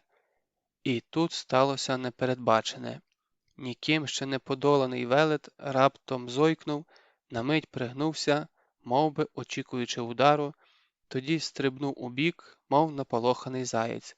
Хіба що, на відміну від зайця, під його ногами гойднулася земля. «Ну, Мирку, ну, харцизяко!» – тихо проказав Муромець, тримаючись рукою за серце. «Ще жоден полинець мене так налякав, як ти. Я гадав, що це дідо Овсій. Хіба ж так можна?» А Вітько не міг навіть слова вимовити. Його аж тіпало від сміху. Він лише попискував і тримався за живіт. Оце так Муромець, оце так непереможний. «Ти що?» – запитав Муромець. «Та ви, як ви стрибали?» – ледве вичавив себе Вітько. «Як заєць». За якусь мить до Вітькового повискування додалося віддалене вертольотне гуркотіння. То сміявся Ілля Муромець. «То я вам краще зверху нарву», – відсміявшись, сказав Вітько.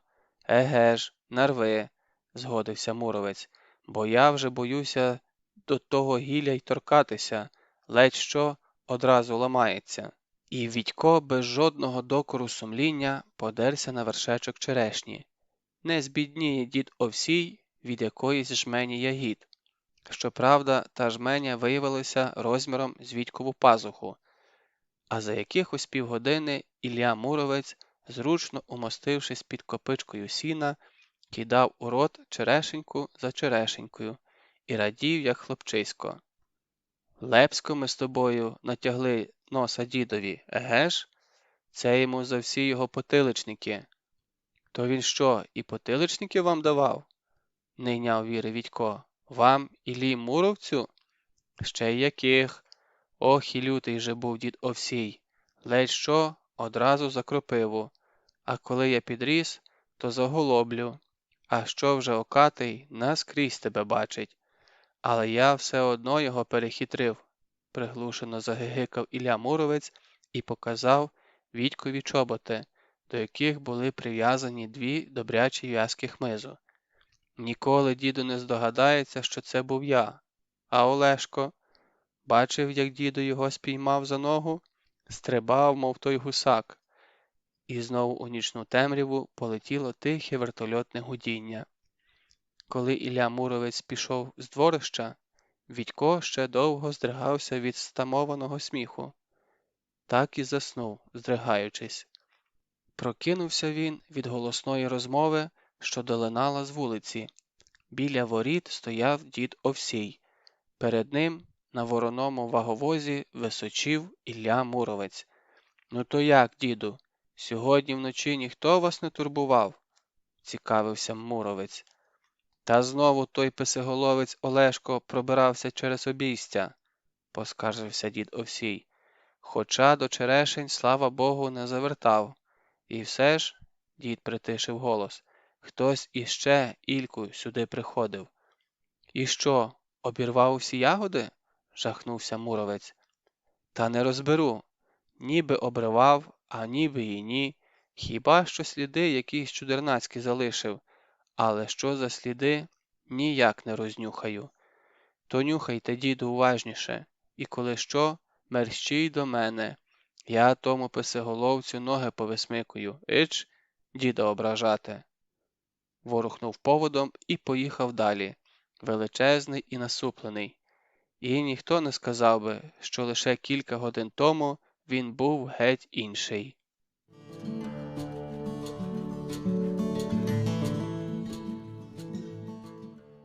Навчився на свою голову. «Ех ти!» – докірливо зауважив Ледько. «Зброю треба тримати міцніше. Ану, ще раз!» Вітько вже без жодної радості підняв свого меча, котрий від Ледькового удару відлетів далеко вбік. Він змокрів, як миша. Боліла рука, саднило в плечах і на стегні, у тих місцях, до яких доторкнулася Ледькова зброя. А він же гадав, що вміє битися на мечах. Скільки разів вони з воронівськими хлопцями вдавали мушкетерів, і майже завжди перемагав він, Вітько. А тут кілька днів тому Росанка за якусь хвилину двічі вибивала меча йому з рук. Виявляється, вона вміє битися не згірш за будь-якого воїна. А Оленка, Ледькова сестра, вчора Вітько на свою голову згодився позмагатися з нею, то ледве встояв, так вже напосідало капосне бісеня. «Вбитий!» – оголосив Ледько. Якимось чином вістря його меча прослизнуло під щитом і вперлося у Вітьків живіт. Добре, що хоч билися вони на тупих мечах. «Ще раз!» – звелів невблаганий Ледько. Знав же Попович, кого залишати замість себе. Неподалік змагалися дорослі воїни. Вони теж билися на мечах, кидали списи в поставлену сторч колоду, боролися. Та так, що курява здіймалася над городищем. І в усіх змаганнях гору брав дужий і спритний Олешко. Особливо щастило йому в боротьбі. Олешко кидав дружинників одного по одному, наче мішки, і гукав до Вітька. «Ану, поглянь, чи так я роблю?» А тож, Вітько став у римівців неабияким авторитетом з боротьби.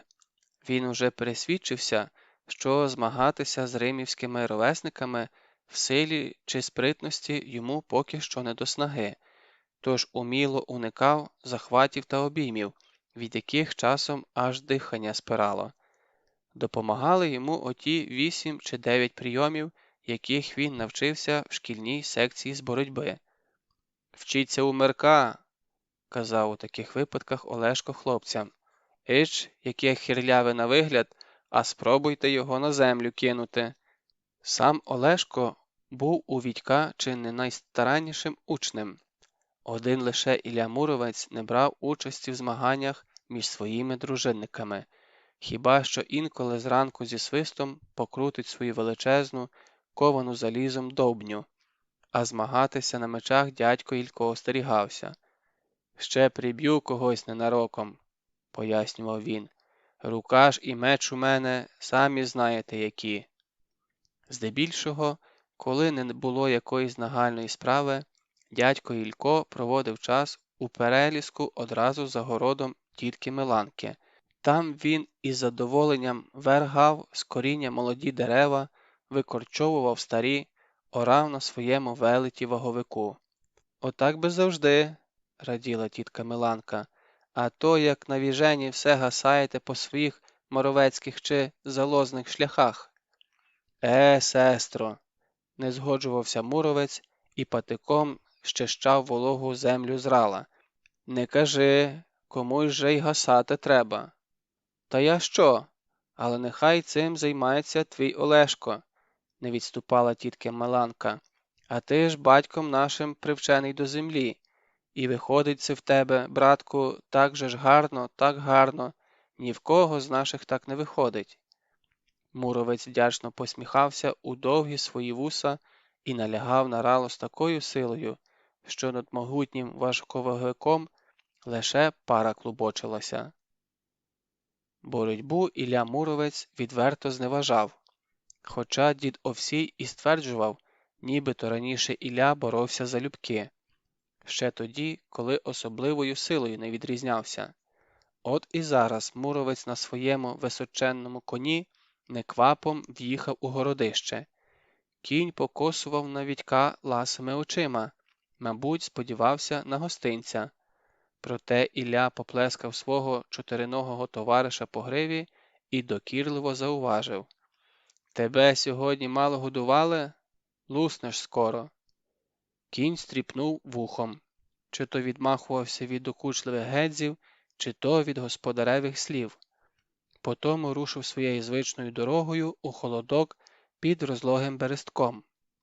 Агов, дядьку Ільку, пролунав задирикуватий голос Олешка, який щойно уклав на траву ще одного дружинника. Поборотися не хочете? Та хай тобі грець, відмахнувся Муровець. Теж мені боряка знайшовся. А от і боряка, не вгавав Олешко.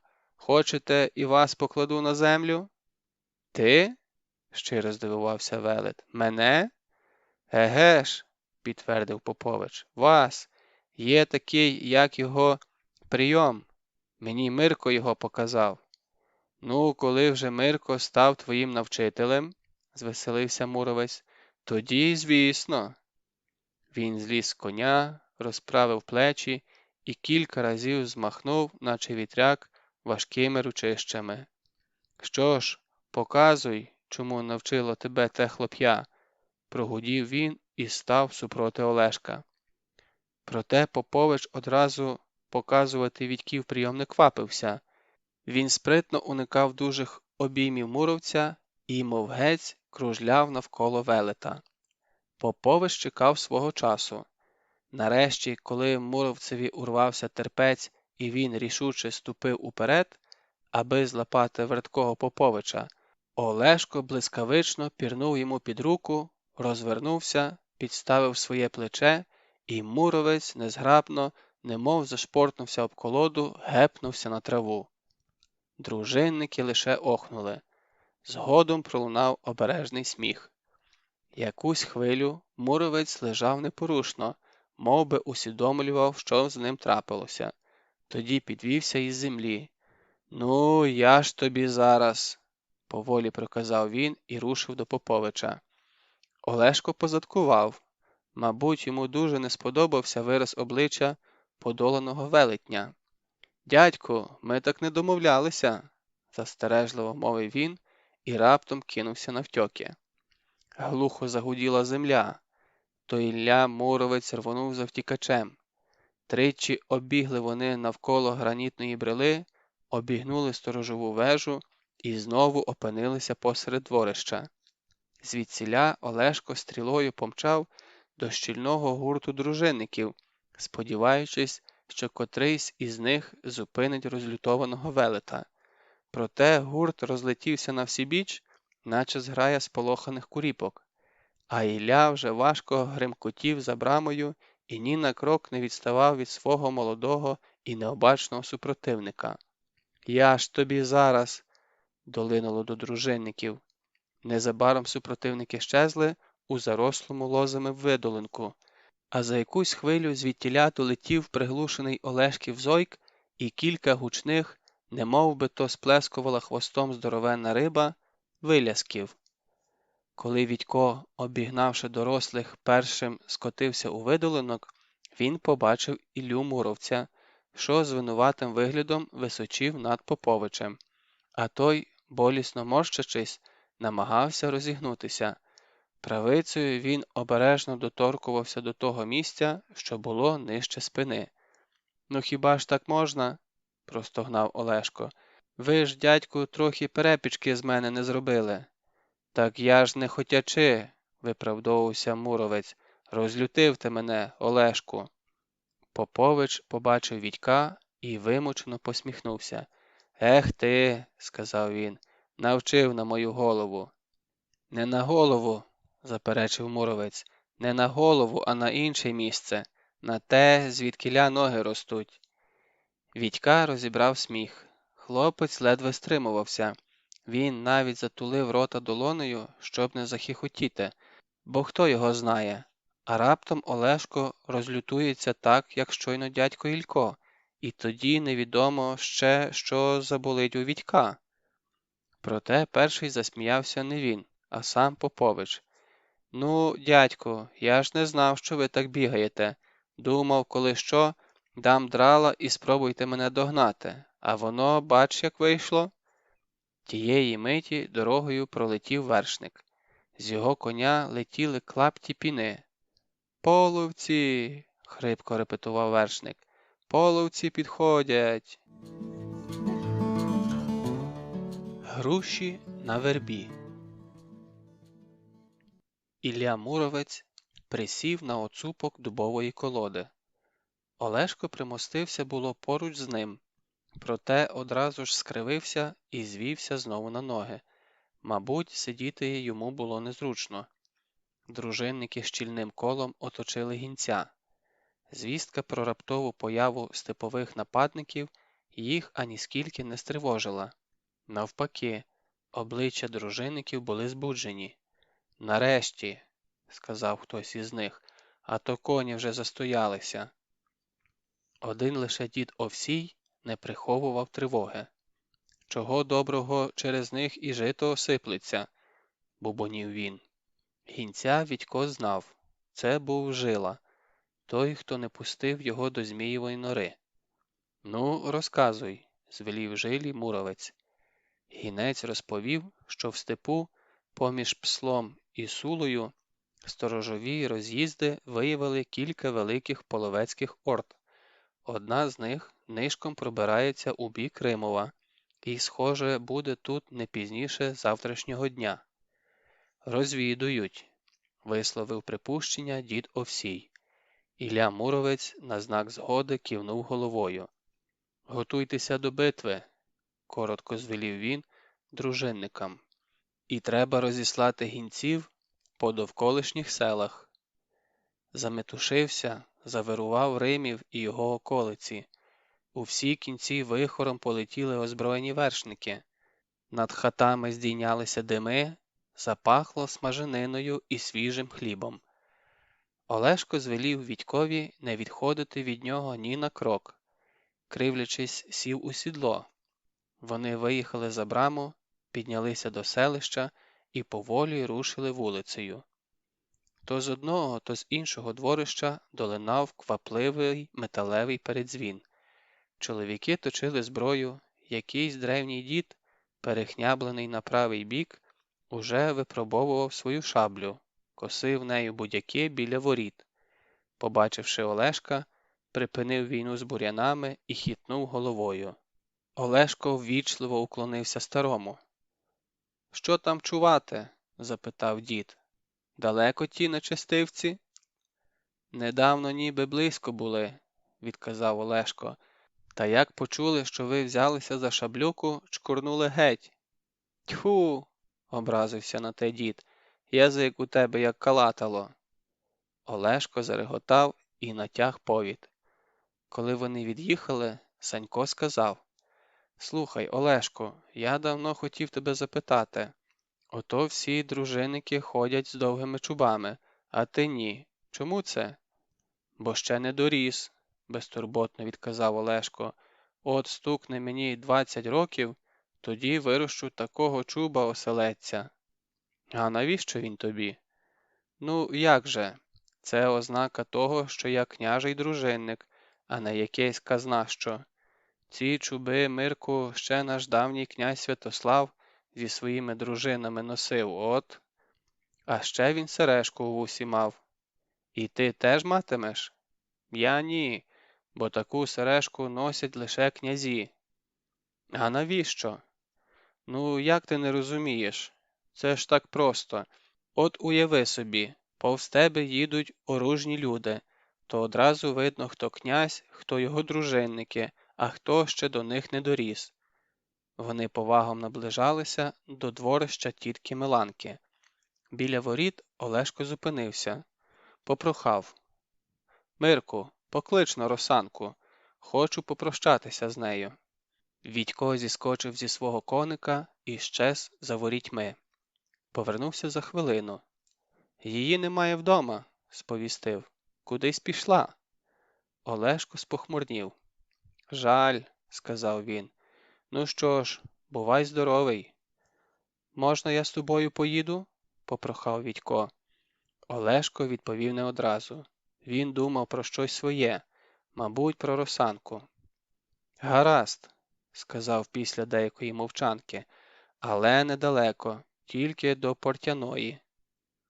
Біля Портяної метушилися чи не всі римівські парубки, були серед них і хлопці з молодшої дружини Поповича.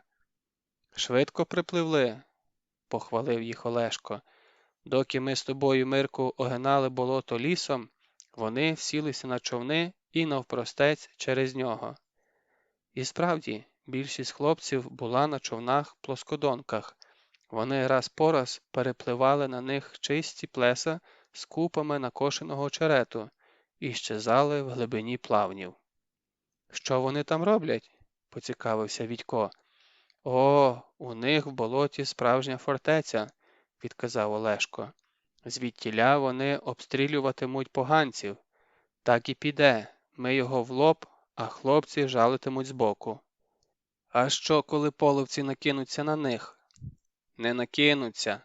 Край болота під чистоводдям така трясовина, що й сам дідько не пробереться, а на човнах якраз те добре. Звідкілясь вигулькнув Литько. Його руки і обличчя були геть закалякані болотяною тванню. Прийми до себе Мирка, звелів йому Олешко, а я за Сулу поки що навідаюся.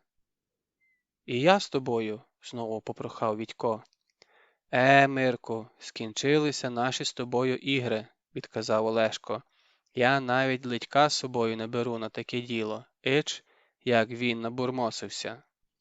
Відько неохоче переліз у човен. Литько відштовхнувся від берега тичкою, і очерети заховали від нього Олешкову постать. Кілька разів Відько проїжджав повз ці очерета на коні, проте йому і в голову не приходило, що тут, за якийсь десяток кроків від суходолу, може щось бути. Тепер його очам відкрилися 4 очеретяні острівці, що визирали з води. Хлопці засипали їх землею і болотяною тванню. Мабуть, на той випадок, коли половці пошлють сюди запалені стріли. Від суходолу острівці захищав щільний, стрілою не проклюнути, частокіл із сирого дерева.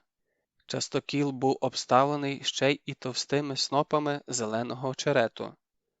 Розпоряджався тут дід Овсій. «Кілки ставте якнайщільніше», – наказував він. «Отак, молодці, і очерету не шкодуйте». А за хвилю припадав до віконець бійниць у частоколі і гукав. «Ану, мухо, зріж он той жмут очерету, бо геть усе застить. А ти, Гурку, не дуже старайся, бо залишимося перед половцем, мов пташенята на долоні. Очерети треба зрізувати так, аби не нас, а ми все бачили». Під вечір, коли робота вже закінчувалася, дід підкликав Ледька з Вітьком і звелів: «Попливете зі мною». Дідова плоскодонка безшелесно ковзала по застиглій поверхні болотяного потічка. Сам дід стояв на кормі і начебто знехотя відштовхувався від дна довгою тичкою. Навколо стояла глибока тиша. Тонкими голосами скаржилися тисячі комарів. Їм бракувало людського товариства. Зрідка крякали невидимі качки. Обіч промайнула боброва хатка, а плоскодонка все звертала з одного протічка до іншого. Дід ніби ставив собі за мету, щоб у Вітька від тих численних поворотів голова пішла обертом. Нарешті дід Овсій присів на корму і згином ліктя витер зволожене чоло. Човен зупинився у вузькому кривулястому протічку. З обох боків до нього впритул підступили високі очерети. «Втомилися?» – запитав Вітько. «То, може, я трохи погребу?» Дід Овсій не відповів. Він дивився просто перед собою. Здається, він навіть не чув Вітькового прохання. «Дивно», – подумав Вітько, – «навіть дивитися у мій бік не хоче. Може, я вчинив щось не так?» І Ледько теж сидів, немов чужий. «Нічого не розумію», – стривожився Вітько, і в цю мить відчув на собі чийсь пильний погляд. Вітько зиркнув на своїх супутників. Ні, це не вони розглядали його. Дід Овсій, як і до того, не зводив очей з протічка перед собою. Ледько побачив на дні щось вельми цікаве. Вітько розгублено озирнувся довкола, ковзнув поглядом по стіні очерету. І ледь не зомлів. У вузьку щілину у нього нескліпно вдивлялося чиєсь око. Не звіряче воно було, і не пташине. Із нутра непрохідних плавнів у хлопця вдивлялося людське око. З Вітькового горла вихопився тихий зойк. Проте ні Ледько, ні дід Овсій мов би й не чули його, а око, здавалося, пронизувало своїм гострим поглядом Вітька наскрізь, і не лишилося, мабуть, в його душі нічого, чого б воно не бачило. Нараз око змигнуло і щезло. Потому почувся легенький плюскіт, і на середину протічка вихопилося дрібні брижі. «Діду!» – прошепотів Вітько. «Тут хтось є!» Проте дід Овсій не відповів. Він поплював на руки і діловито взявся за тичку. І знову перший заворот, третій, сьомий. Нарешті човен виплив на широке плесо. Дід звівся на ноги, приклав долоні до вуст і упівголоса погукав: «Велесе, дідьку болотяний, чи місяць на дереві?» «Бу!» – ревнуло у відповідь з глибини болота. Від того тужного ревиська у Вітька стало сторч волосся на голові. Лише за хвилину він збагнув, що то подавав голос водяний бугай, не така вже й велика болотяна птаха. А дід Овсій вів далі: «Велесу, дідьку болотяний, чи груші на вербі?» «Бу, бу!» – двічі відгукнувся водяний бугай, цього разу ніби з іншого місця. Дід Овсій опустив руки і замислився. Лише вуста його ворушилися, начебто він розмовляв сам із собою. Врешті знову приклав долоні до рота. «Велесе, дідьку болотяний, а чи вуглина впала на поріг?» Від того запитання Ледько стріпнувся і знову завмер. Минуло, здається, немало часу, доки з глибини болота долетіло геть віддалене: «Бу-бу!» «Хух!» – з полегкістю видихнув Ледько і раптом ні з сього, ні з того ляснув Вітька по плечу.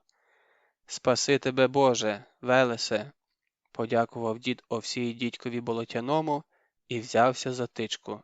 «Бувай здоровий!» «Бу!» – долинуло ледь чутно і затихло.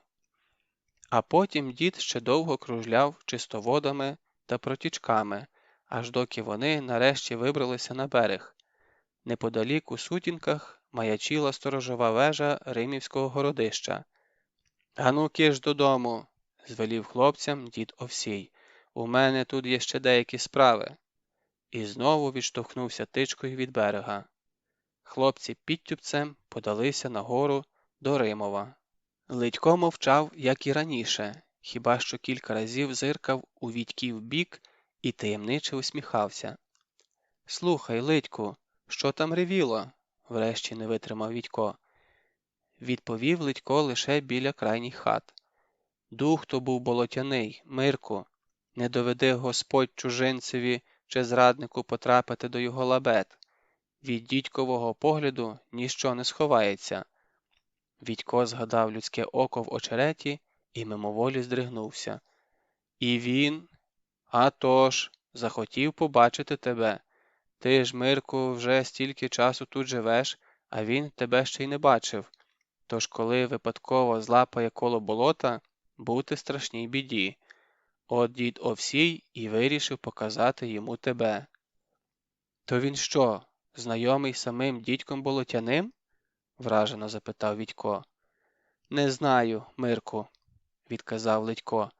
Проте по його очах Вітько зрозумів, що Ледько дещо про дідька знає, проте не хоче признаватися. Що ж, тоді, мабуть, і розпитувати не варто. Може, це якась надто вже важлива таємниця. І все ж Вітько не втримався. «А що означають оті груші на вербі?» – запитав він. Проте Ледько лише приклав руки до грудей. «Не питай про це, Мирку, не можу я про це казати. Не можу, розумієш?» «Розумію», – відказав Вітько. Навколо вогнища. Та коли чесно, то Вітько неабияк образився на Ледька.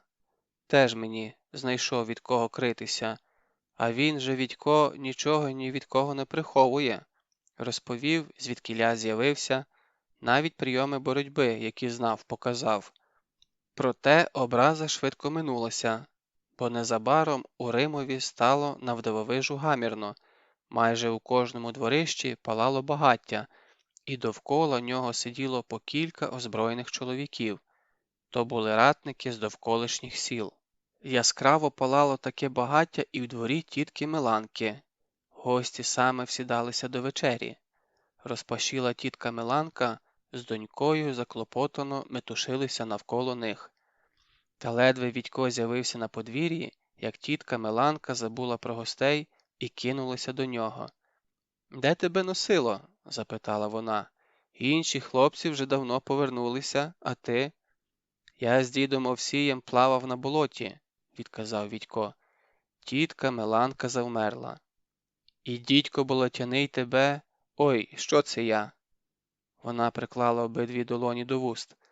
Здається, навіть тітка Миланка не наважувалася згадувати болотяного духа. «Все гаразд», – заспокоїв її Вітько. «Ледько сказав, що тепер мені нічого не загрожує». «Ой, синку», – тільки й змогла відповісти на те тітка Миланка. Вона похапцем поцілувала Вітька в тім'я і знову поспішила до вогнища, бо голодні гості вже почали ремствувати. Вітько не відставав від тітки, бо ж згадав, що сьогодні з самого рання не мав і різки в роті. Проте по дорозі його перехопила Росанка. «Повечеряємо, Мирку, в хаті», – сказала вона. Росанка підкладала Вітькові найсмачніші шматочки, сама вона майже нічого не їла. «А той Попович не заходив, бува?» – запитала вона таким байдужим голосом, ніби йшлося про якусь другорядну річ. «Заходив», – відказав Вітько, наминаючи куряче стегенце. «Питав про тебе». «І що?» «А нічого. Поїхав за Сулу.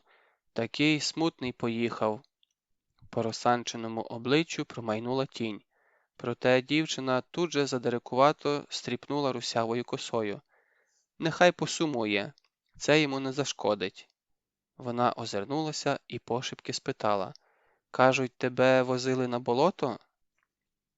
Упрохувати Вітька не довелося. Росанка слухала і час від часу злякано зойкала. Ой, Мирку, я б на твоєму місці одразу померла, якби побачила оте око. І водяний бугай ревів? Яке жахіття! Ага, ще й як ревів. А дід Овсій почав щось кричати йому про груші на вербі.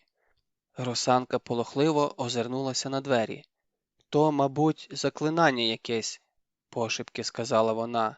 О, цей наш дід Овсій. Хочеш, розкажу про нього? Виявляється, дід Овсій доводився Росанці далеким родичем. Колись був він дружинником у Переяславського князя, а сім'я його мешкала тут, у Римові. 2 доньки були в нього, а ще з ними жив молодший дідів брат. Такий гарний, люди казали, був той братик, розповідала Росанка, і не по літах дужий. Та одного разу під Римовим з'явилася велика половецька орда. Половина її намагалася прорватися до селища перешийком між болотами, а інша тихцем переправилася через плавні і увірвалася в Римів, коли там були лише жінки, старі та діти.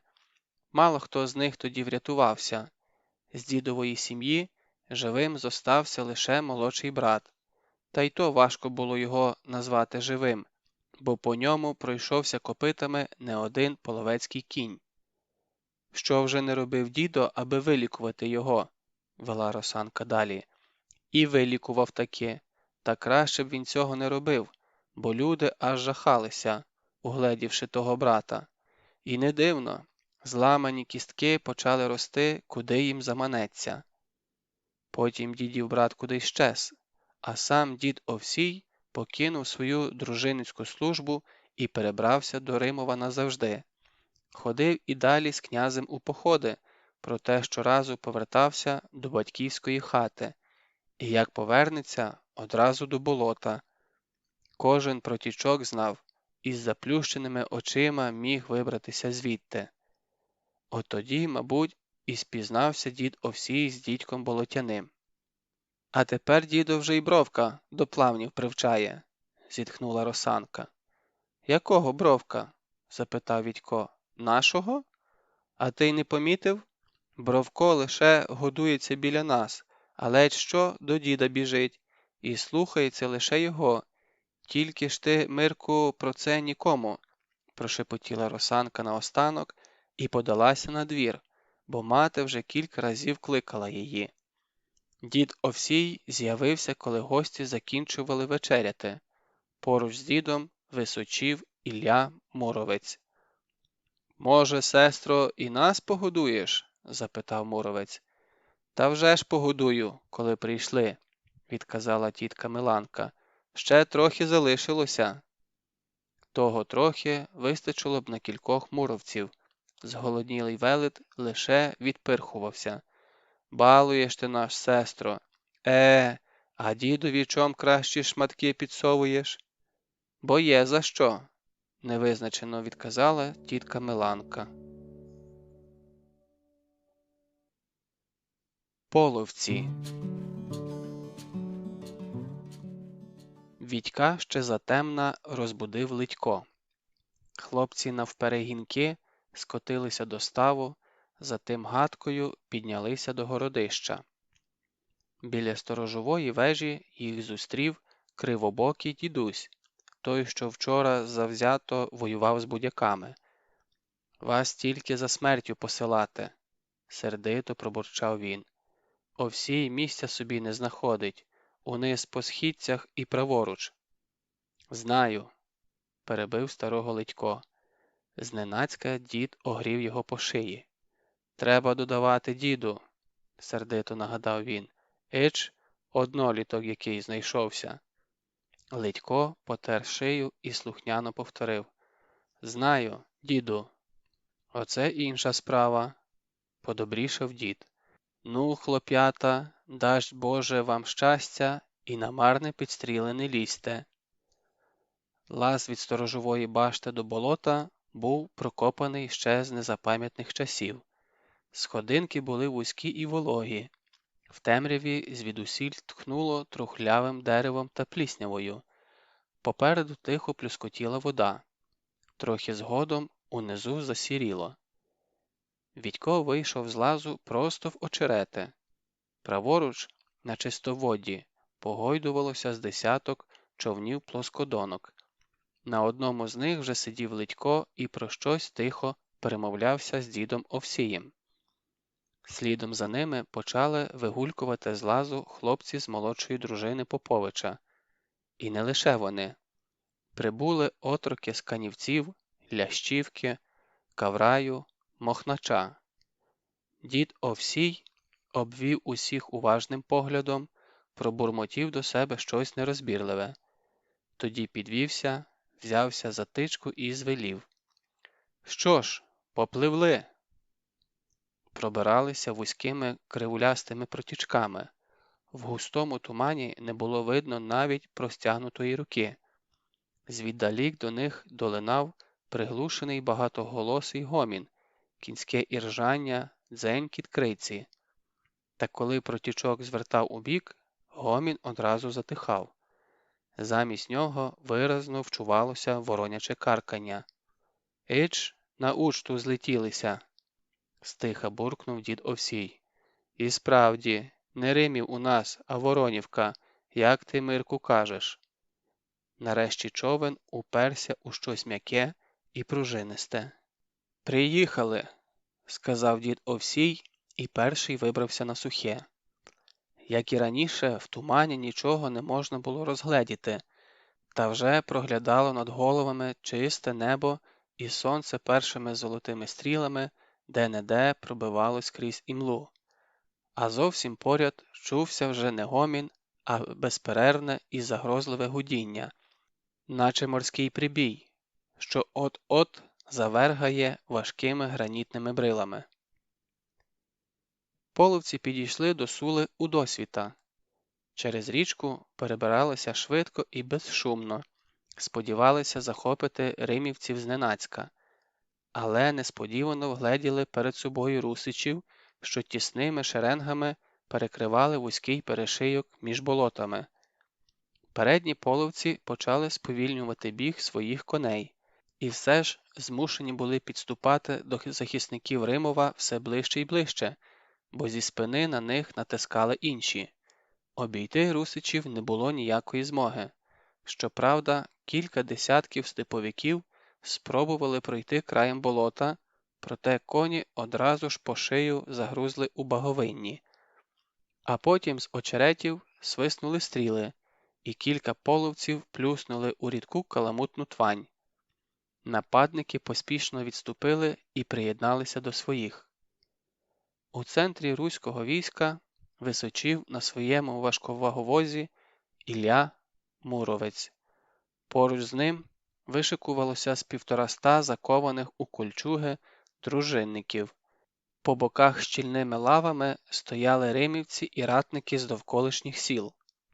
Муровець обвів поглядом ратників і похитав головою. Далеко не на кожному з них була кольчуга, та й озброєнням вони поступалися перед дружинниками. У кого був ще батьківський меч, у кого спис, а в кого коса або навіть обсмалена довбня. І хоч знав Муровець, що й без кольчуг ніхто з них живим не поступиться ворогові, все одно серце у нього тривожно стислося. «Багато хлопців загине», – півголосом проказав він. «Ой, багато. Щось би нам з тобою таке придумати, га, Олешку?» У Поповича запалали очі. Йому нетерпеливилося зійтися у двобої з першим ліпшим половцем. «А що тут гадати, дядьку?» – збуджено вигукнув він. «Берися за меча і вперед!» «Вперед і дурень зможе», – відказав Муромець. «Та кажу, що багато хлопців загине. Тут, знаєш, придумати б щось». Олешко поглянув на ратників раз, другий і теж замислився. «Непогано було б тих половців захопити зненацька», – сказав він. «Але як?» Тим часом половецькі лави розступилися, і наперед вибрався приземкуватий, широкоплечий степовик. Чимось нагадував він гранітну брилу, що вросла в землю посеред городища. Половець побачив перед собою височеного русича і мимоволі зупинив коня. Все ж змахнув списом і каліченою говіркою запропонував: «Я Рутеня. Будемо бітіся?»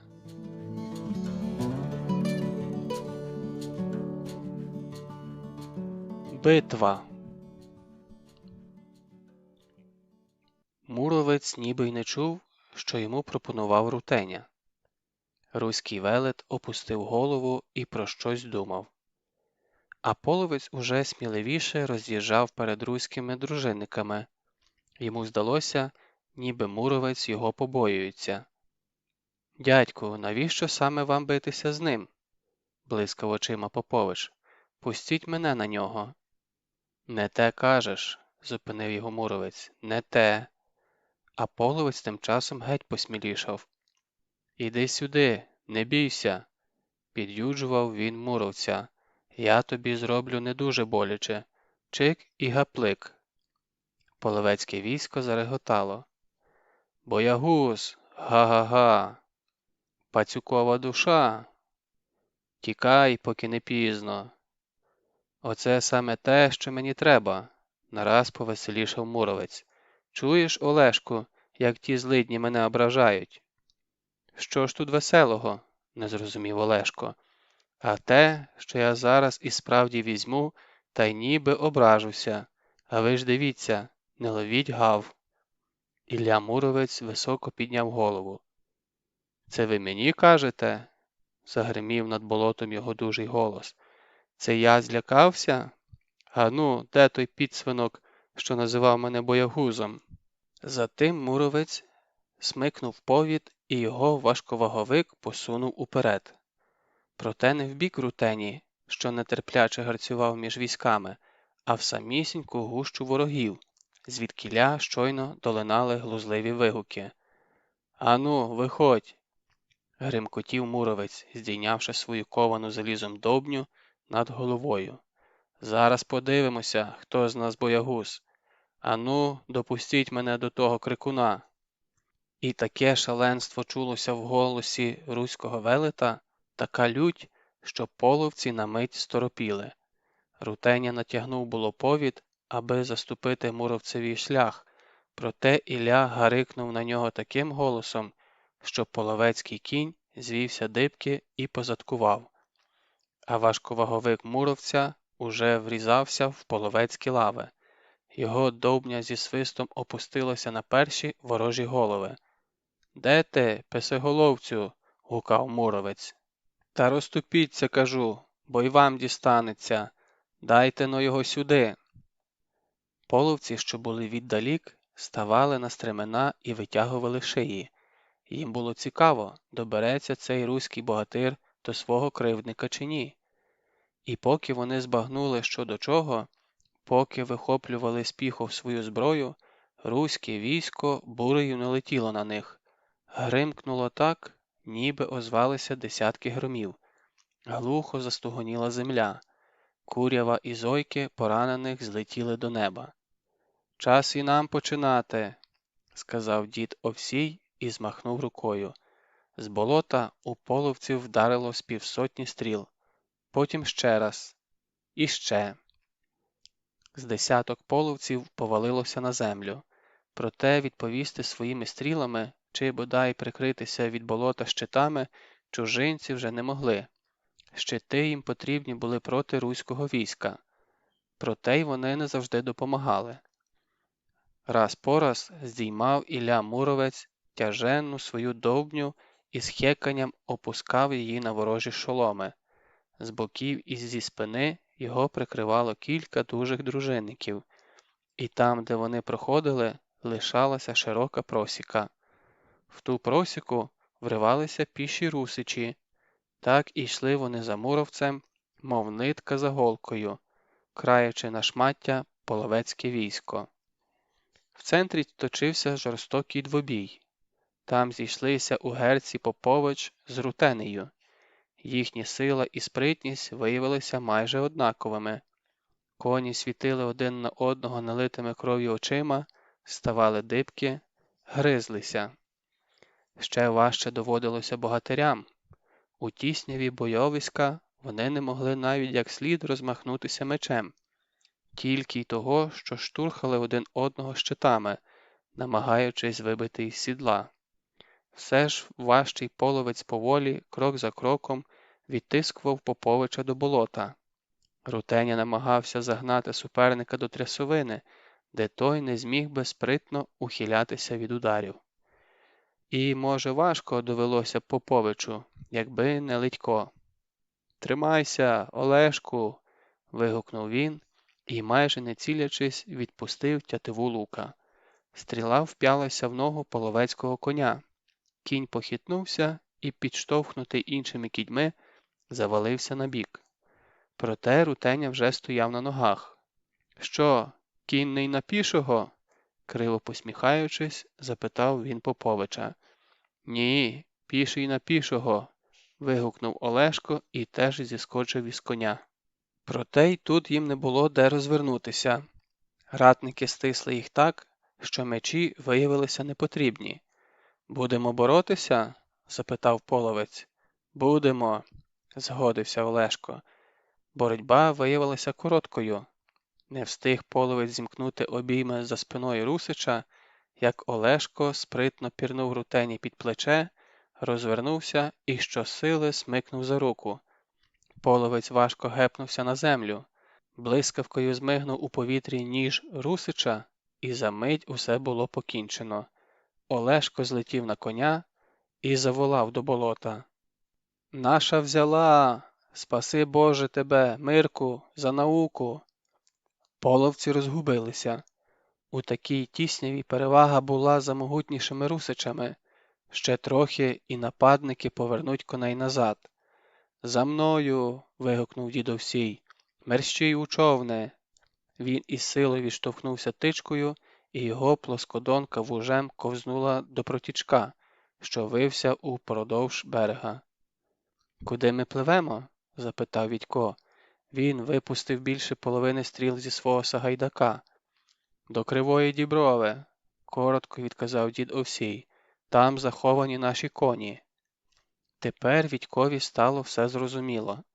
До Кривої Діброви, що звивалася між Сулою та болотом, було кількасот метрів. Навколо ж болота кілометрів зо 3. І доки половці розвернуться, доки промчать оті 3 кілометри, молодша римівська дружина встигне зустріти їх як годиться. Та все ж вони трохи припізнилися. Більша частина вцілілої орди вже встигла перебратися за Сулу. До річки щосили гнали лише невеликі групи вершників, і над їхніми головами час від часу зблискував Олешків меч. Кінь Поповича не поступався швидкістю половецьким. І тут трапилося несподіване. Невисокий степовий жеребчик, на якого скочив Відько, зненацька заіржав і кинувся навперейми втікачам. Мабуть, серед половецьких коней угледів свого приятеля. Відько щосили смикав за вуздечку, проте нічого вдіяти не міг. Жеребчик ніби сказився. Вже й піна виступила на його губах, вже й кров на них з'явилася, проте кінь лише набирав швидкість. За хвилину він увірвався у рідкі, розсипані по всьому полю лави утікачів. «Спинися, Мирку!» – відчайдушно кричав Ледько. «Падай! Стрибай з коня!» Відько злякано глипнув на землю. Вона з такою швидкістю втікала з-під жеребчикових ніг, що падати він не наважувався. Половець, якого саме наздоганяв зшаленілий Відьків жеребчик, зненацька озирнувся. Його пласке обличчя було спотворене жахом. Мабуть, половець почув за собою кінський тупіт і вирішив, що його наздоганяє руський дружинник. Проте, побачивши, що це всього-навсього хлопчак, половець хижо зблиснув посмішкою. Він щось крикнув, кілька половців сповільнили свій біг і почали розвертатися. Краєм ока Відько угледів, що вони заступили шлях Лидькові, а крім Лидька нікого з римівців не було. «Стрибай, Мирку!» – кричав Лидько. «Або вертай до нори, чуєш?» А сам уже стявся з найближчим половцем. Бився не згірш, аніж бився Олешко тоді, коли Вітько вперше побачив його. Але вже налітав на Ледька зі спини ще один половець-утікач, за ним поспішав інший, і в цю мить навколо Вітькової шиї обвився зашморг. В половецькому полоні. Недобиті половці мчали кілька годин, і все озиралися назад. Нарешті сповільнили свій біг, погоні не було. Вітько, міцно прив'язаний до сідла, їхав у самій гущі Степовицької орди. Поруч галопував половець, котрий захопив Вітька. Він почувався гордим і щасливим. Ще пак, полонили одного єдиного русича, і то його смокви робота. Дарма, що цей полонений майже дитина. «Ти єсть мій раб, а я твій пан Смоква», – калічною мовою втовкмачував він Вітькові, коли половці на якусь часинку зупинилися у видолинку, щоб спочити і напоїти коней. «Що захочу, те з тобою зроблю, зрозумів? Продам ханові. Будеш кумис мені робити. Із живого шкуру здеру, чуєш? Спробуй тільки ще раз крутнутися». І Смоква зареготав. Втім, не хмурилися обличчя і в інших половців. Що далі від сули, то жвавіше вони перегукувалися, а згодом хтось затяг протяжну половецьку пісню. Схоже, поразка біля Портяної половців не дуже засмутила. Мабуть, мав рацію дід Овсій, що ця орда лише вивідувала, що й до чого, а десь неподалік, можливо, готуються до нападу інші орди. «Швидше, швидше!» – хрипким голосом покрикував Смоква і періщив нагаєм то Вітька, то Вітькового жеребчика. Вітькові діставалося частіше, видно, половець коней любив більше, ніж людей. Вечоріло, коли орда зупинилася на ночівлю. Для цього вона обрала невелику діброву у видолинку межі 3 похилих горбів. Запалали багаття, гостро запахло смажениною. На пагорбах забованіли постаті половецької сторожі. Смоква на хвильку відлучився, повернувся зі жмутом лопухів, загорнув у них шмат м'яса і застромив між жерин. Те саме зробили й інші половці. Час до часу вони кидали на Вітька такі байдужі погляди, мов би це була не людина, а щось таке, про що й говорити не варто. Вітько сидів неподалік багаття зі спутаними ногами. До пут була прив'язана і його ліва рука. Вузький ремінець боляче впивався в тіло, проте Вітько змушував себе терпіти. Хвилину тому він попрохав половця, аби той трохи ослабив зашморг, але у відповідь отримав нагаєм по спині. Хотілося їсти, та ще більше хотілося пити. Вітько мовчки спостерігав, як пожадливо давилися степняки гарячим м'ясом, запиваючи його білою рідиною зі шкіряних міхів. Один з половців жбурнув у його бік кістку із залишками м'яса.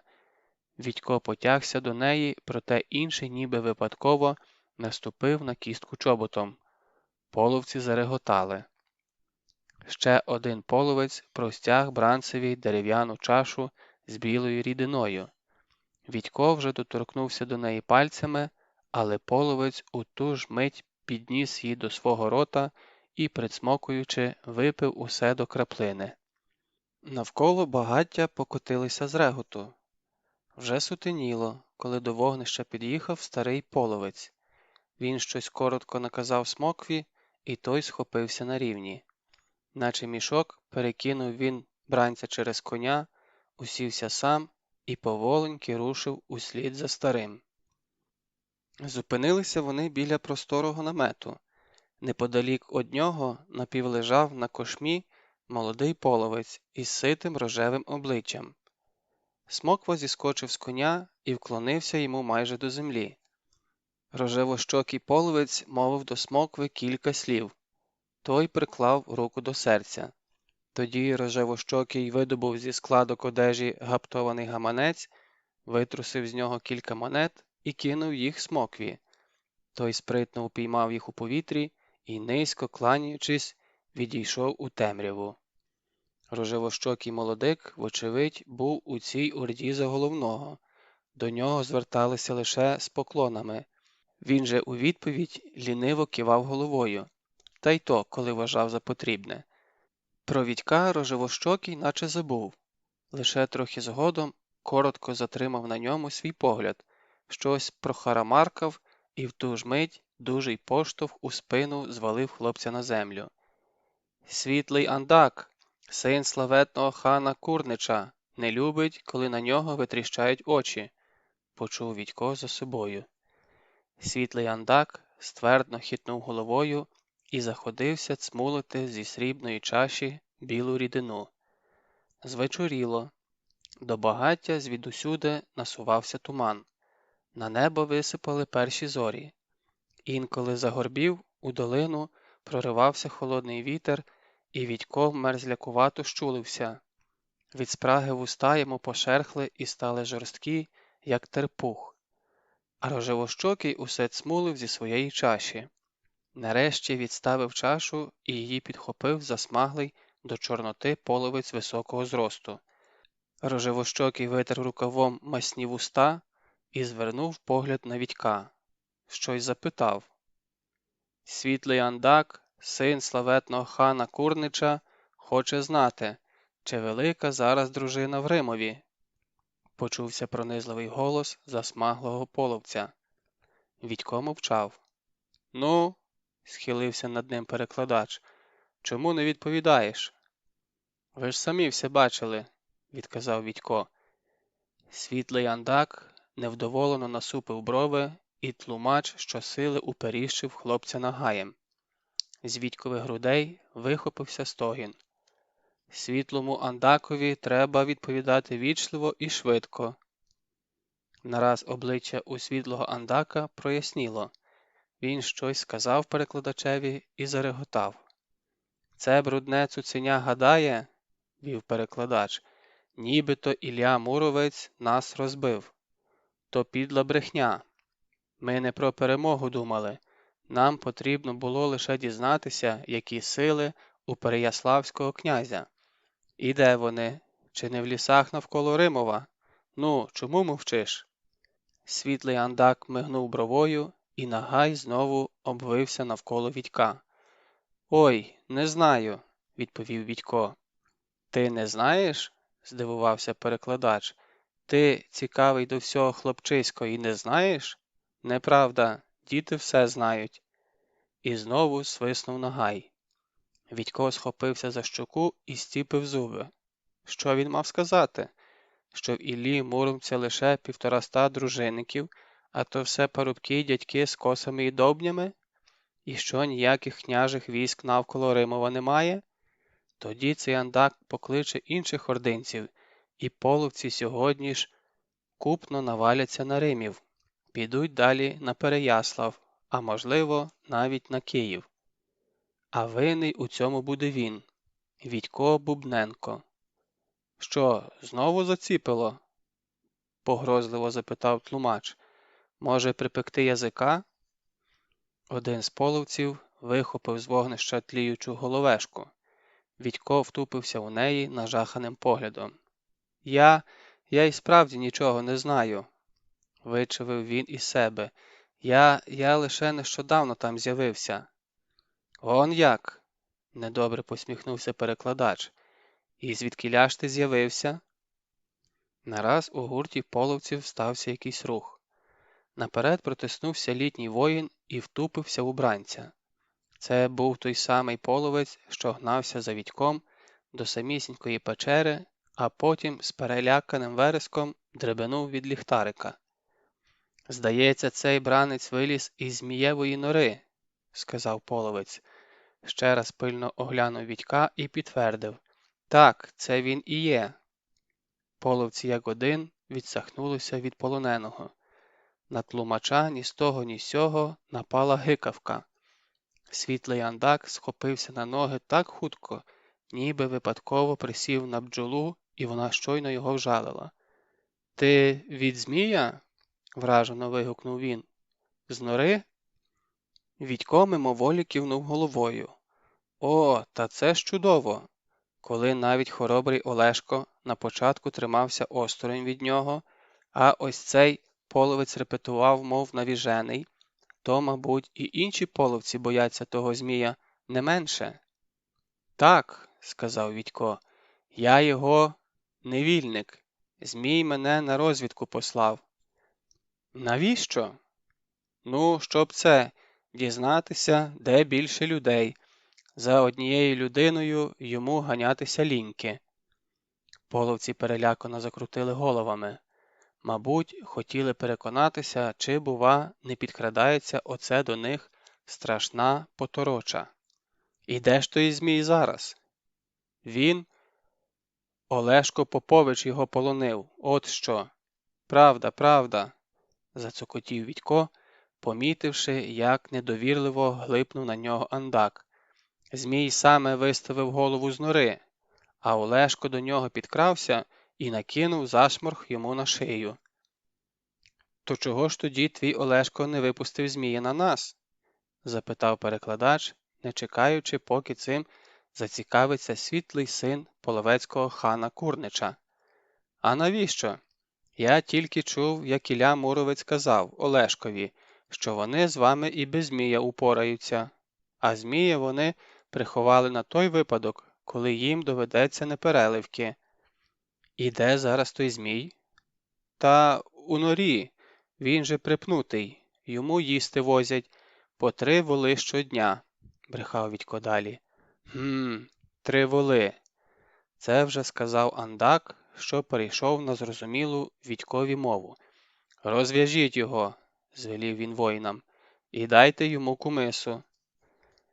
Відько жадібно припав до чаші з білою рідиною. Холодний, ледь не кислуватий кумис виявився таким цілющим, що і в тому, і спрагу наче язиком злизало. Навіть біль від ударів і той почав стихати. А тепер розказуй про змія, зажадав світлий Андак. Який він? Дуже великий. Відько ствердно кивнув головою. Завбільшки з коня? Не вгавав Андак. Відько відповів не одразу. А який же той змій насправді? Тоді пригадав, як весело брехав Олешко про змія і сказав: набагато більший. У довжину він, як оте дерево заввишки. Половці дружно втупилися в дерево, ніби вперше його побачили. А завтовшки він буде, як 7 жеребців, вигадував далі Відько, і око в нього блищить, як сонце. Коли зблизька гляне на когось, той спалахує, як метелик. Тлумача затіпало, мабуть, уявив себе метеликом. А скільки треба воїнів, щоб твого змія побороти? Запитав Андак. 10? 20? Відько вдав, ніби напружено розмірковує. О, ні, мабуть, більше, сказав він. Коли розлютується, то більше, набагато більше. А який він зараз? Розлючений? Ще й який. Йому ж те, сьогодні снідати не дали. Андак надовго замовк. Сьорбав з чаші і задумливо дивився на вогнище. Врешті-решт наказав воїнам пильно стежити за полоненим, а сам рушив до намету. Зміїв напад. Тепер з Відьком поводилося значно краще. Йому дали їсти, знову напоїли кумисом і послабили пута. Але від того хлопцеві легше не стало, бо на ніч його прив'язали до стовбура молодого берестка. Половецький табір поринув у сон. То один, то інший степовик клав під голову сідло і починав хропіти. Раз по раз із темряви вигулькували вершники. Вони про щось перемовлялися з тлумачем і знову розчинялися в темряві. Відько відчув, що, незважаючи на біль від стусанів і пут, його теж хилить у сон. Проте у вісні йому бачився світлий Андак. Він сидів на кошмі перед Відьком. І хлопець із завмиранням серця чекав, що от-от син половецького хана моргне бровою, і по тому знаку не менше 10 половців занесуть над беззахисною Вітьковою головою криві шаблюки. Прокинувся він від холоду. Тихо накрапував дощик. Віддалік прокричав пугач. Вартовий із зусиллям підвів голову на той крик, тоді перевів погляд на Вітька і знову заплющив очі. Пугач крикнув знову. Вартовий поворушився, проте очей не розплющив. А хлопцеві пригадалося, що точнісінько так погукав Ледько. «Це ми так перегукуємося», – пояснив тоді він. «То значить, що один із нас щось знайшов чи розвідав. Проте Ледька, мабуть, уже немає в живих. Він загинув, коли кинувся на допомогу Вітькові, бо на нього ж летіло двоє половців, та ще кілька заходили зі спини». Більше Пугач не озивався. Дощик припинився, і в небі почали з'являтися зорі. Далекі й чужі, байдужі до всього, що робиться на землі. Отак світитимуться вони і завтра над Римовим, і через 900 років над Воронівкою. Тільки Вітькові, мабуть, уже не доведеться їх більше бачити. Бідна мама. Напевно, шукає його скрізь і заливається слізьми. Зненацька йому привиділося, ніби за пагорбами шугонув до неба якийсь промінь. Вітько стріпнув головою і напружив зір. Проте все було так, як і перед цим. Він знову заплющив очі. Несподівано за пагорбами хтось пронизливо скрикнув. Потому почувся частий, сполошений тупіт, і до згасаючого багаття підлетів вершник. Переляканим голосом він прокричав кілька слів, і між них було слово «змій». Наче вжалені схопилися степовики з трави, закрутили головами на всі боки. Тлумач-перекладач спробував про щось довідатися у вершника, проте з уст у того вилітало лише одне слово – «Змій! Змій!». Не допоміг і нагай, котрим перекладач кілька разів пригостив нажаханого вершника. І тут за пагорбом, звідкіля примчав вартовий, спалахнуло дивне сяйво. Воно скидалося на палаючий погляд якоїсь велетенської тварини, що важко виповзла на пагорб і на мить зупинилася, винюшкуючи жертву. Її сліпучо-мертвотне око кидало гострий, мов спиця, промінь далеко перед собою. Мерехло від того погляду сяйво незлічених зірок. Маревним світлом спалахували дерева і злякано шугали до землі чорні нічні птахи. На мить Вітькові стало моторошно, але тільки на мить. «Та це ж світло мого ліхтаря», – збагнув він, – «то, мабуть, Олешко світить ним». Тим часом проміння опускалося все нижче до землі і все ближче до половецького табору. Ось воно торкнулося верхівок дубів, перекреслило стовбур берестка, до якого був прив'язаний Вітько, і зупинилося на дахові намету, звідкіля з повискуванням виборсувався світлий син половецького хана. А потім з пагорба заревло, глухо, натужно, погрозливо, і, судячи з того, як гойднувся мертвотно-жовтий промінь, велетенська тварина почала спускатися у видолинок, прямісінько на половецький табір. Залементували, заметушилися степовики, цьохнули тятиви луків, і з десяток стріл полетіло у бік невидимої потвори.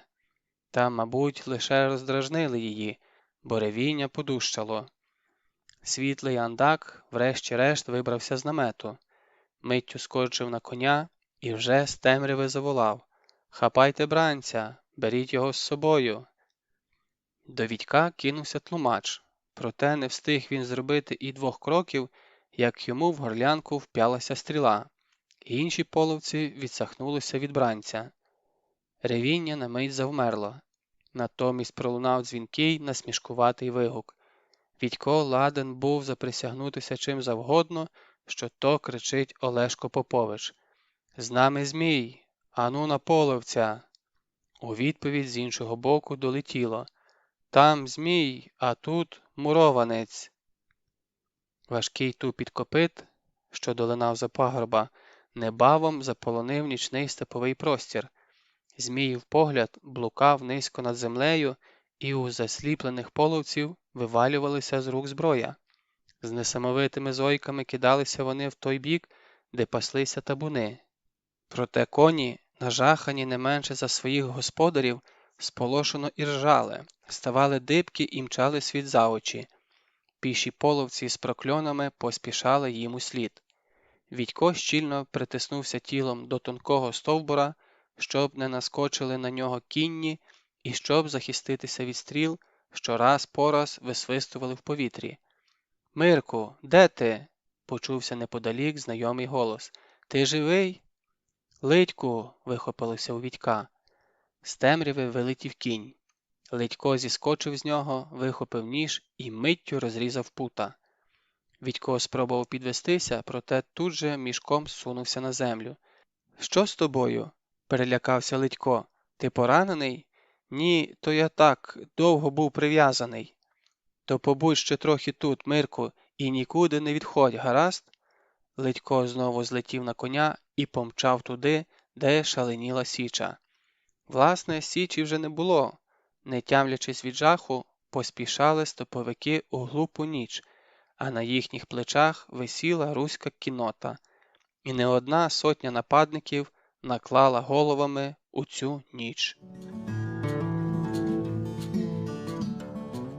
Дещо про Микулу Селяниновича.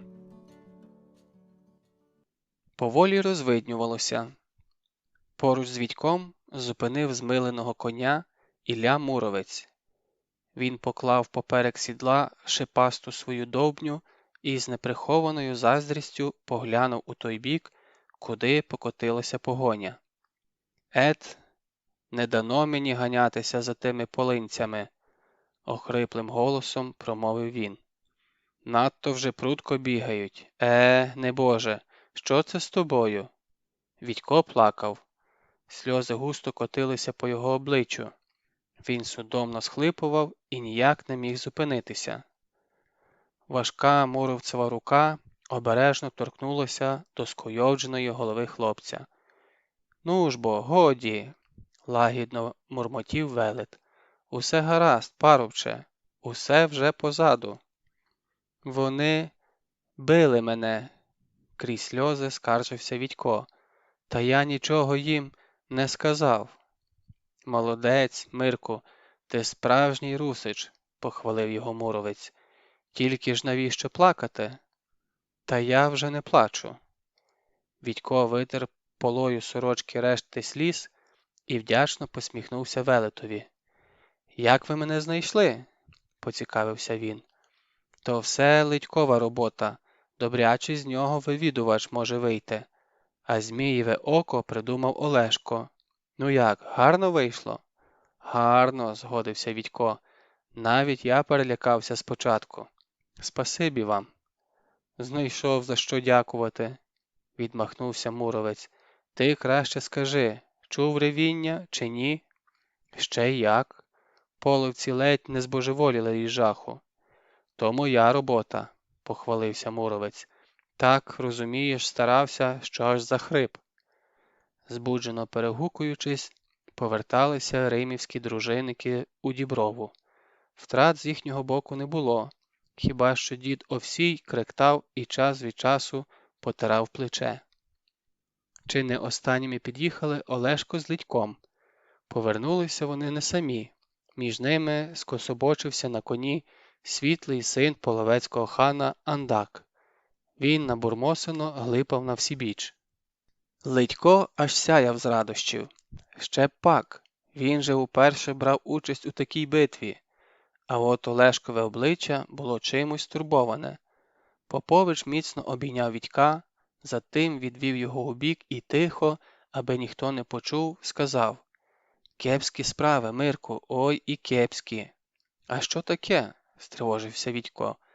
«Не світить більше твій, як його, ліхтарик, от що. Якась погань влучила в нього». «Подумаєш, ліхтарик», – усміхнувся Відько. «А я вже аж злякався, гадав, щось інше трапилося». Не кажи, той ліхтарик добряче нам допоміг. І ще не раз допоміг би. От би дізнатися, яка погань в нього вцілила. Я б їй голову задом наперед скрутив і сказав би, що так і було. Та все ж Олешко повеселішав. Зиркнув на набурмосеного Андака, потім підморгнув Вітькові і зненацька загорланив. «Гей, дядьку Ільку, як там наш Змій?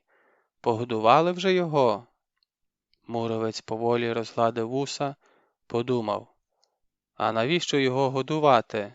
Він вже сам себе погодував. Думаю, не менше 10 полинців схрумав. Наївся? Хто його зна? Може, наївся, а може, ще хоче. Олешків погляд ніби зовсім випадково зупинився на синові половецького хана. А що, коли ми цього віддамо Змієві на закуску? Запитав він. Світлий Андак затіпався, обличчя його посіріло. Не треба, вереснув він. Не робіть цього. Я великий викуп дам. Мій батько, хан Курнич, нічого не пошкодує. А нащо нам той викуп? Зневажливо сплюнув Олешко. Все ж наполягати на своєму не став. До них під'їхав Литько. Він усе ще не міг віддихатися. Я боявся, що тебе вже нема серед живих, сказав йому Вітько. Вони ж так накинулися на тебе, і спереду накинулися, і збоку. Та я теж гадав, що мені вже гаплик, весело погодився Литько. Добре, що хоч здогадався до Змієвої нори повернути. А вони побоялися. Потім я тишком-тишком за ними. Спасибі, зворушено мовив Вітько, якби не ти. Що там? Головне, половців розбито. Хто зна, прогудів Муровець. Хто його зна? Поживемо, хлопці, побачимо. Дружина поверталася до Римова з чималою здобиччю. Одних лише коней Вітько нарахував понад 3 сотні, а ще були щити, криві половецькі шаблі, кульчуги, ще й син половецького хана Курнича на додачу. Одну кульчугу Олешко подарував Вітькові. «Носи», – сказав він при цьому, – «і нехай жодна шабля тебе не зачепить». Кольчуга сиділа на Вітькові, наче влита, хіба що була трохи заширока в плечах, а ще більше в тому місці, де мав бути половецький живіт. Але на такі дрібниці Вітько не зважав. Головне, тепер у нього є власна кольчуга. І віднині він, звичайнісінький школяр Вітько Бубненко, став справжнім давньоруським воїном. От би побачили його тепер у Воронівці. Та, на жаль... І Вітько мимохідь зітхнув. Сулу перейшли, коли сонце уже всідалося за Воронівським лісом. З римівського боку вихопилося кілька вершників і у чвал покотили назустріч дружинникам. У передньому Вітько упізнав тітку Миланку. «Живий, синку!» – кинулася вона на хлопця. «Живий! А мені у вісні таке вже було приверзлося!» «Та куди він подінеться, сестро?» – лагідно прогремотів Муровець. «Такий богатир, що 100 років в ряс топтатиме». «Еге ж, ми з Мирком ще не раз потрусимо того половця», – жваво відгукнувся Попович. Щойно він розповідав дружинникам щось дуже веселе, проте зупинився на півслові і квапливо наблизився до Вітька. І зрозуміло, що було тому причиною. Слідом за матір'ю їхала Росанка. Дід Овсій з Муровцем трохи відстали від гурту. Дідові було зле. Обличчя його розпашіло, дихав він часто і уривчасто, і раз по раз обережно торкався до плеча. «Тримайтеся, діду», – підбадьорював Муровець старого. «Приїдемо до Римова, миттю поставимо вас на ноги. У нашої Миланки мастики такі, що й мертвий підстрибне». Не поможуть уже мені ваші мастики», – поморщився дід Овсій. «Це чому ж?» «Тут, бачиш, інша хвороба напосіла – старість». «Та яка ще там старість?» – почав було заперечувати Муровець, проте дід Овсій помахом руки зупинив його. «Не треба, Ільку, що є, то вже є. Бач, Оце рубаюся і раптом відчуваю, що не сила тримати меча, і чомусь тягне кинути все і прилягти на травицю. А той писоголовець наче щось відчув, бо розмахнувся з усієї сили і вдарив так, що у мене в голові все замакітрилось. Бухнув я на землю, наді мною копитами готять, а на серці камень. Ех, думаю, чому ж я раніше не сказав, де мене поховати? Дід Овсій замовк. Мовчав і муровець. Він розумів, не треба перебивати старого воїна. А хотілося б на нашому городищі прилягти, Ільку, вів далі дід Овсій, бо видно все звідтіля, наче вільному птахові, та й не сам би там нудьгував. На нашому городищі, мій батько казали, перший руський ратай спочиває. Сам Микула Селянинович, і спочиватиме він доти, доки на землю нашу не прийде страшна біда. І коли вже мало ратаїв залишиться, тоді підведеться Микула і покаже нечестивцям, де у нас раки зимують. То, може, й мене слабкого та многогрішного підніме заодно.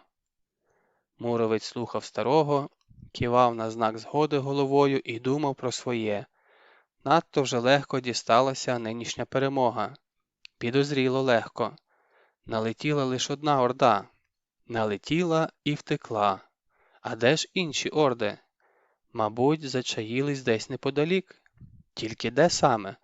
І що замислили половці цього літа? Микула, кажете? Муровець поправив свою довбню. То коли що і мене до свого гурту приймете, га, діду? Та вже ж приймемо, силувано всміхнувся дід Овсій.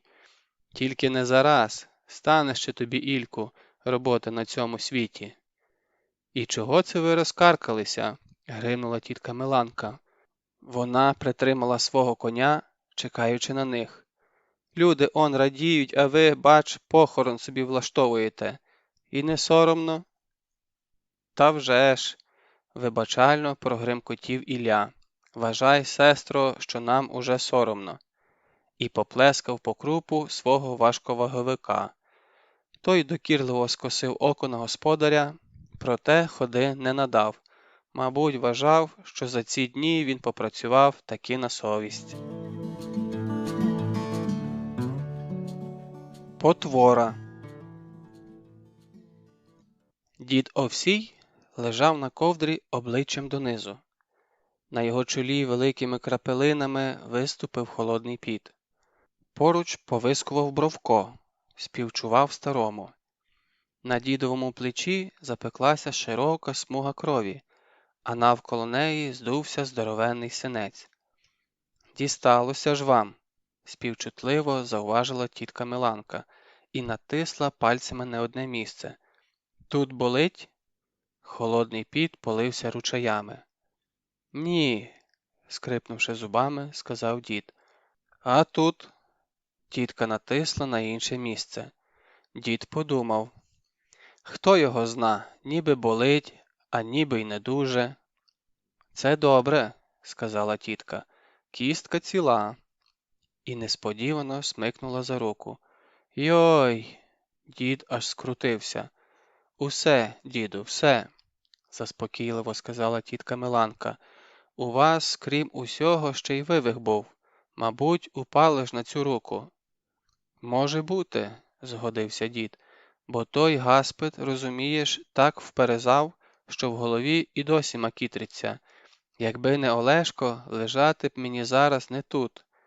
Ще смикатимеш?» «Та ні вже». Тітка Миланка наклала на дідове плече якісь мазі і міцно перев'язала його шматком полотна. «Все, тиждень другий полежите, а там і косити можна». «Ой, дай тобі, Боже, здоров'ячка, Миланко», – подякував дід Овсій. «І що б я робив без тебе?» «Ну, що ви таке кажете?» – обурилася тітка Миланка. «Ми ж свої люди. Мо, ще чогось треба?» «Та вже незручно й просити. Ну, але як так, то чи не засмажила б ти мені гусака? Він там, у клуні висить. Дуже вже хочеться гусячих шкварок. А ти, Мирку, любиш шкварки? Ще як. Вигукнув Відько. У нас же борщ є, втрутилась Росанка. І каша. Борщ з кашею – це добре, відказав дід. Проте й шкварки не гірші. Однак ласувати при всіх шкварками дід не квапився. Спочатку він остудив жир, потім перелив його до щербатого горнятка. Горнятко зав'язав у вузлик з полотняної ганчірки. Ви кудись збираєтесь? Поцікавився Відько. Дід здивовано озирнувся. Здається, старий навіть забув про Відька. Я? Та ні, підвісити хочу, щоб мишвінь не дісталося. А шкварки чому не їсте? Ще встигну. Знову щось плече розболілося. Піду, мабуть, полежу трохи. І, похитуючись, рушив до хати. Відько покрутився якусь часину на своєму дворищі і подався на вулицю. До нього одразу ж підбігла Оленка, молодша Ледькова сестричка. Вона войовниче розмахувала дерев'яним мечем. «Ану, хто кого?» – гукнула Оленка і наставила меча на хлопця. «Будемо битися чи миритися?» «Відчепись», – порадив їй Відько і рушив далі. Після битви з половцями і полону змагатися на дерев'яних мечах та ще й з дівчиськом було нецікаво. Оленка відчепилася, проте ненадовго. «Якби вмів битися на мечах, то в полон не потрапив би», – ущипливо зауважила вона. Відько повернувся до неї і тупнув ногою. Войовничу Оленку наче вітром здмухнуло. А хлопець зупинився посеред вулиці і замислився, що б його зараз зробити. Звісно, непогано було б податися до городища, та поки туди дістанешся, та там побудеш, та назад вернешся, уже й ніч настане. А тітка Миланка просила поночі не ходити. І тут Відько пригадав, що в чагарнику одразу ж за дворищем діда Овсія росте дика малина. «Мабуть, почала вже дозрівати», – подумав він. «Треба піти поглянути». Відько обійшов дідів паркан з вулиці і заглибився в чагарі. Кроків за 20 натрапив на густі малинові та ожинові зарості. Через них пролягала ледь помітна стежка. Вела вона до дідового паркану. Чи навпаки, мабуть, протоптали його Олешко та Ілля Муровець. Внизу, біля самої землі, у паркані виднілася дирка. А малина, звісно, ще й не думала достигати. Хлопець уже збирався вертатися назад, як раптом угледів, що через дірку в паркані протискується Бровко. В зубах у нього погойдувався вузлик. Той самий, у який дід Овсій нещодавно зав'язав горнятко з гусячим жиром. Бровко проліз крізь дірку, обтрусився і діловито потрюхікав стежкою, прокладеною 2 богатирями. Схоже, вирішив десь заховатися і без перешкод заходитися біля гусячого жиру.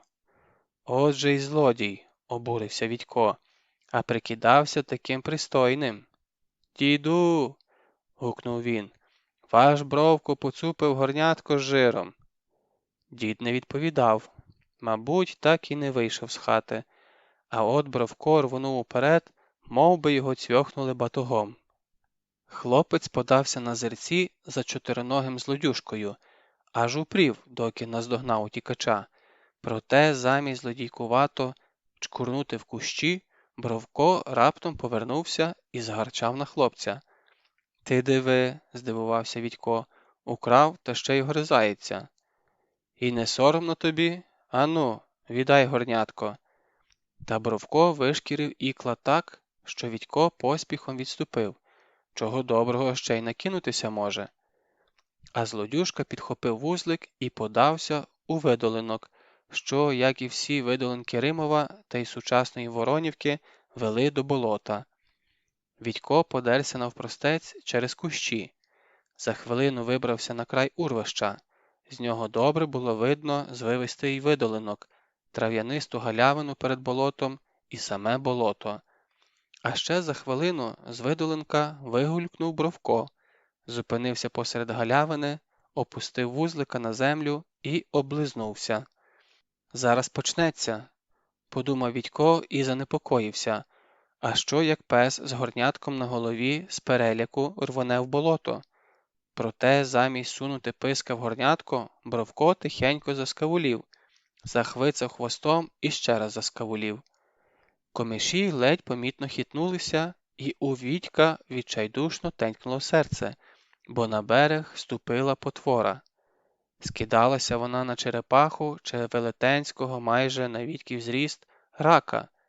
Але той рак мав довгі мавпячі руки, що лише на кілька сантиметрів не діставали до кінцівок коротких покривлених ніг.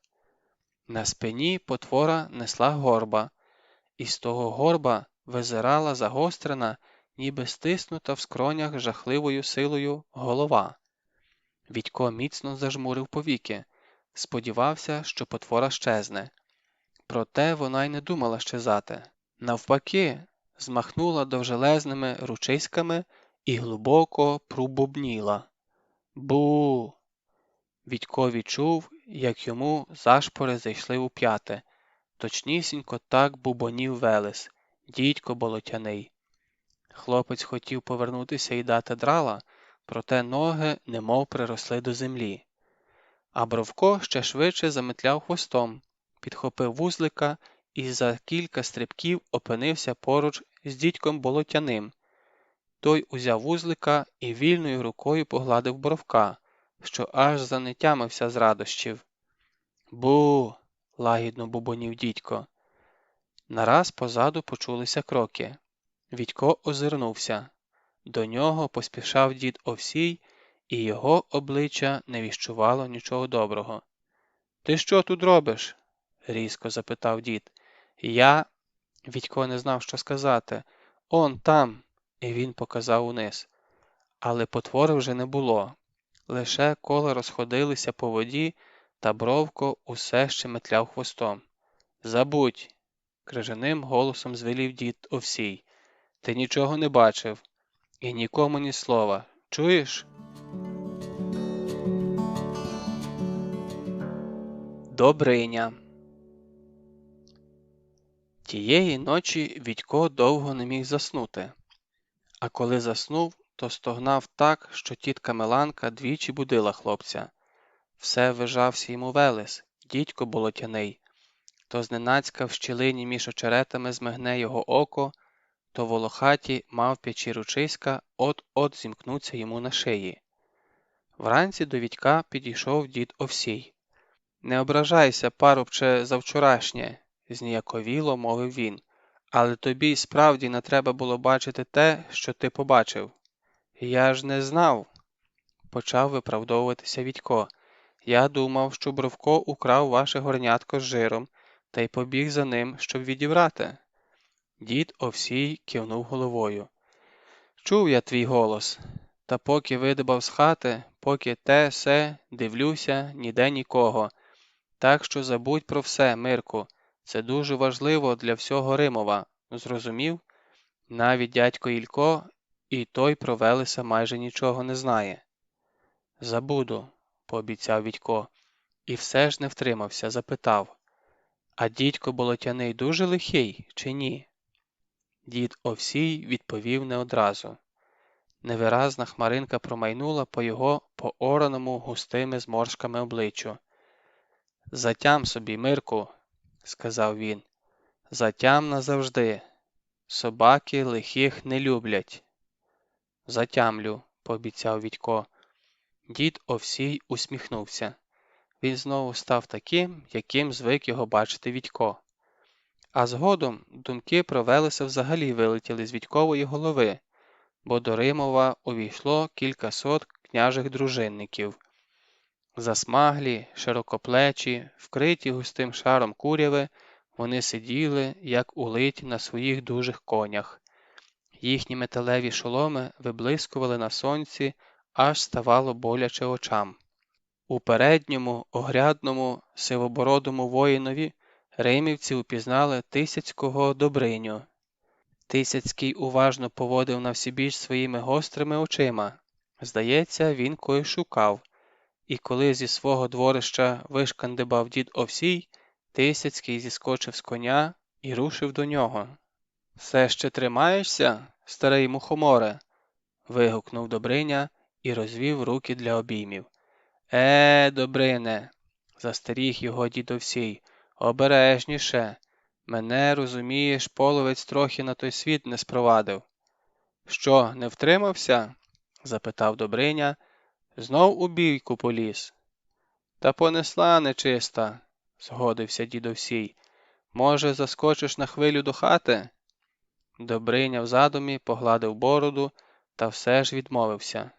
«Ніколи, Овсію, поспішаю до городища. Краще вже ти туди заскакуй, є про що порадитися. Чи, може, ті харцизяки тобі заодно й пам'ять відбили?» «Та ні», – відказав дід Овсій, – «пам'ять моя ще при мені». «От і гаразд. Отже, чекаю». Відько зачудовано дивився услід старому воїнові. Виходить, він уже й третього богатиря, Добриню Микитовича, знає. Гей, розказати про таке хлопцям з Воронівки луснули б, мабуть, від заздрощів. Щоправда, той Добриня, про кого вони вчили в школі, здається, був воєводою, а цей лише Тисяцький. Ну і що з того? Може, цей Добриня нині-завтра теж стане воєводою? «Діду, візьміть і мене з собою до городища», – заканючив Відько так, як це вміють робити лише на початку 21 століття. «Хочу ще раз побачити Добриню». І, звісно, відмовити Відькові дід не міг, хіба наказав: «Спочатку ягід полізь нарви». Десь за годину Відько з'явився на городищі. Він згинався під вагою козуба. Ще 2 кошики з черешнями дід Овсій перекинув через коня. Дружинники щойно пообідали і подалися на ставок. Ледько з іншими хлопцями погнав їхні коні на луг. «А це чиє?» – запитав Добриня, угледівши за дідовою спиною Відька. «В тебе ж ніби…» «Це Іванів онук», – пояснив дід, – «тямущий хлопчина». «А мій, отже, небіж», – доповнив його муровець. Ілля всівся на лавицю поруч з Добринею. На широкому столі, мов на шпилі, височіли їхні шоломи. Муровець поставив між ними Відьків козуб і запустив у нього велику, мов копач, долоню. Першу жменю, як господар городища, він передав Добрині. Той кинув кілька ягід до рота, вдячно хитнув головою. «Це ще ті?» – запитав діда Овсія. «З Дунаю?» «Еге ж. Лепська ягода, у Переяславі такої немає». Він доїв черешні, відсунув козуб і глянув на Відька. «От що, хлопче, пішов би ти краще погуляв, га? А ми тут трохи погомонимо з дідом. Заодно й Олешка поклич». Не послухатися Добриню Відько не посмів, хіба що кинув прохальний погляд на діда. Проте той вдав, ніби нічого не помітив. Коли прибіг ще мокрий з річкової купелі Олешко, Добриня почав. До Переяслава дійшло, що половець знову щось замислив. «Звісно, що», – відказав дід Овсій, – «поживитися хоче». «Може бути». І поткнувся спочатку на Римів. А якби вдалося проскочити, то й до Переяслава дістався б, а там, дивись, і Київ обложив би. «Тепер уже не поткнеться», – безтурботно посміхнувся Олешко. «До нових віників запам'ятає». «Рано радієш, хлопче», – заперечив Добриня. «Сам же відаєш, що до Римова підходила лиш одна орда, а за Ворсклою ще кілька таких тиняються. Отже, спробує проскочити десь в іншому місці», – сказав муровець. «А де саме, відаєш?» – запитав Добриня. «Ні». «Тож бо й воно, і я не знаю, і сам князь Володимир не відає.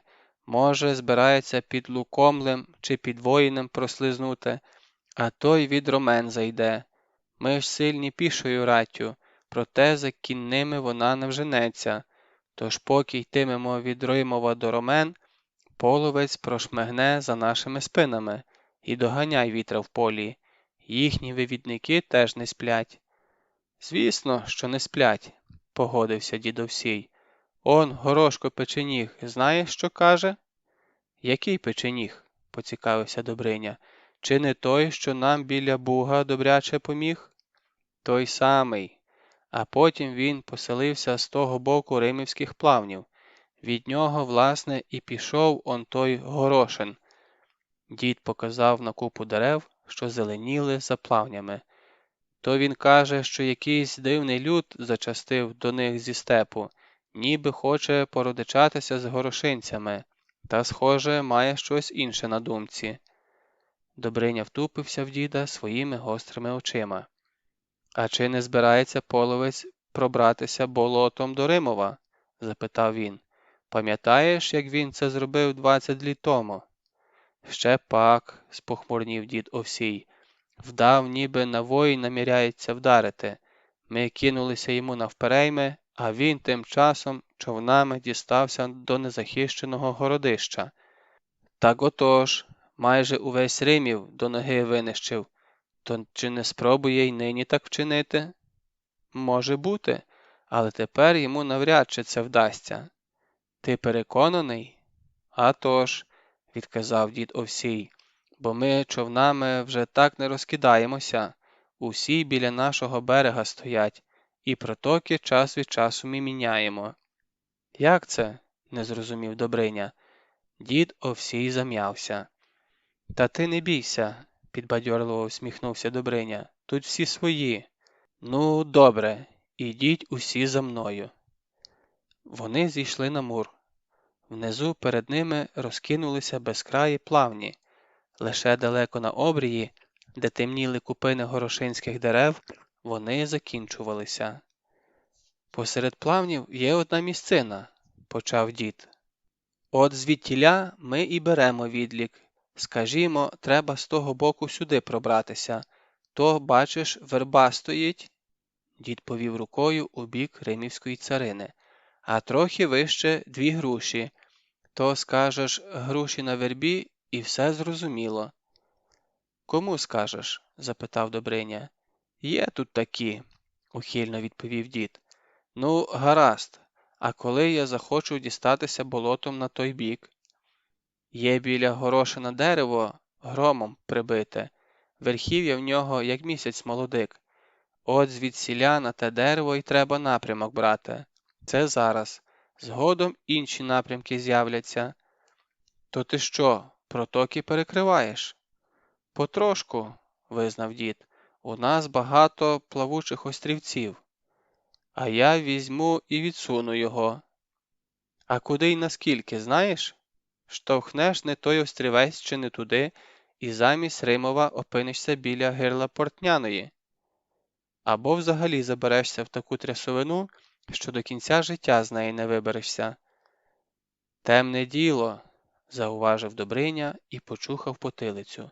«І хто ж його таке надумав? Чи не ти?» «Не зовсім. Це печенігова робота. Ну, та й ще дечия». «Знову темниш, Овсію», – похитав головою Добриня. «Чув я про твою дружбу з дідьком болотяним». «Ну й добре, коли чув», – нагороїжився дід. «І нічого про це балакати». «Ох, і їжикуватий же ти, старий друже», – засміявся Добриня. «Яким був, таким і зостався. Ну, гаразд, досить про болото. Краще подумаймо про те, як дізнатися, кудою підуть половці». «А що чути від наших вивідників?» – поцікавився Муровець. «У тому то й біда, що нічого. Схоже, їх викрили». І тут подав голос Олешко. «А що, коли їх обвести навколо пальця?» – запитав він. «Кого? Переяславських вивідників?» – ущипливо поцікавився дід Овсій. «Здається, це й без тебе вже зробили». «Вічно б вам, діду, присікуватися», – образився Олешко. «Я про половця кажу. Треба зробити так, щоб він повірив, ніби ми подалися кудись на Лубни, або в інший бік, на Воїнь, ближче до Дніпра». «Так», – жваво підхопив Добриня. «Отже, ми рушимо нібито на Лукомль, а він швиденько через Римів і на Переяслав. Та якщо ми зачаїмося десь неподалік і... Отож бо й воно, що і, засумнівався дід Овсій, бо як ти його змусиш повірити в це? Будемо думати, мовив Ілля Муромець. Звісно, будемо, згодився Добриня, а поки що потрібна розвідка, за Хорол або й далі, інакше не дізнаємося, що ті половці затівають. Я теж такої думки, прогудів Ілля Муромець і обернувся до Поповича. Візьми з десяток дружинників і гайда. Треба в деякі тайники зазирнути. Може, лишили щось хлопці. Оце вже веселіше, зрадів Олешко. Тільки я хотів би взяти з собою й Мирка. Навіщо тобі це хлоп'я? Запитав дід Овсій. Що, без нього не зможете вправитися? Все одно треба когось із малих брати, відказав Олешко. То нехай уже й він привчається, а заодно й оберегом нас буде. Самі ж бачите, у хлопця легка рука, з будь-якої халепи вибереться.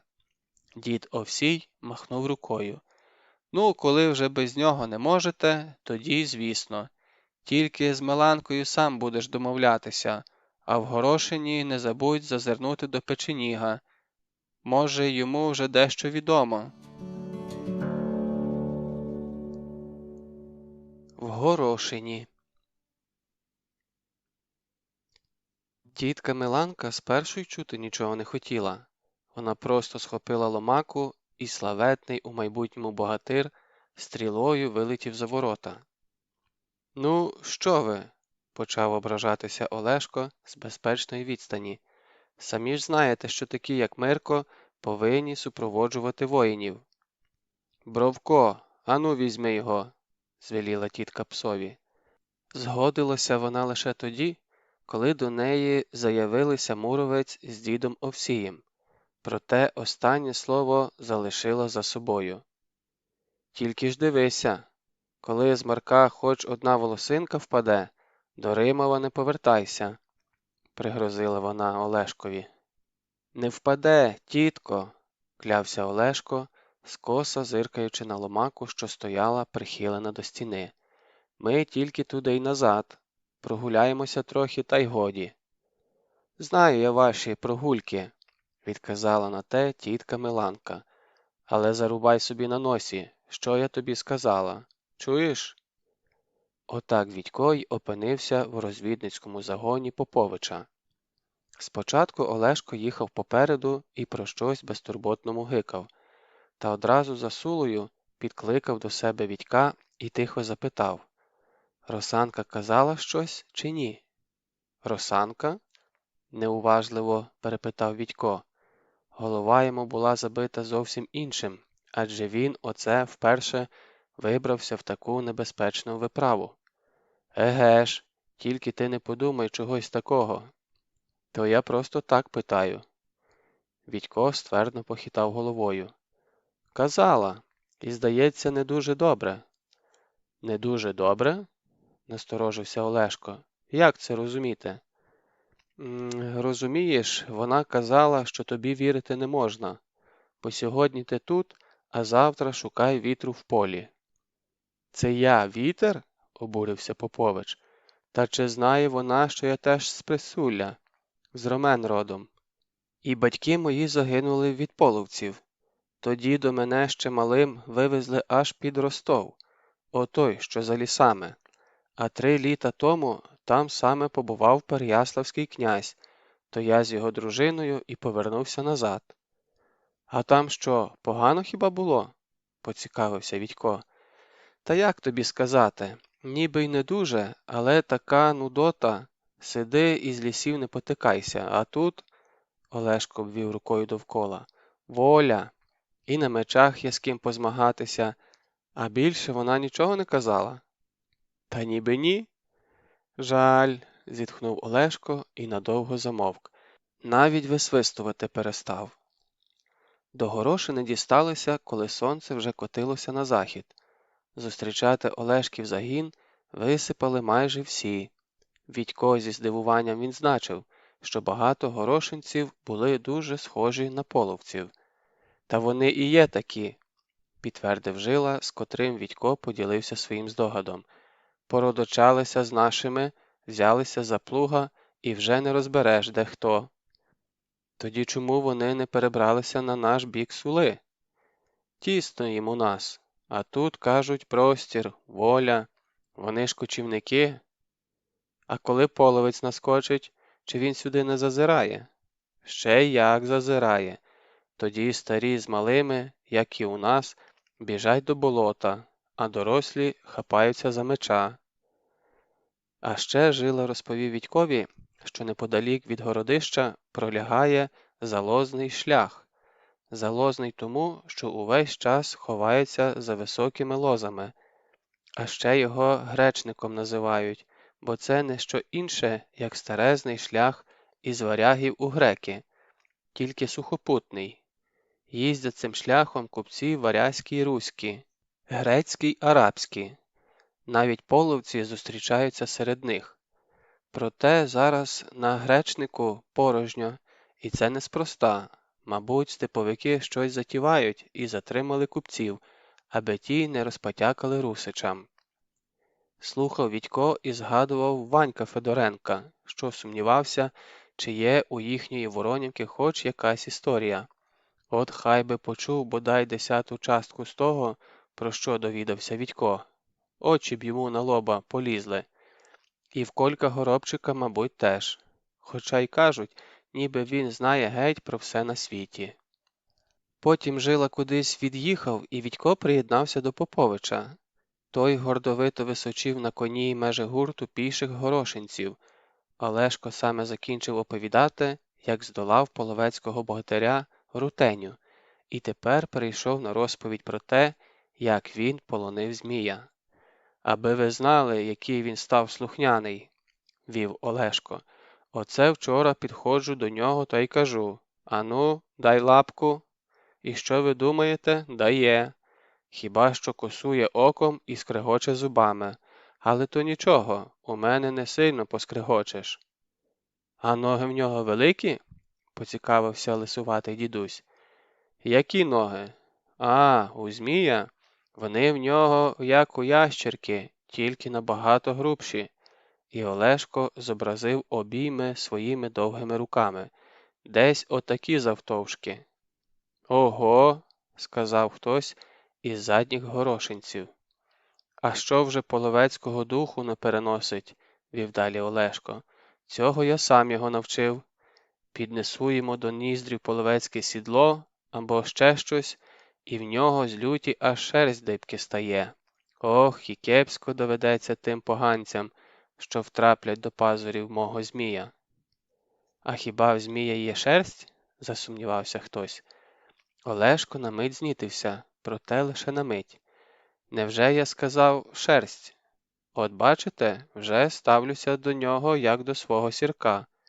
І Олешко любовно поплескав по кінській гриві. «Звісно ж, луска в нього, і міцна, як панцир. Правда, Мирку?» Відько кивнув головою. А що йому лишалося робити?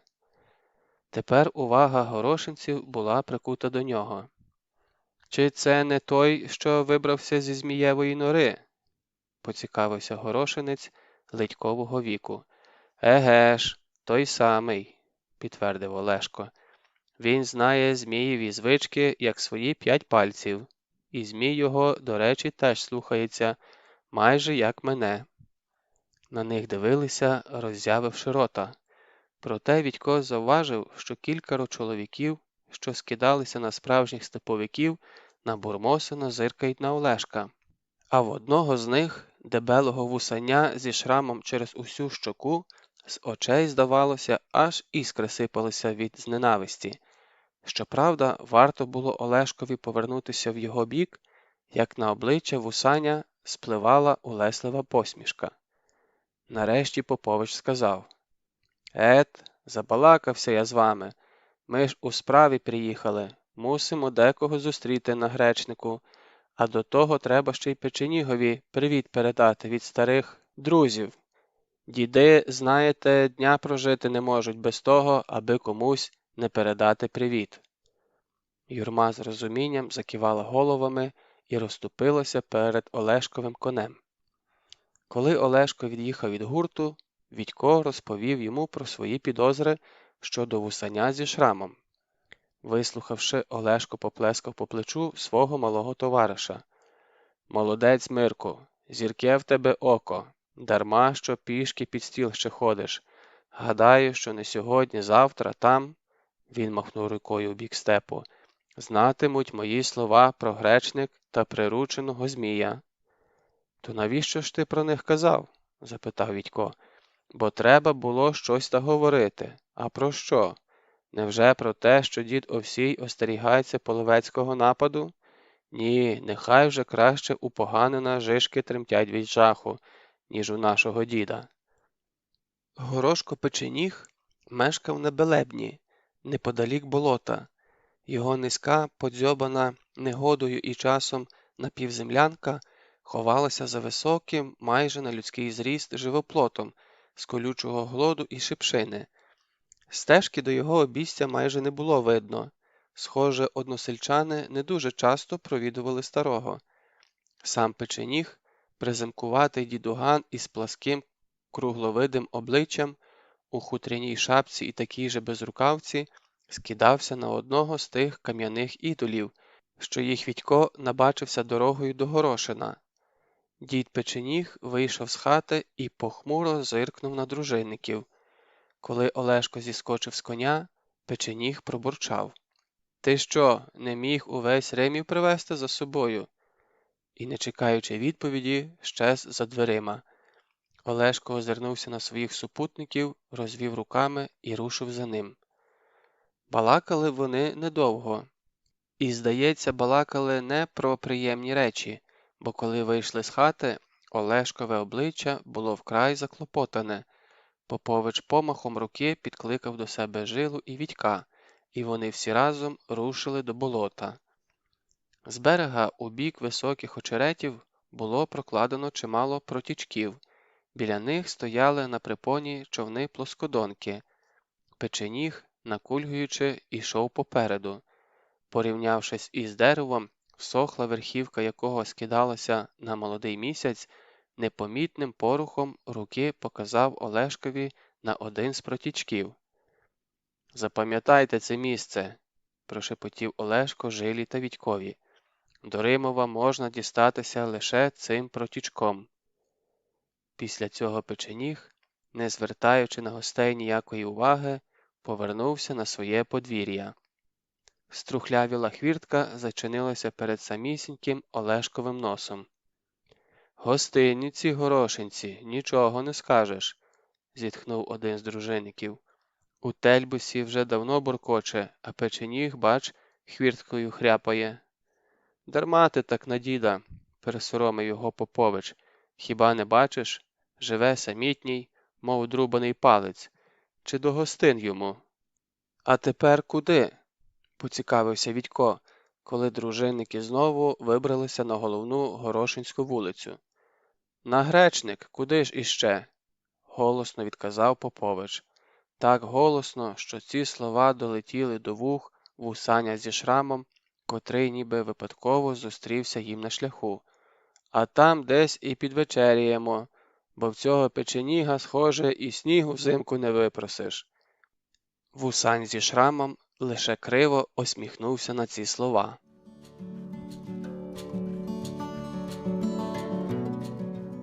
Розвідка. Якийсь час дружинники пробиралися у суцільній темряві. Згодом стало трохи легше. На небо викотився повен місяць. «Де ж той гречник?» – врешті запитав Вітько Поповича. «Їдемо, їдемо, а його все нема й нема». Олешко стиха засміявся. «Хто тобі сказав, що нам потрібен саме гречник?» – відказав він. «Ні, нам вигідніше їхати навпростець. Доки той Оверко розшукуватиме нас на гречнику, ми вже будемо біля Хорола». «Який Оверко? Отой, що з вусами і шрамом?» «Той самий. То він що, справді ворог?» – вражено запитав Вітько. Половцям допомагає? Так? Поки невідомо, але скидається на те. То чому ж ти його одразу не схопив? Або, знаєш що, не треба його хапати. Давай спочатку простежимо за ним. Відько уявив, як вони потайки повертаються назад, ховаються в кущах десь біля Оверкової хати і починають стежити. Хмари комарів злітаються до них, кусають обличчя, шию, руки, проте терплячі дружинники вперто чекають свого часу. І от на порозі з'являється Оверко. Він уважно роззирається на всі боки, але, звісно, ніде нікого. Тоді Оверко виводить коня за ворота і рушає у бік гречника. Звісно, він і гадки не має, що за ним стежать римівці, а на шляху Оверка вже чекають кілька постатей. Вони про щось тихо перемовляються. Зненацька вороги завмерли. Певно, щось запідозрили. Проте пізно. З одного боку на них вискакує Олешко, з другого він, Відько, а з третього дружинники. Простежимо, а потім схопимо всіх, збуджено зашепотів Відько Поповичу. Нумо, Олешку. Проте замість пристати на Відькову пропозицію Попович сказав: це інші зроблять, як буде треба. У нас з тобою, Мирку, зараз не ті клопоти. Відько розчаровано зітхнув. За 2 поприща від Горошина на них чекав половецький хлопчик. Олешко обійняв його за плечі і поїхав з ним попереду. Відько відчув, що його розбирають ревнощі. Він уже звик, що Олешко вирізняв його з-поміж інших хлопців, а тут, бач, говорить до якогось чужинця, як до рідного брата, ще й за плечі обіймає. Коли вони закінчили перемовлятися, Відько під'їхав до них і тихо спитав Поповича: «А це ще хто?» «Його Гошком кличуть», – відказав Олешко. «Це славний хлопчина, на нього, Мирку, тепер уся наша надія». Гошко сором'язливо усміхнувся. Відько зміряв його поглядом з голови до ніг і ледь стримався, аби не пирхнути. Теж мені надія. Навіть Колько Горобчик, порівняно з ним, мав вигляд справжнього парубка. Кінь легенько чукикав свого господаря, і в того самі собою почали заплющуватися повіки. Відько морщив лоба, струшував головою, навіть дав собі декілька потиличників. Але ніщо не помагало. Спати хотілося дедалі дужче. Часом здавалося, ніби він їде не насправді, а що це йому лише сниться. Вершники пробиралися сторожко, вервичкою, мовчали. Одні лише цвіркуни шаленіли навколо них. Трави стояли високі й такі густі, що пробиратися можна було тільки вузькими стежками. Хто їх проклав? Людина чи звір? Відькові кортіло запитати про це Поповича, проте навіть язик відмовлявся слухатися його. Високо в небі стояв повен місяць і спостерігав за маленьким загоном, який плив застиглими хвилями степової ковили. Хто занурений по груди, як Олешко, хто по шию, а найменший той взагалі пірнув у неї з головою. Олешка місяць знав, не раз бачив його в нічному степу, тому з цікавістю стежив за Відьком, що раз по раз клював носом. Бідна дитина, думав, мабуть, місяць, спало б собі під маминою ковдрою, та ж ні, і його занесло невідь куди. Впали роси, з півночі повіяло прохолодою. Тепер не лише Відько, а й дорослі дружинники почали клювати носами. Проте Олешко й не думав спинятися. «Швидше, хлопці, швидше!» – підганяв він свій маленький загін. Розвиднювалося, коли дружинники нарешті зупинили коней біля якоїсь річки. «Приїхали», – сказав Олешко і скочив з коня. «Хорол!» Одразу за хоролом клубочилися рожеві тумани. Зморені коні спрагло припали до води. На день дружинники зачаїлися в маленькій діброві. Жила подався углиб, а Олешко почав описувати кола довкруж розлогого берестка, що стояв осторонь на ледь помітному пагорбі. Він щось уважно видивлявся в траві. Нарешті скинув чоботи і, наче білка, подерся по стовбуру вгору. Це було останнє, що запам'ятав Вітько. За хвилину він уже лежав, тицнувши носом у пучок кінського щавлю. Спав. Прокинувся Вітько від того, що сонце почало припікати голову. Сів, протер очі і засоромлено озирнувся. Проте соромитися не було перед ким, хіба перед власним конем, що спутаний щипав неподалік траву. Там же, у затінку під берестком, дрімав кінь Жили. «Виспався?» – долетіло з берестка. «То снідай швидше та лізь сюди. Будемо стежити в 4 ока». «А де інші?» – поцікавився Вітько, коли опинився на дереві поруч із Жилою. «Там, де їм треба», – ухилився той від прямої відповіді. «А той, як його, Гошко?» «Тю-тю», – сказав Жила. «Вони з Олешком ще вдосвіта кудись подалися». Жила сидів на жерстяному помості. За його спиною лежала купка хмизу і прив'ялої трави. Вітько вже знав, що хмиз треба запалити тоді, коли з'явиться щось небезпечне, і дим цей буде видно дуже далеко. А йому у відповідь ген аж на самому обрії полине у високе небо ще один дим. І ще. Дими полетять, наче гнані східними вітрами, у бік Римова, Воїня чи Лубен, а за якусь годину Переяславський князь уже знатиме, що з'явилися половці. І звідкіля саме? Вітько усівся на гілці трохи вище від Жили і показав на купку хмизу. «Самі збирали?» – запитав він, і, не чекаючи відповіді, додав. «Могли б мені загадати?» «Та ні», – відказав Жила, і зморшки збіглися на його обличчі. «То Савка потурбувався про нас». «А де він?» Жила відповів не одразу. Він нахилився вперед і почав напружено вдивлятися вдалеч, туди, де майже на обрії у повітря злетіло кілька птахів. А коли птахи знову опустилися у траву, Жила відкинувся спиною до стовбура і лише тоді відповів. «Немає вже Савки. 2 дні, як схопили сіромаху. За крок від власного схрону схопили». «Чому ж він на дереві не сидів? Звідсіля так добре видно». «Це вдень видно, а вночі підкрадеться до дерева поганський вивідник і зачаїться, а зранку не встигнеш і потягтися, як уже летиш сторч головою зі стрілою у грудях. Тож хлопці на ніч ідуть до схованки, а зранку повертаються. Але й половець теж не з дурних. Що вже ж обачний був Савка, а й того, бач, вистежили. Ану, глянь он туди, хлопче, що бачиш?» «Купу дерев». «А по ліву руку?» «Ще 2 дерева. Ні, 3. Жила задоволено хитнув головою. «Добрий зір маєш. Тож дивися у той бік, а я в цей». І надовго замовк. Дружинники почали повертатися, як уже споночило. Останнім під'їхав Попович. Його кінь був змилений, видно, проробив чималий шлях.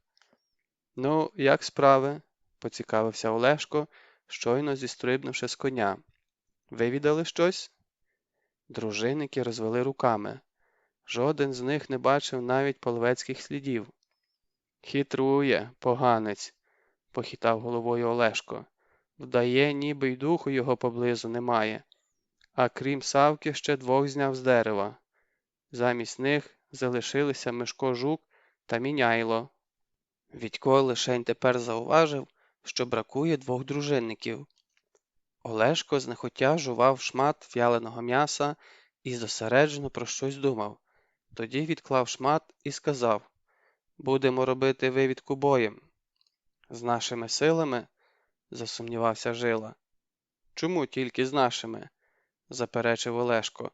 «От зараз ти поскачеш до Горошина, піднімеш усіх, хто там є, і негайно сюди, а заодно й Мирка прихопи з собою. Печеніг знайде, як переправити його до Римова». «Я хочу з вами», – запротестував Вітько. Олешко поклав йому руку на плече. Ні, Мирку, тут поважна січ затівається, може й не повернеться ніхто. Я хочу з вами, будь ласка, стояв на своєму Відько. Ні, рішуче відказав Олешко.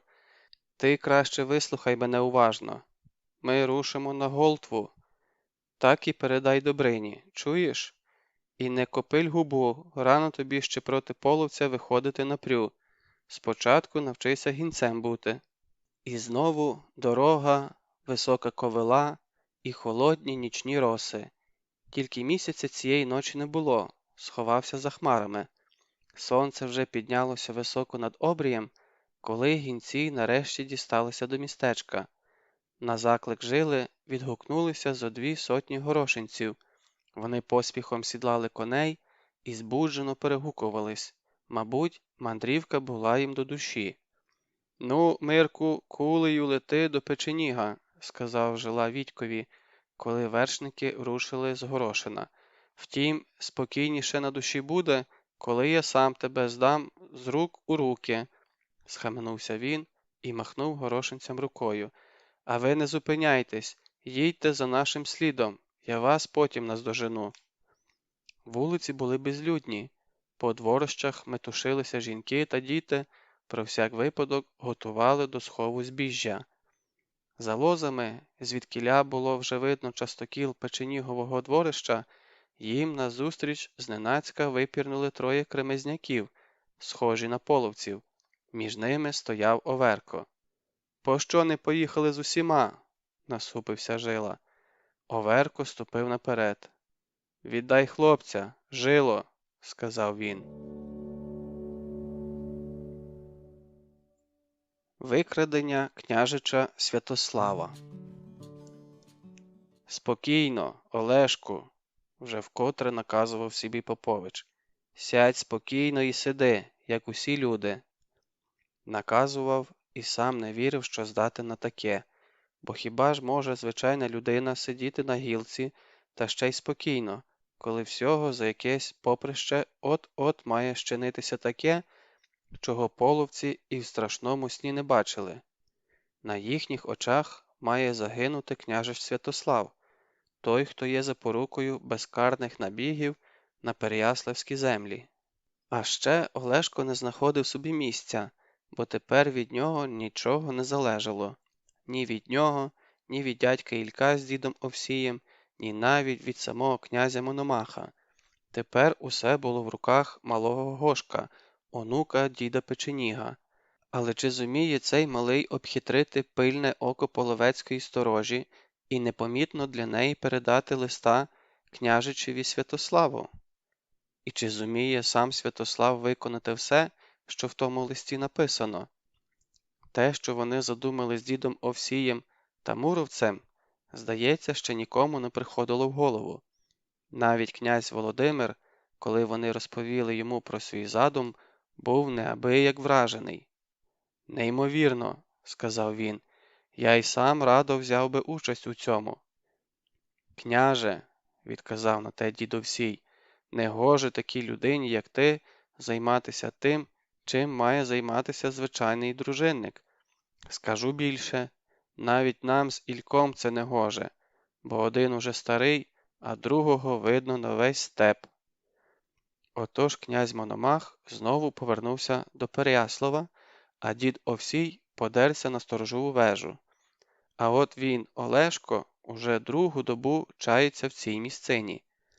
Вдень відсипається в мочарах, а вночі нишком пробирається до хоролу, щоб в одному місці під берегом вирити таку собі схованку печерку. Сьогодні зранку, коли підсохла роса, Олешко ще раз прокрався туди, аби переконатися, що нічого не забув. Оглядини були втішні. Схованку надійно прикривало вербове коріння, підмите водою, і помітити її може лише той, хто про неї знав. А на той випадок, якщо хтось із половців намислить бовтатися поряд зі схованкою, Олешко лишив очеретину для дихання під водою. Княжич Святослав знає, як нею користуватися. Згадавши про Святослава, Олешко мимоволі всміхнувся. що вони колись удвох витворяли. І скарби шукали, і на мечах билися мало не до крові, бо ж ніхто не хотів поступатися, і на конях навперегони гасали, і змагалися, хто далі пірне.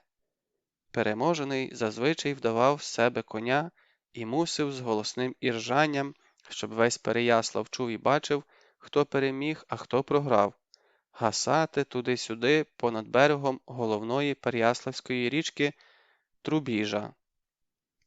Олешко струснув головою, відганяючи видіння, і озирнувся. Верба, на якій він сидів, схилилася над невеликим мочерем, що всуціль поріс очеретом. В очеретах замріяно кумкали жаби. Неподалік на лужку, схованому від степу заростями рогози, випасалося трійко стриножених половецьких коней. Олешко зумисне вибрав саме їх, бо вони не підковані, а відтак нічим не вирізняються від тисяч інших. А от варто лише проїхатися римівським конем, підкованим на всі 4 копита, як серед половецьких вивідників щиниться неймовірний переполох, як це тут опинився уруський кінь, і що намислив його хазяїн. Та й самого Олешка важко було впізнати. На ньому був засмальцьований половецький халат, а кудлату половецьку шапку він насунув на самісінькі брови, так що навіть зблизька важко розпізнати, що він не степовик. А коли щось запідозрять, він назветься гінцем до хана Курнича від переяславського князя Володимира Мономаха, і навіть листа покаже. А що зупинився саме тут, теж нічого дивного, адже гінець має право зупинятися на відпочинок де захоче. Особливо, коли він добрався до Хорола від самого Переяслава, а це добряча сотня поприщ із гаком. Нараз він завважив, як ген на обрії стрімголов промчало кількаро кінних половців. Мабуть, то були вивідники, що квапилися туди, де горошинські парубки мали змагатися у молодецьких іграх. Олешко вдоволено усміхнувся. За сьогодні в тому напрямку прогалопував уже 3-й гурт. Отже, горошинським хлопцям таки вдалося привернути до себе увагу всього сторожового степу. А відтак, княжич Святослав має більше можливостей для втечі. Але перед цим він має втопитися у хорольському чорториї. Так, саме втопитися. Хоча такому плавцеві, як Святослав, зробити це буде дуже складно. Але так треба. Інакше половці зможуть подумати, що до його втечі причетні мешканці якогось із присульських сіл і зженуть на них свою злість. Олешко ще раз озирнувся, аби пересвідчитись, що на Овиді все спокійно, а тоді знову прикипів поглядом до верб, що бованіли віддалік. Саме під ними нуртувало кілька великих вирів чорториїв, які затягували у свою круговерть все, що пропливало повз них. А ще з дна били такі крижані джерела, що у найвправнішого плавця одразу судомило руки й ноги. Звісно ж, княжич Святослав ні в який чорторий кидатися не стане, він лише розженеться з берега і плигне у той бік, а тоді одразу зверне униз за стрімкою течією. І поки сторожа розбиратиметься, що й до чого, він під водою подолає якихось 50 кроків і заверне у спокійну, прогріту сонцем заплаву. Саме там, під вимитим вербовим корінням, на нього чекала схованка. Припікало сонце. Птахи, наполохані Олешковою появою, тепер заспокоїлися і не звертали на нього уваги. Вони перелітали з місця на місце так сповільно й ліниво, що навіть найдосвідченіший вивідник міг подумати, ніби тут нікого немає. Ну коли ж вони нарешті з'являться? Вже вкотре запитував себе Олешко. Чого затягують? Вони з'явилися тоді, коли сонце викотилося високо в небо. Наразі за Овиду вигулькнуло 1,5 десятка вершників і помчало уподовж Хоролу. Невже їх понесе далі? Стривожився Олешко, спостерігаючи, як передні вершники проминули вербовий гай. Кепсько, тоді зі схованкою нічого не вийде. Ні, основна маса вершників зупинилася там, де Олешко і розраховував, а передні, не зупиняючись, зробили велике коло і лише тоді приєдналися до решти.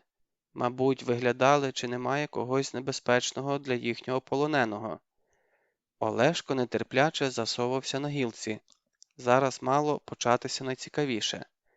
За ті 2 роки, що Попович провів поруч зі Святославом, він добре вивчив звички свого зверхника. Щойно кінні перегони закінчувались, княжич власноруч, цього він навчився від батька, вигулював свого коня.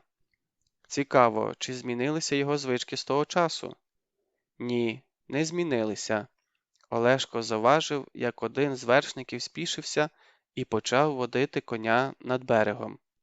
Наразі він щез. Мабуть, зійшов до затону, бо там вода тепліша, і заходився купати свого коня, а заодно й приглядався до того місця, де мала бути схованка, і лише потому повинен був кинутися у воду сам. Олешко кивнув головою. Саме це, схоже, Святослав і зробив, бо на березі лишилося всього 2 спостережників. Решта зіскочила з коней і кинулися до річки. Напевно, наслідували Святославів приклад. Олешко заздрісно зітхнув.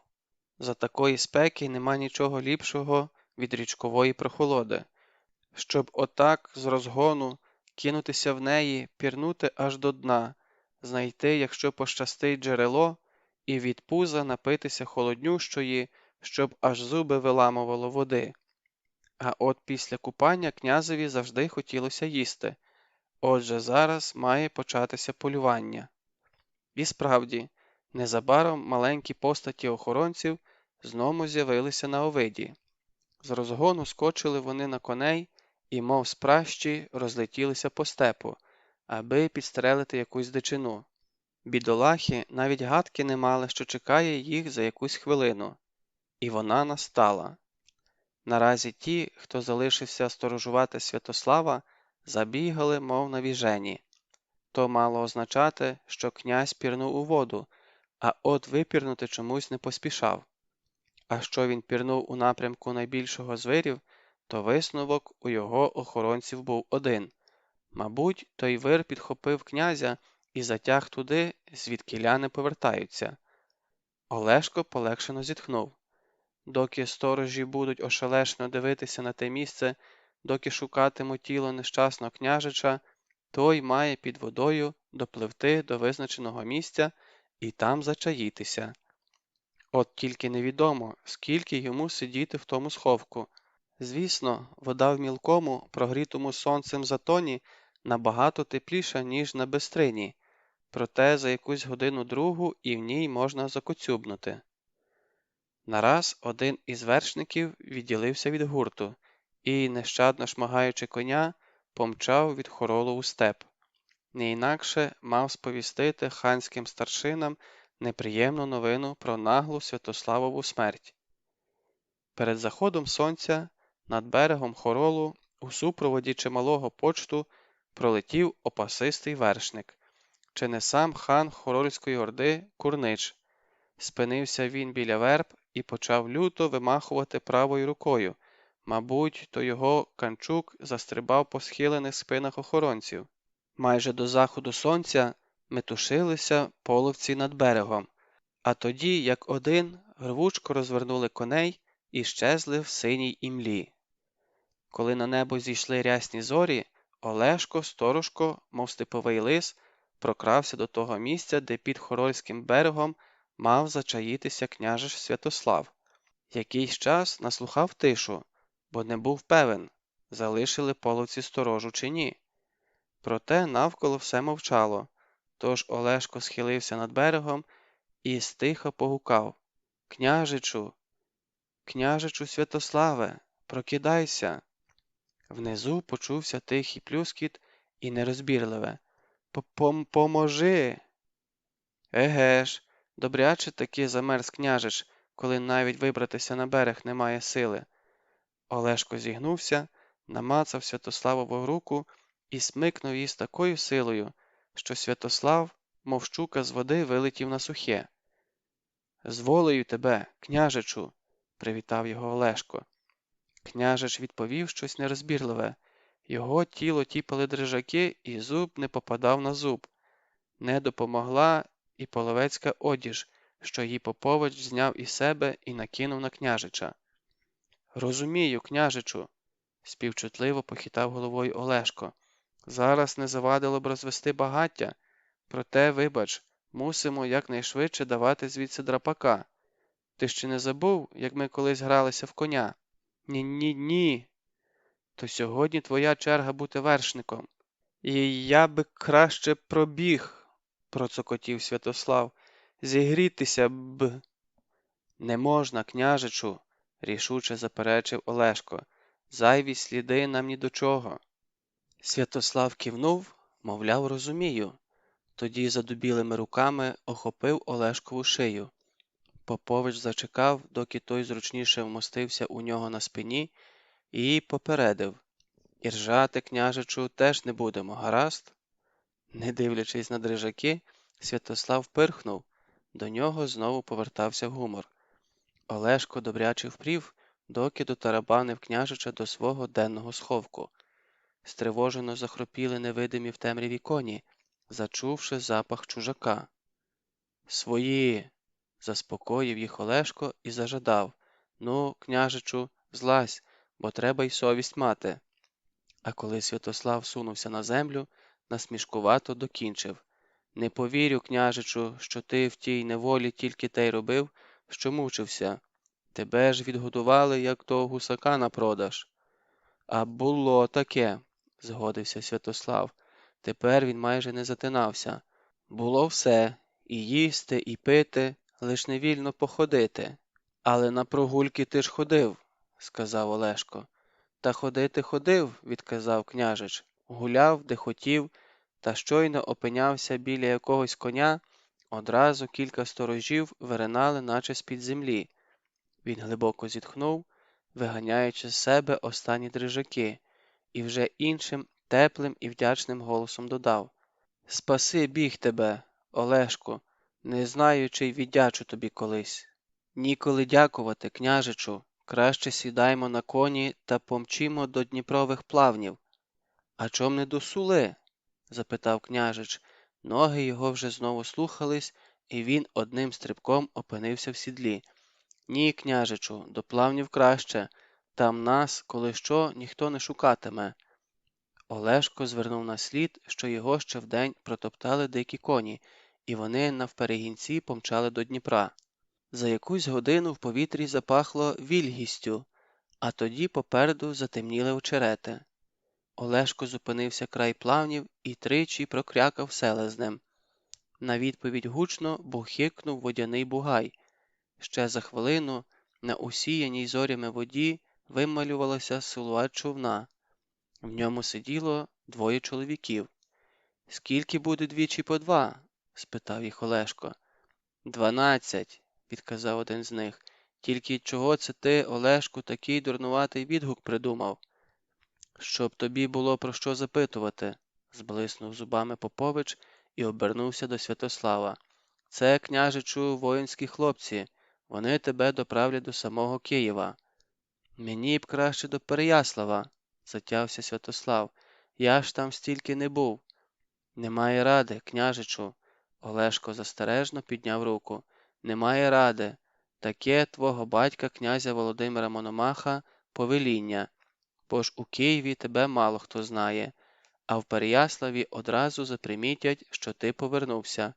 А тоді якийсь половецький попихач сповістить про це степ, і половці вважатимуть князя Володимира порушником угоди. Тож не сперечайся і їдь до Києва, а поки що бувай». Все ж не втримався. Олешко на коротку мить припав до княжичевого плеча, бо що не кажи, а причудових юнацьких днів, пережитих разом, з пам'яті не викинеш. Тоді злетів на коня, свиснув і розтанув у темряві. Олешко поспішав. Треба було встигнути до Горошинського гурту, аби перевести молодецькі перегони якомога ближче до Дніпра. Бо хто його знає, Може, половці таки щось запідозрять і кинуться навперемій човнові, а молодецькі перегони саме для того і годяться, аби чіплятися до всіх стрічних пересічних, і доки з'ясується, хто є хто, човен із втікачем уже опиниться на київській землі. Боброва хатка. Он як! Поволі мовив жила і прищуленим оком, мовби вцілився з лука, поглянув на Оверка. А я ж тобі за гол твої колись життя врятував. Тому й не забираю сьогодні твого. Проте хлопця віддай. Нам він більше потрібен. Той базіколо казав, що Змій і його слухається. То ви хочете, аби Мирко привів Змія до вас? Здогадався Жила. А тож, а сам іди куди хочеш, або лишайся з нами. Зненацька кінь Жили зробив велетенський стрибок у бік половців. Оверко ледве встиг ухилитися. «Тікай, Мирку!» – гукнув Жила, вихоплюючи меча. «До болота вті!» З кущів свиснула стріла, і Жила затнувся на півслові. Відько пригнувся і рвонув по цілині. Знову свиснула стріла, проте пощастило, вона лише зачепила кінське вухо. «Зупинись!» – гукнув Оверко. «Ми тобі ніякої шкоди не заподіємо!» Відько пришпорив коня. Він шмагав його нагаєм і гарячково розмірковував, як бути далі. Завернути до печеніга? Але що може вдіяти один дід супроти 3 половецьких вивідників? Чи 4? Ні, добре мовив Жила, тільки до болота. І не просто до болота, а туди, де стоїть дерево з верхівкою, схожою на місяць молодик. І Відько різко звернув до очеретів. «Стій!» – долинуло позаду, а за мить почувся розкотистий дріб копит. Відько озирнувся. Половецькі вивідники скочили на коней, і було їх уже 5. Нараз Відьків кінь закосував очима у бік одного з протічків. Відько теж позирнув туди, і в нього похололо в грудях. У човні навзнак лежав дід Печеніг. Його закривавлена голова звісилася за облавок. Тупіт наближався. «Спинися!» – волав Оверко. «Однак не втечеш!» А ось і дерево з місяцем на верхівці. Відько на ходу злетів з коня. Не втримавшись на ногах, кілька разів перекотився. Схопився на рівні і притьмом кинувся до човна. На щастя, той виявився на місці, та ще й відв'язаний. У ньому навіть тичка була. Кілька хапливих поштовхів, і Горошинський берег щез за очеретами. «Несіть сюди човна!» – гукнув Оверко. «Та швидше, йолопи! А 2 лишайтеся на березі і глядіть мені!» А в Відька, як назло, ніс плоскодонки з розгону врізався в кущ рогози. Доки хлопець вибирався назад, від берега долетів гучний виляск. То переслідувачі кинули човна на воду. «Ну, тепер не втечеш!» – почувся вдоволений Оверків голос. «Так, тепер не втекти. За хвилину-другу половецькі вивідники його наздоженуть. Що ж робити?» Нараз Відькові на очі натрапив майже непомітний бічний протічок. Намагаючись не зламати жодної очеретинки, Відько повернув човна туди. Протічок виявився звивистий і вузький. Хлопець десяток разів відштовхнувся тичкою, тоді зупинився і почав наслухати. Спочатку було тихо, лише очерети таємниче шурхотіли між собою. Та незабаром до цього шурхоту приєдналося плюскотіння. Воно все наростало, але за хвилину почало віддалятися. Мабуть, переслідувачі подалися далі. Тепер Відько не поспішав. Намагався пливти нечутно, бо хоч і проскочили переслідувачі, проте за очеретами усе ще лунали їхні голоси. Схоже, половецькі вивідники здогадалися, що Відько їх обдурив. Незабаром вони попливуть назад і побачать, куди він завернув. Тож не лишалося нічого іншого, як і далі заплутувати сліди. Відько спрямував човна до іншого протічка. Кілька разів тичка виривалася йому з рук, потрапляла в трясовину. Доводилося гребсти руками назад і визволяти тичку з гливкої пастки. За тичкою здіймалися хмари намулу і повітряних пухірців. Намул осідав так повільно, що переслідувачам було геть неважко визначити Вітьків шлях. Вітькові здалося, що він уже цілу вічність кружляє болотом. Проте голоси і плюскіт не стихали, а навіть почали наближатися.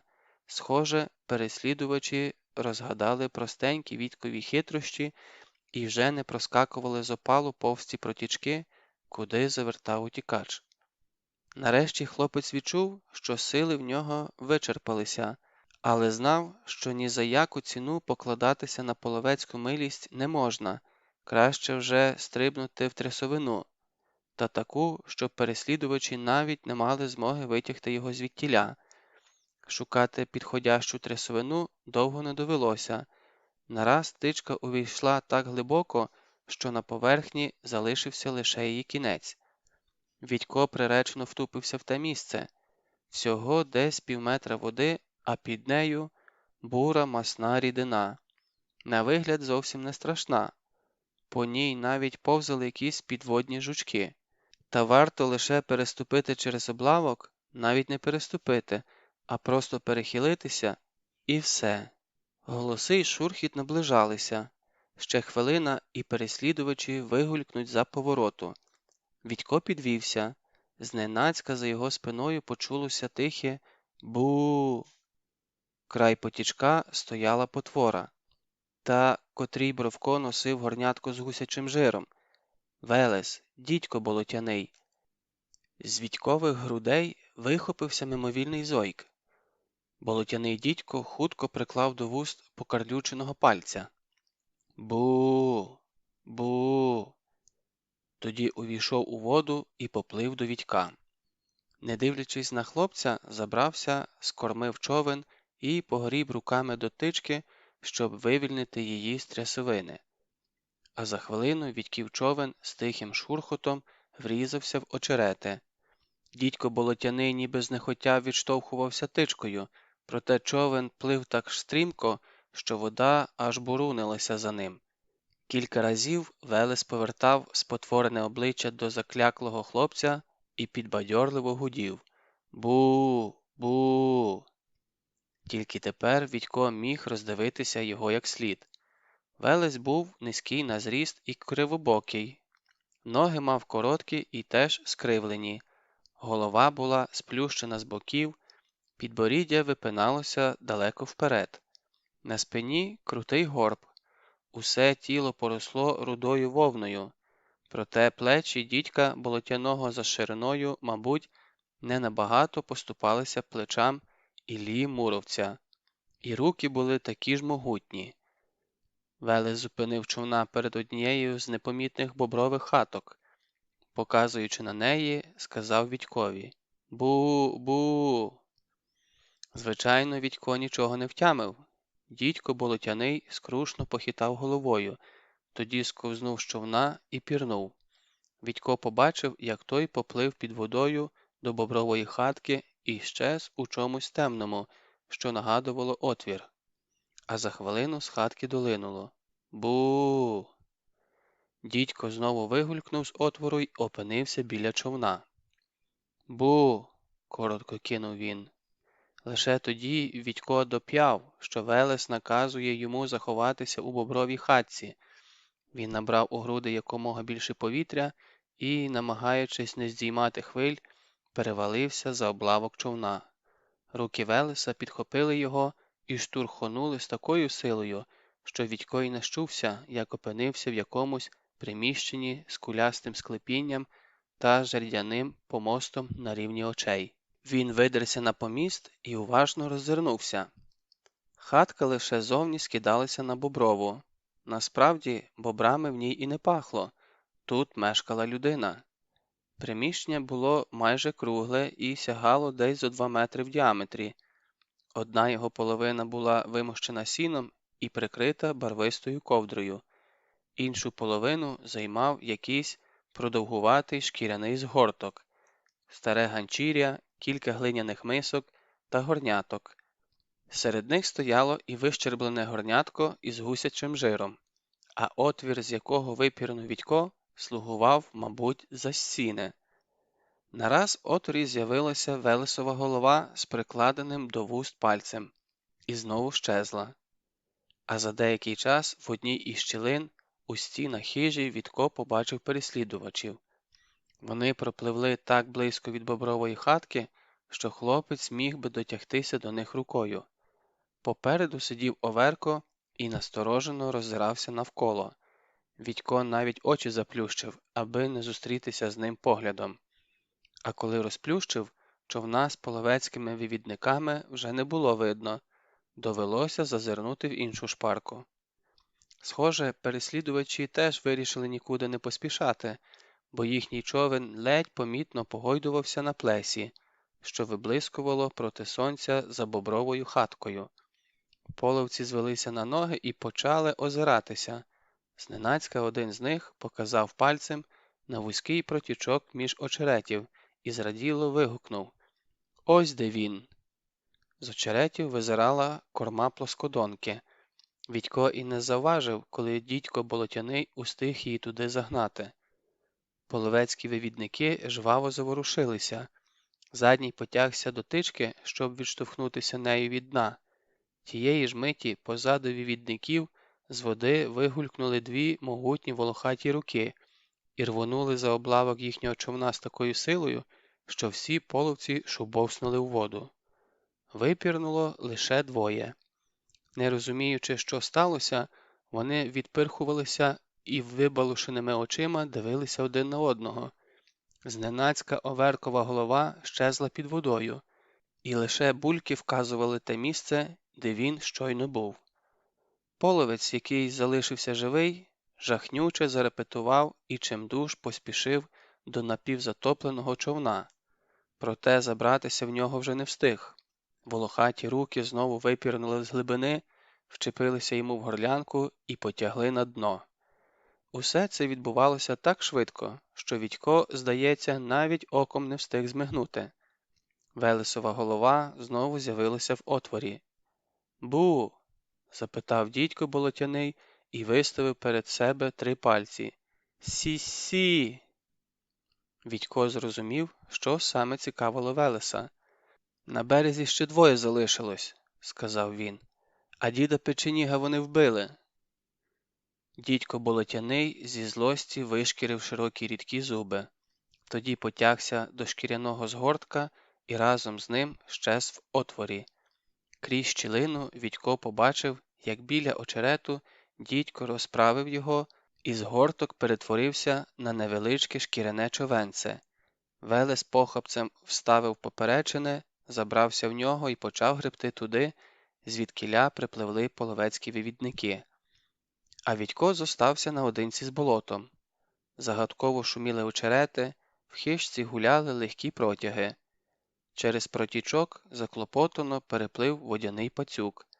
Неподалік голосно закрякала качка і почулося лопотіння крил. Вітько сидів на помості, дивився у всі щілини і гадав, як йому бути далі. Чи то дочекатися Велесового повернення, чи витягти з очеретів свого човна і на ньому дістатися до Римова. І тут почулося віддалене: «Велесе, дідьку Болотяний, груші на вербі?» Хлопець радісно стріпнувся. Сумніву не було.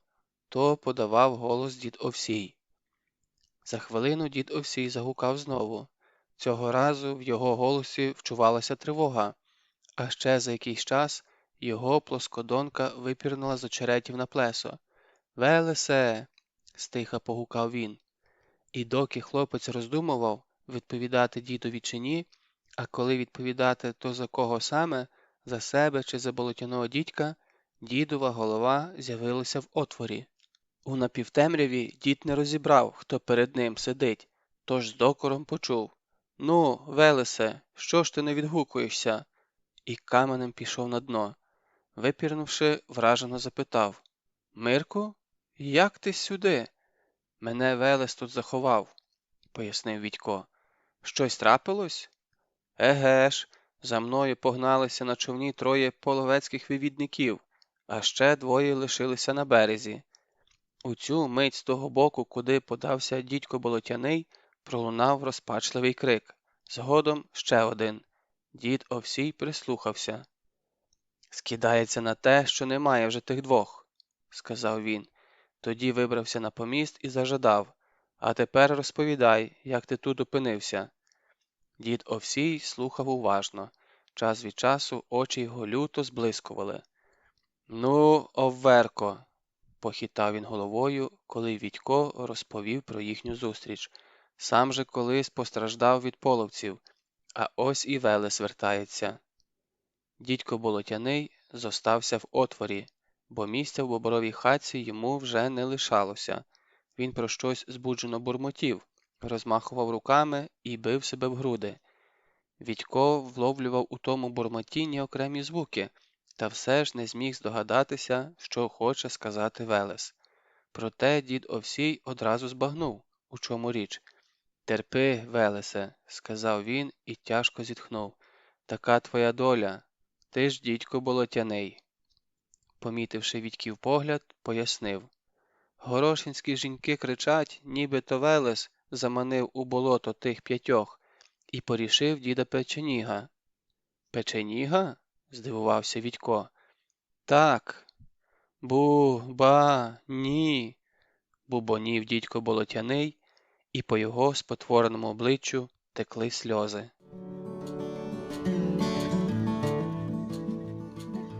Обвести навкруг пальця.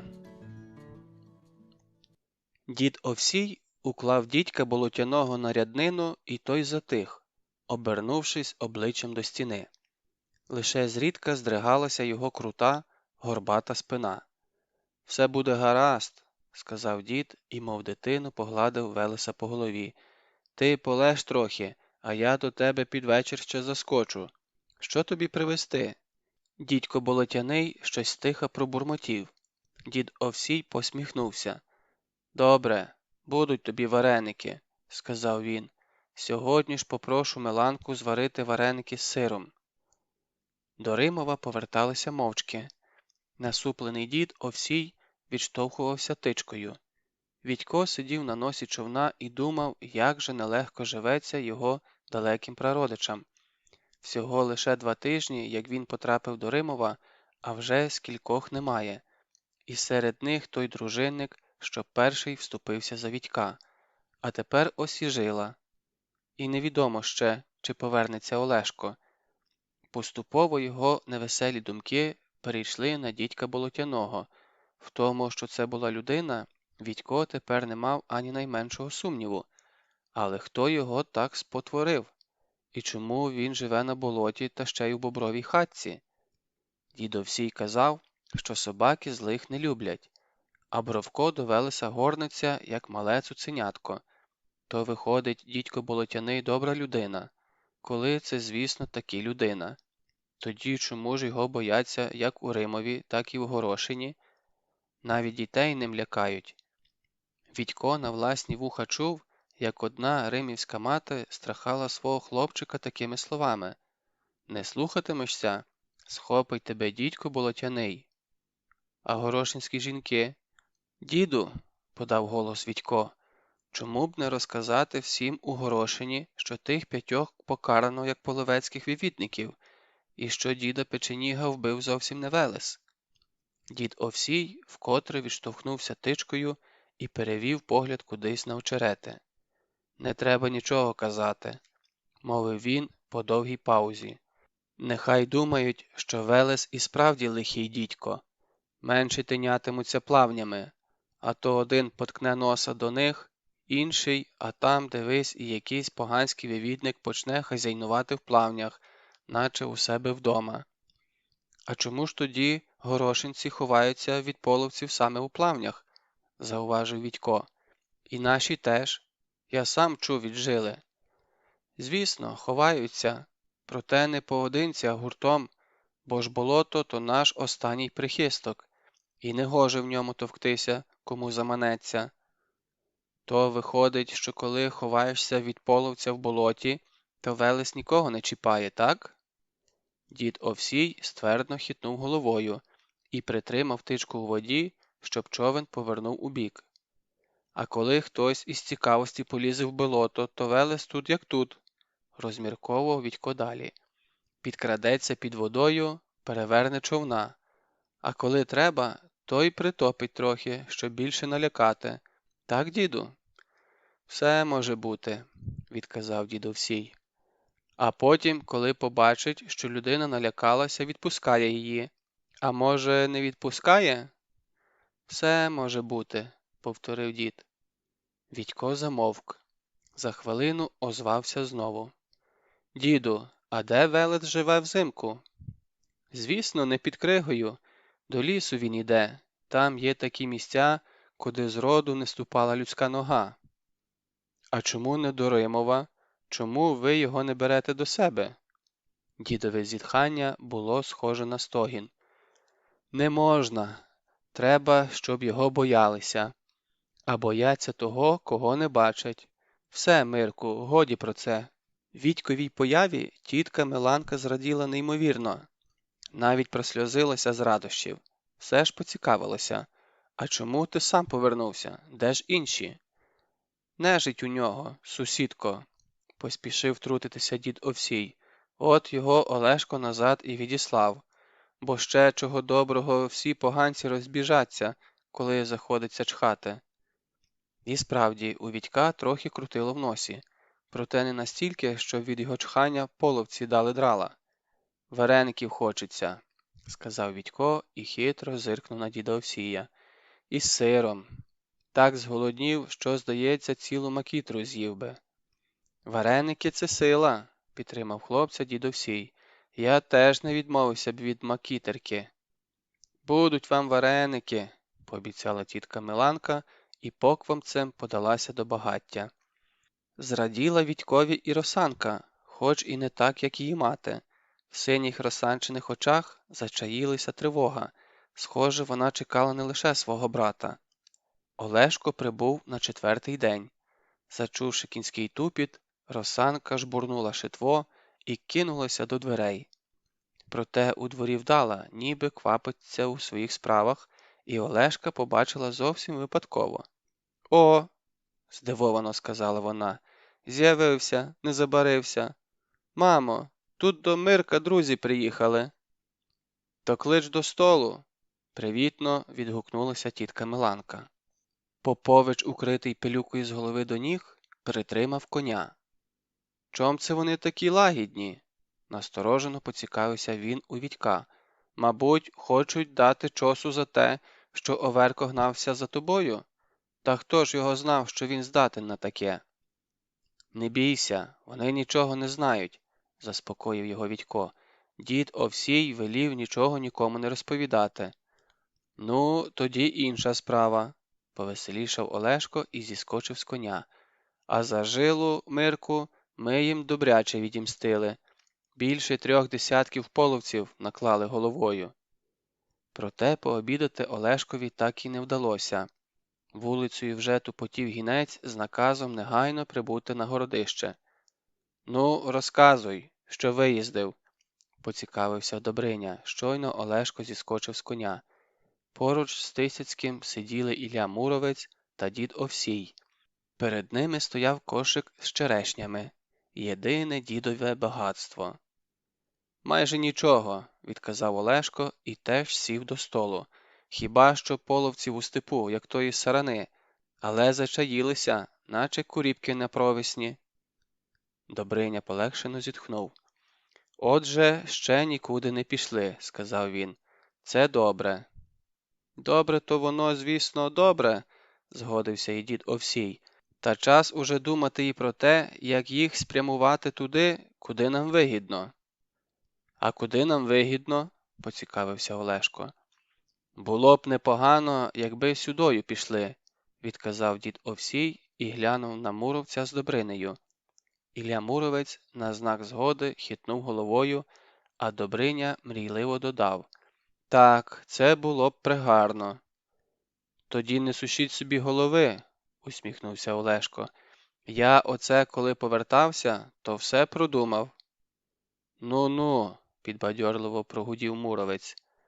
«У нас у порубі сидить андак», – почав Попович і додав на той випадок, коли хтось забув про це: «Син половецького хана Курнича, то він має якось дізнатися, ніби ми, щоб перехопити половців, з Римова вирушаємо на Лукомль чи ще кудись.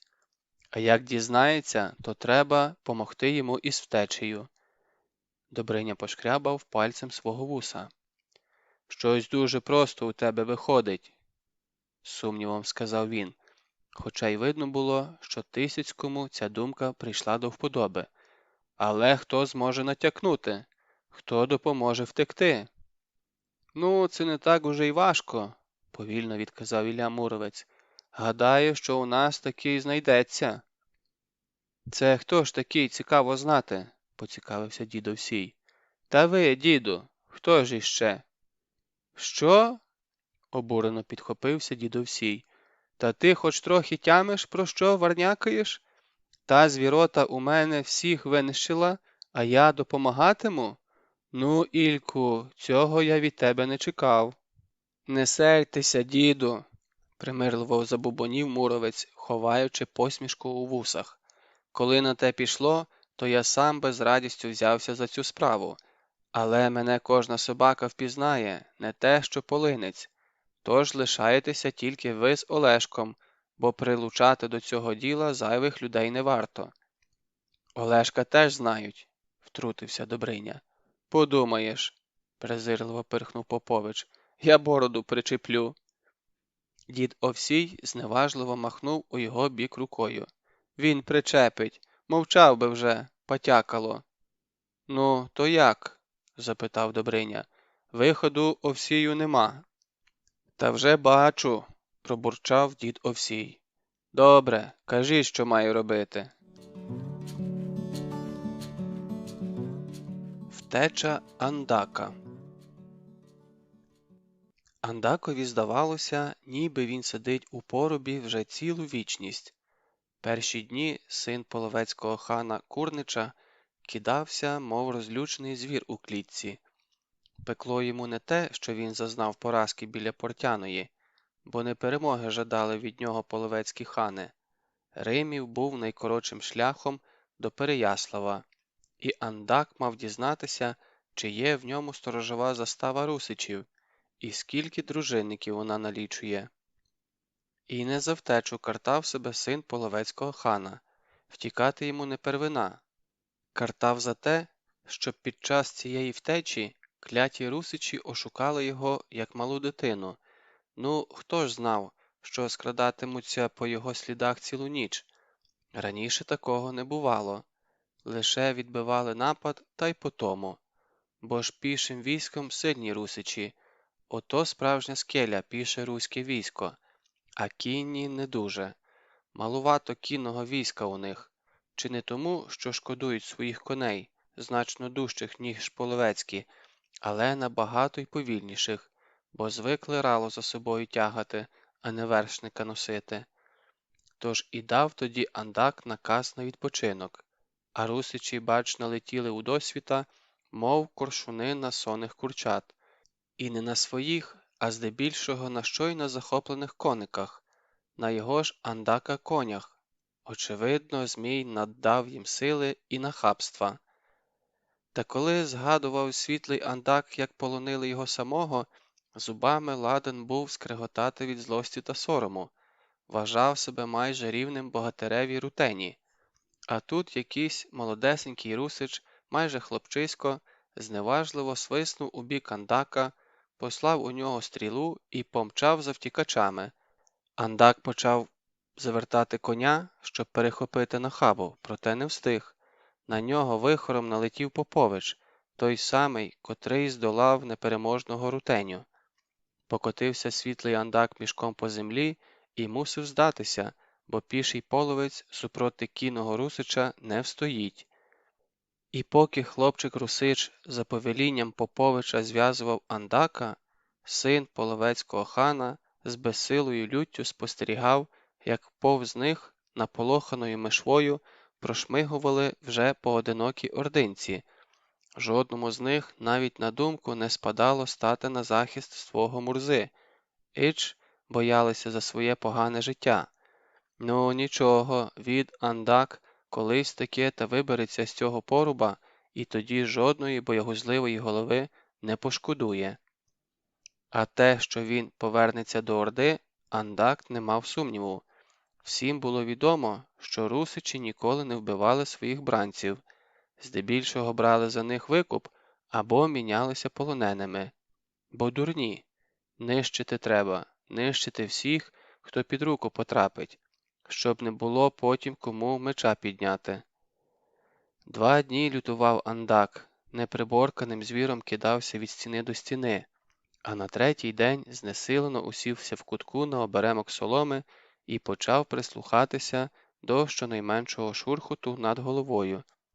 Сподівався, що русичі от-от прийдуть до нього і почнуть торгуватися щодо викупу. Проте минув 3-й день, і 4-й, і 5-й, а ним Андаком ніхто не цікавився. Підлі русичі вдавали, ніби такого поважного бранця, як син половецького хана, зовсім не існувало. Хіба що зранку жбурнуть йому, як собаці, шмат перепічки з м'ясом, то опустять глека з водою. Тоскно було на душі в Андака, тоскно й тривожно. Дивно, чому це русичі мовчать про викуп? Невже так розбагатіли, що не потрібне їм більше ні срібло, ні найкращі ханські табуни? Тривожився Андак і ще уважніше прислухався до всього, що чинилося над його головою. А над головою начебто все було так, як завжди. З раннього рана до пізньої ночі лунали голоси, кінське іржання, чувся брязкіт криці. Уночі ж було тихо. Хіба що хтось із русичів-дозорців перекинеться словом з товаришем. І знову тихо. І все ж Андак був переконаний, що русичі щось намислили. Вчора, наприклад, до нього долетів короткий уривок розмови між 2 дружинниками. Що то були саме дружинники, Андак визначив з дзенькоту зброї. Видно, дружинники змагалися на мечах. Потім захеканий густий бас промовив: «Дістали чосу поганці, тепер уже на Римів ні за що не поткнуться». «А тож», – підтакнув інший голос, – «тепер вони обходитимуть наш Римів 10-ю дорогою, а коли знову захочуть перебратися через Сулу, то тільки біля Лукомля чи навіть Ромен. А ти знаєш, що замислили на це Муровець з Добринею?» Андак уже бачив муровця в бою. Тепер ні за які медяники не підступиться до нього, і про Добриню він теж чув. А ось що саме замислили Муровець з Добринею, Андак, на жаль, так і не довідався, бо дружинники, схоже, подалися до Гридниці. Вчора не дізнався, а сьогодні йому дещо стало зрозуміло. Неподалік тихо засперечалося 2 дітей. Мабуть, сиділи вони в заростях терну чи шипшини. Коли Андака вели до порубу, він встиг роздивитися, де що знаходиться в Римівському городищі. Праворуч від вхідної брами височіла сторожова вежа, ліворуч – гридниця, де спочивали дружинники, за нею кузня, кліть та комори, а сам поруб знаходився у найзанедбанішому кутку городища. До нього майже впритул підступали густі зарості терну, шипшини та кропиви, найкраще місце для дитячих ігор. Звідсіля дітлахи бачать усе, а от їх ніхто. Власне, ці дитячі розмови Андак чув чи не з першого дня свого сидіння в порубі, але то були такі розмови, до яких дорослі зазвичай не прислуховуються. Про видрані пташині гнізда, про гру в піжмурки та про те, хто кого переміг у змаганнях на дерев'яних мечах. Але сьогодні... «А я тобі кажу, що збираються», – неголосно доводив своє якийсь хлопчак. «Брешеш», – відказує перший, – «нікуди вони не збираються». «А от і збираються, і Змія з собою поведуть. Я сам учора чув, як дядько Ілько з Поповичем про це балакали. Вони греблею проїжджали, а я там раків ловив. То дядько Ілько кажуть: «Тихо, Тут же отой половець сидить. Ну й нехай собі сидить. Я чув, що його до Переяслава мають повести. Сам князь Моновах хоче з ним побалакати. Ви чого це тут повсідалися? Зненацька гримнув на них чоловічий голос. Ану, горобці, киш звідсіля. Почулося дрібне тупотіння легких дитячих ніг, і все затихло. Отже, русичі кудись збираються. І коли діти не брешуть, то беруть з собою і змія. При згадці про змія світлого Андака пересмикнуло. Бррр! Ніяк не забути йому того мертвотно-сліпучого ока, а ревище Змієве до цього часу відлунює у вухах. Під вечір Андакові вдалося підслухати ще одну розмову. «Чи не зарано готуєшся, га, Олешку?» – долинуло звіддалік. «Вам, може, й зарано, а мені саме час», – відказало поблизу голосом Поповича. «Змія туди поведу». «А він що, не хоче вже літати?» «Хоче, але я крило йому підрізав, бо хто його зна, що йому стрельне в голову, як злетить у небо». Правду казали ті дітлахи, бо наступного ранку ще з удосвіта заворушилося городище, затупали сотні ніг, заіржали коні. А десь під обід русичі пішли. В городищі усілася така тиша, що чулося крякання качок у плавнях. І знову шаленство охопило Андака. Заметався він по ямі, до крові відгризав нігті на пальцях, бив носоком у вологі стіни поробу.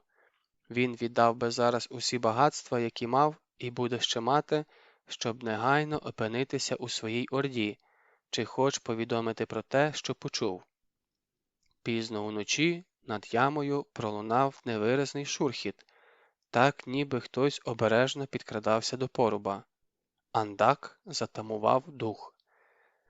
За хвилю до нього озвався чийсь тихий голос. «Спиш, Андаче?»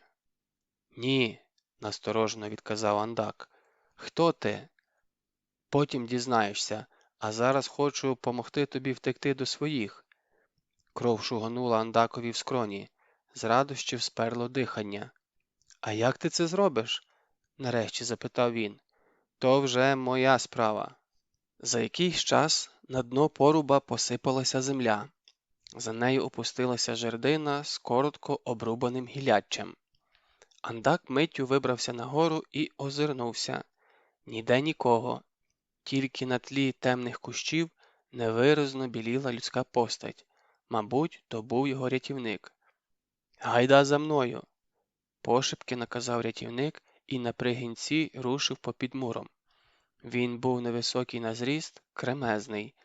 Легка сутулість виказувала в ньому людину вже похилого віку. Втікачі нечутно проминули кузню і опинилися над краєм урвища. «Але ж тут високо!» – нерішуче почав Андак. Він ще за сули запримітив, які стрімкі кручі навколо городища, а надто в тому місці, де воно сходить до болота. А що внизу було саме болото, Андак не сумнівався. Звідтіля тягло прохолодою, тванню і долинав непогамовний шурхіт очеретів. «Тсс!» – засичав рятівник. Він щось похапцем шукав у кущах. «Ага, ось дечки вона!» – нарешті вдоволено прошепотів він. То була мотузка. Рятівник прив'язав її до дерева, що височило над урвищем. Другий кінець закинув у прірву. «Я перший. Ти за мною», – прошепотів рятівник Андакові. «Тільки спускайся, коли свисну, бо мало хто може підстерігати внизу». Рятівникова голова сховалася за краєм урвища. Андак з острахом почав прислухатися до звуків, що долинали з плавнів. В орді казали, ніби десь тут чаїться дідько болотяний, і немає від нього половцям ніякого спасіння. «Може, не варто лізти?» – промайнула думка. «Це ж вірна смерть». Тієї миті знизу долинув приглушений посвист. Андак глибоко зітхнув, наче перед стрибком у крижану воду, і почав спускатися. Рятівник чекав на нього в човні. Він був не сам. Біля його ніг глухо загарчав пес. «Тихо, Бровко, тихо!» – наказав йому незнайомець. Ну що ж, рушаймо, сказав він, коли Андак обережно обійшов пса і всівся на носі. Стривай, сказав син половецького хана, коли незнайомець збирався відштовхнутися тичкою від берега. Я чув, що десь тут живе. Помовч, зупинив його незнайомець, бо ще накличеш його на свою голову.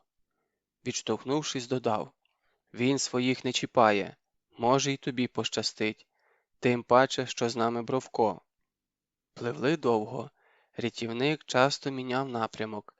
Андак лише дивувався, як йому вдається знаходити дорогу в такій темряві. Я тобі заплачу, палко шепотів він своєму рятівникові. Ти станеш найбагатшим серед русичів.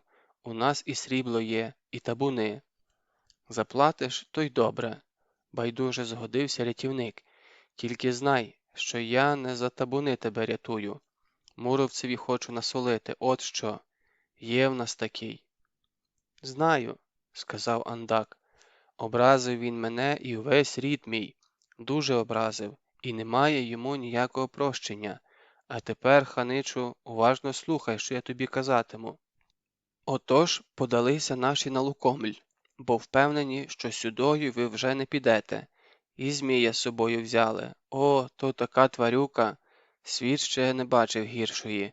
Добре, що хоч крило підрізане. І все ж не на всякому коні від нього втечеш. Так що не йдіть тудою на Переяслав, ідіть сюдою, бо залишилося в Римові десятків зо 3 дружинників, не більше, та й то здебільша каліки чи поранені. Тямиш, до чого я веду?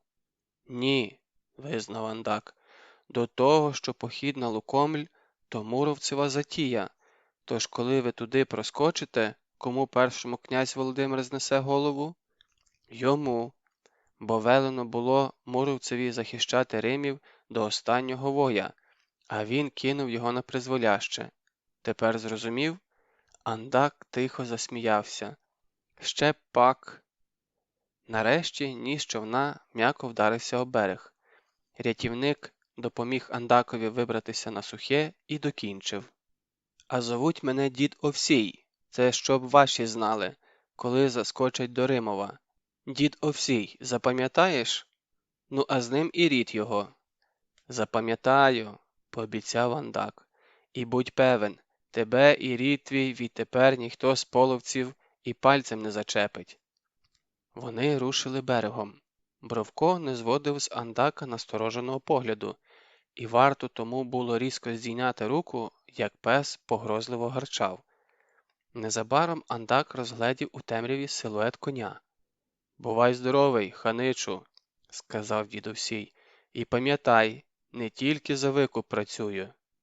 «Пам'ятатиму», – знову пообіцяв Андак, – «чекай у гості». Коли кінський тупіт розчинився удалині, дід презирливо сплюнув на землю. «У гості, бач, напрошується. Нічого, хай приїздить, тільки тоді балакати будемо інакше». Повернувшись до човна, біля якого вже радісно повискував Бровко, дід тихо покликав. «Виходь, брате, хоч побалакаємо наодинці як слід». «То, кажеш, знову ноги крутить?» «Бу!» – пожалілося з темряви. «Бу!»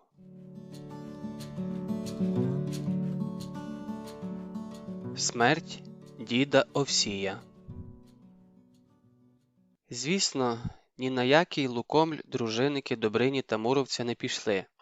Вони зупинилися в лісі за півдня неспішного переходу від Римова, а гінці мчали далі, на Переяслав, де князь Переяславський Володимир Мономах спішно збирав велику рать. Сам Добриня з 500 старших дружинників отаборився у лісі ще ближче, одразу ж за Римовим. Потаємними стежками вони обійшли село і зупинилися на залісненому узвищі, звідкіля було видно не тільки Римів, а й Сулу і все, що творилося за нею.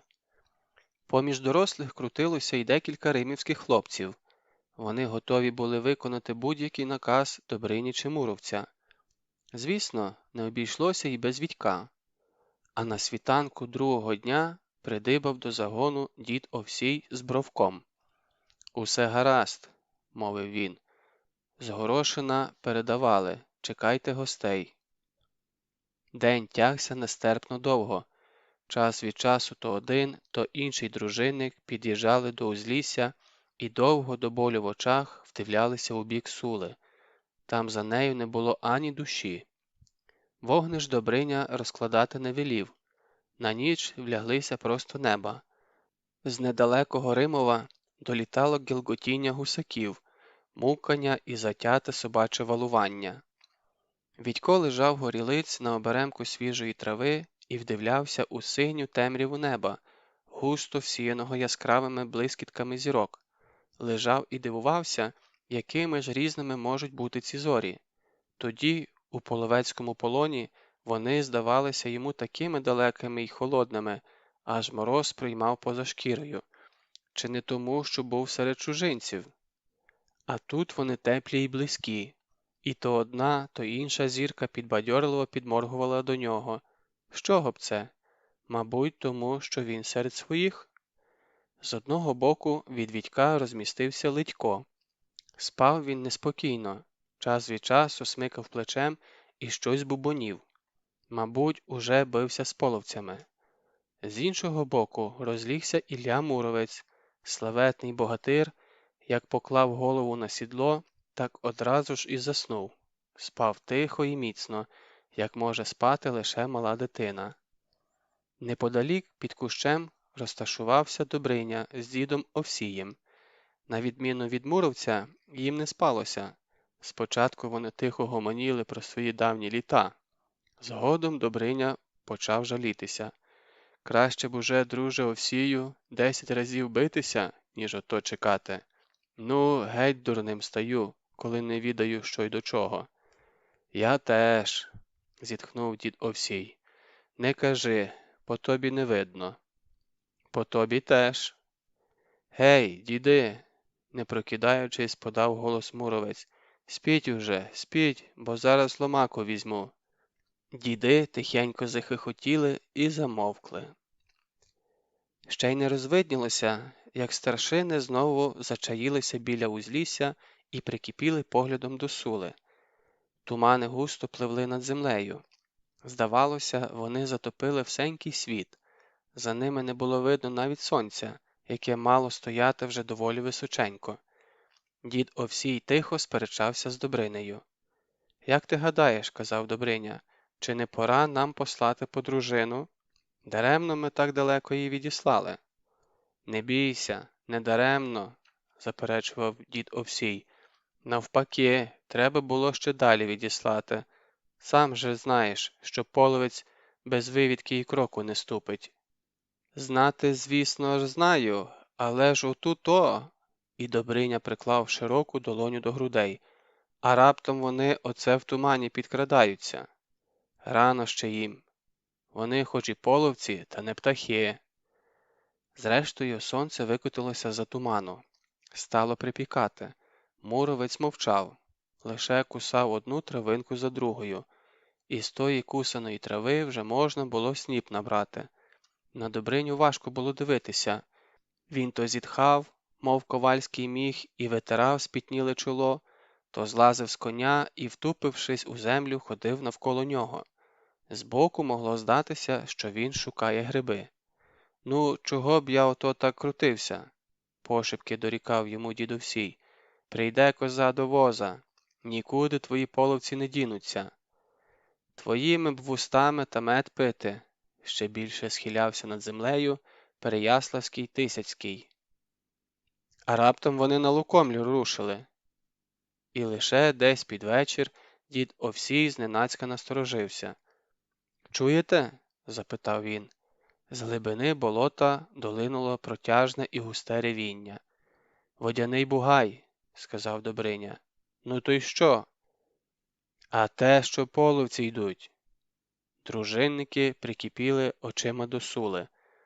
Половці з'явилися, як грім з ясного неба. Всі вдивлялися вдалечінь, а вони випірнули з-під очеретів майже навпроти узлісся, де крилися русичі. Було їх десятків зо 2. Вивідники! Видихнув Олешко, котрий щойно повернувся від захованого у лісі війська. А тож, вони! Згодився Добриня і полегшено зітхнув. Половці повільно обминали очерети. Вони їхали вервечкою один за одним. На перехресті доріг зупинилися і почали про щось радитись. Тоді більша частина подалася у бік Римова, а 5 сторожко рушили туди, де принишкли старші дружинники. Тепер Добриня захвилювався, але вже з іншої причини. «Отже ж, халепа», – буркотів він, – «чого доброго рознюхають, що ми тут, і шукай вітра в полі». «Може, відійти у глиб лісу?» – запропонував Олешко.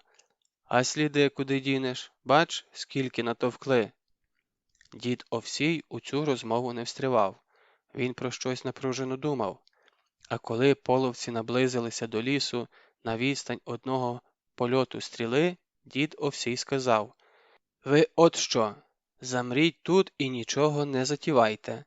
Хоч що б сталося, ані пари з вуст». Потому скочив на коня і подався через узлісся на Римів. За ним потрюхикав Бровко. Дід їхав не криючись, навіть могикав якусь безтурботну пісеньку. На лисуватому пагорбі зненацька зупинився, ніби лише в цю мить уздрів ворога. «Половці!» – вигукнув він і чимдуж подався до села. Половецькі вивідники кинулися навперейми. У Римові вдарили на сполох. Сторожа, 3 сивих дідуганів, поспіхом зашкутильгали до воріт. Вони готові були зачинити їх одразу ж після діда Овсія. Схоже було, що дід із Бровком таки встигнуть прослизнути до Римова перед носом у половців. «Молодець!» – збуджено приказував Добриня. «Ну, що б ми робили без нашого Овсія?» З крайніх хат повибігали жінки та підлітки, озброєні хто чим. У кого були вила, у кого коса чи рогач. Дід Овсій, як і треба було чекати, дістався до воріт перший. Сторожа вже зачиняла ворота, коли один з половців схопився за лук. Забриніла тятива, зблиснув на сонці наконечник, і за хвилю в дідовій спині затремтіло охвістя стріли. у Болісний зойк вихопився з Добрининих грудей, і він підняв нагая, щоб пустити коня у чвал. Проте муровець поклав йому на плече важку руку. «Стійте!» – наказав він і сам скриготнув зубами. «Дідові вже не поможеш!» Добриня зі стогоном від'їхав убік. Жінки з голосінням підхопили діда Овсія і понесли його подалі від воріт. Сторожа схопилася за луки. Від городища їй на допомогу поспішало з 10 вершників, всього з 10. Половці збуджено загелготали. Вони на власні очі пересвідчилися, що війська у Римові немає. За якусь часину половці розчинилися у високих травах за Сулою. Дід Овсій був ще живий. Біля нього метушилася тітка Миланка. «Не поможе вже мені твоє зілля, сусідко!» – хрипів дід, і на його вустах ворушилася кривава піна. Побачивши Добриню, що схилився над ним, дід Овсій сказав: «Прощавай, друже, вибач, коли щось не так. А ти, Ільку, займай моє дворище. Досить тобі цупити ягоди уночі». Відькові дід Овсій через силу всміхнувся. «Мирку, брата мого, дідька болотяного, бережіть!» А за хвилину несамовито заголосив Бровко. Поховали діда там, де він і хотів, під гранітною брелою на городищі, звідкіля було видно на всі боки, і звідкіля Микула Селянинович зміг би підняти його знову. Ілля Муровець легенько, мов пір'їну, переніс дідове тіло до ями, а коли могилу зрівняли землею, він вибив на брелі дідове ім'я і попрохав тих, що стояли довкола: «Коли що, покладіть і мене поруч, тільки не забудьте теж вибити ім'я, аби знав Микула, кого піднімає». Битва над Сулою. Мало нас, тривожився Попович, підраховуючи ратників, що стікалися до Римова. Дружинників 6 сотень та ополчення зо 3 тисячі. Чи встоїмо, доки надійде князь? Мусимо встояти, прогудів Муромець. Іншої ради немає. Добриня промовчав, лише кивнув головою. Добре, коли він з дня дідової смерті сказав бодай 2 слова. Тієї ночі у Римові ніхто не склепив повік. Жінки зносили збіжжя до городища чи закопували його по криївках. Старі діди з хлопчаками збирали з усіх усюд човни і підводили їх до урвища. Це на той випадок, коли половці прорвуться до містечка і римівським дітям та жінкам не лишиться нічого іншого, як рятуватися в болоті. Проте ховатися за мурами городища поспішали не всі. Тітка Миланка вирішила іти разом з військом. До матері приєдналася Росанка та ще кілька десятків жінок та дівчат. «Хто ж вас перев'яже, коли щось трапиться?» – доводили вони Іллі Муромцю. «Хто, як не ми?» «А вас самих хто перев'яже?» – сердито відгарикувався Ілля Муромець. «Ану, геть на городище, і щоб я більше не чув таких розмов». Росанці теж дісталося на горіхи. Олешко під'їхав до неї і тихо сказав: «Іди з жінками та дітьми, бо…» Росанка задирикувато стріпнула русою косою. «Бо що?» – запитала вона. «За косу поведу, от що». І в Олешковому голосі крилася така рішучість, що Росанка мимоволі відступила від Поповича. І лише тоді убурилися. «Чого це ти мені вказуєш?» – вигукнула вона. «Бо того». Ординці підійшли до Сули, коли сонце вже висушило русу. Попереду їхала розвідка на чолі із сином половецького хана Андаком. Степовики сподівалися без перешкод подолати пустельну річку. І раптом спинилися. По той бік, навпроти переправи, стояло військо римівців. Невелике, проте військо. І посеред того війська височів на своєму важковозі Ілля Муромець. Якусь хвилину половці вражено мовчали. Тоді почулися розлютовані вигуки, і лави виштовхнули перед себе 2 десятки ординців, тих, що вчора побували під Римовим. Вивідники розгублено розводили руками і намагалися щось пояснити Андакові. Той з пересердя уперіщив найближчого нагаєм і відвернувся. Половці все прибували. Їм уже було тісно на тому березі. Врешті Андак щось вигукнув, і передні рушили до води. У повітрі засвистіли важкі стріли римівців.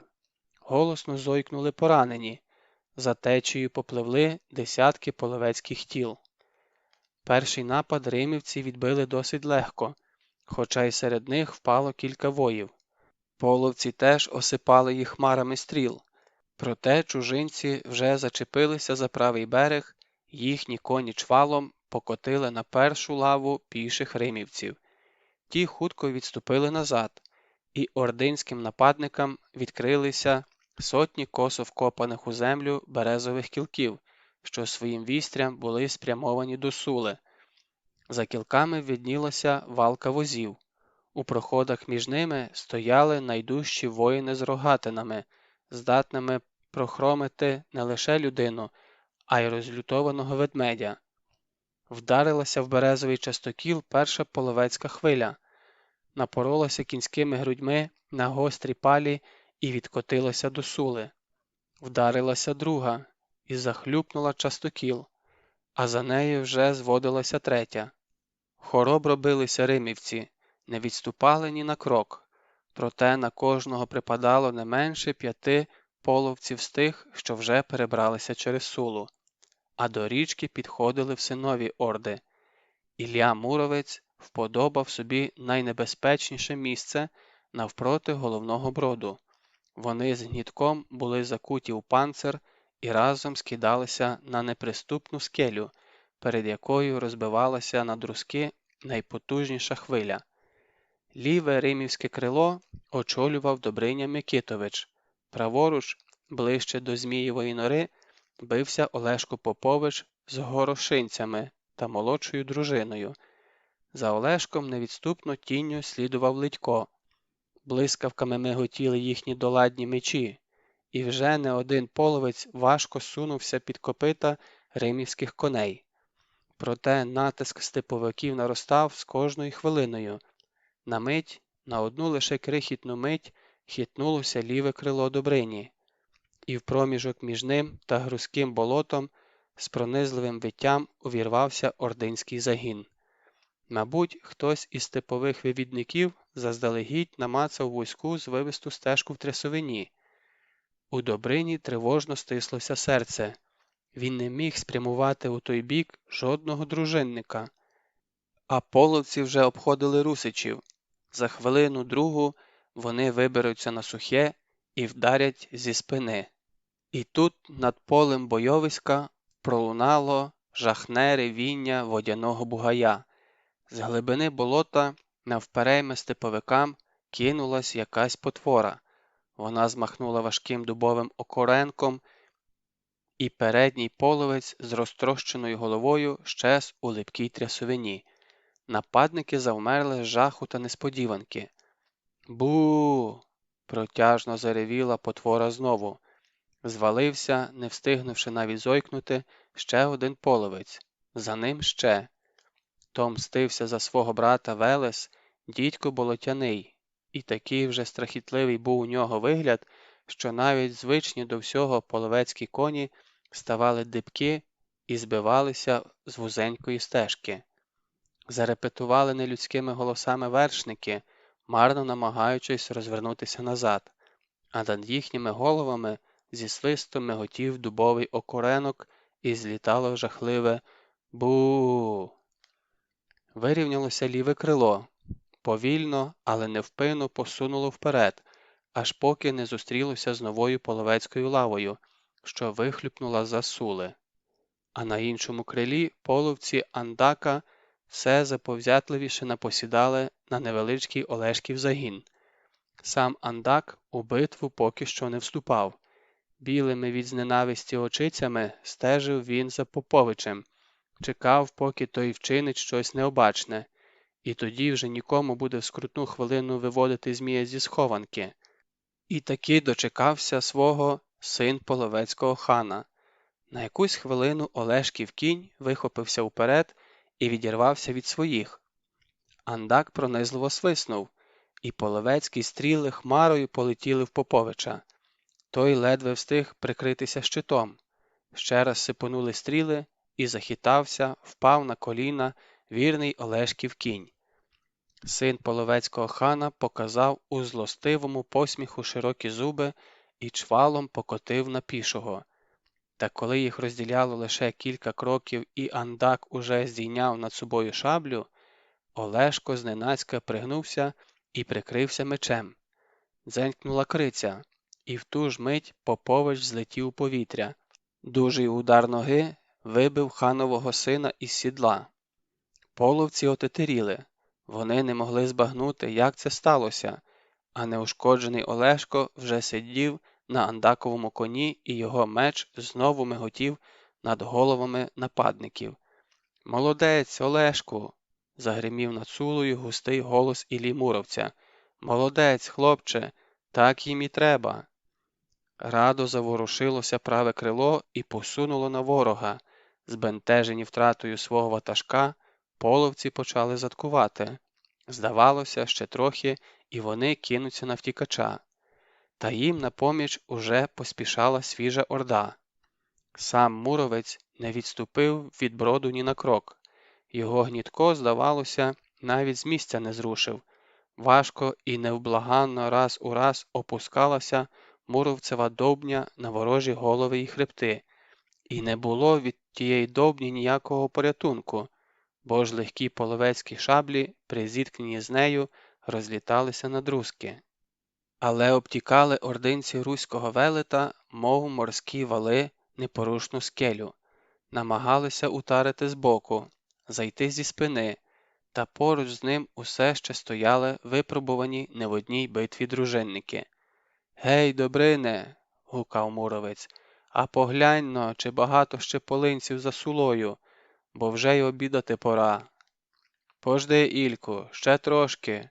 – відгукувався Добриня. Бився він розважливо і без особливого поспіху, так начебто виконував звичну і від того вже трохи нуднувату роботу. Проте між поєдинками встигав Переяславський Тисяцький і поле бойовиська оглянути, і кинути погляд за Сулу, звідкіля підходили все нові половецькі орди, і назад озирнутися в надії, що от-от надійдуть головні сили переяславців. Проте їх не було. Вже кілька годин гриміла під Римовим люта січ. За курявою не видно було сонця.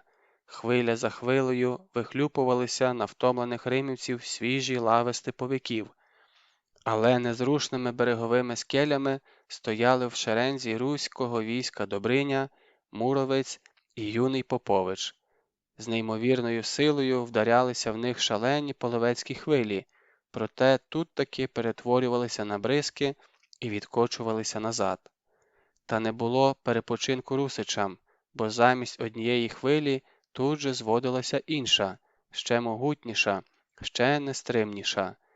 Один по одному падали захисники Римова, і не завжди на місце загиблого ставав інший воїн. Їх просто не було. Сили русичів вичерпувалися. Випадково озирнувшись, Муромець угледів поруч себе старшу сестру. «Ти чого тут?» – сердито гримнув Муромець. «Чом не в Городищі?» «Без вас, братку, ми і за городищенськими стінами не всидимо», – підказала на те тітка Миланка. «А з вами, може, і тут встоїмо». Вона змахнула старим ще батьківським мечем і відбила напад кремезного половця. Ще один замах, і половець мішком сунувся на землю. Відько примчав до Сули разом з тіткою Миланкою і Росанкою. За ними поспішали всі, хто міг тримати в руках зброю.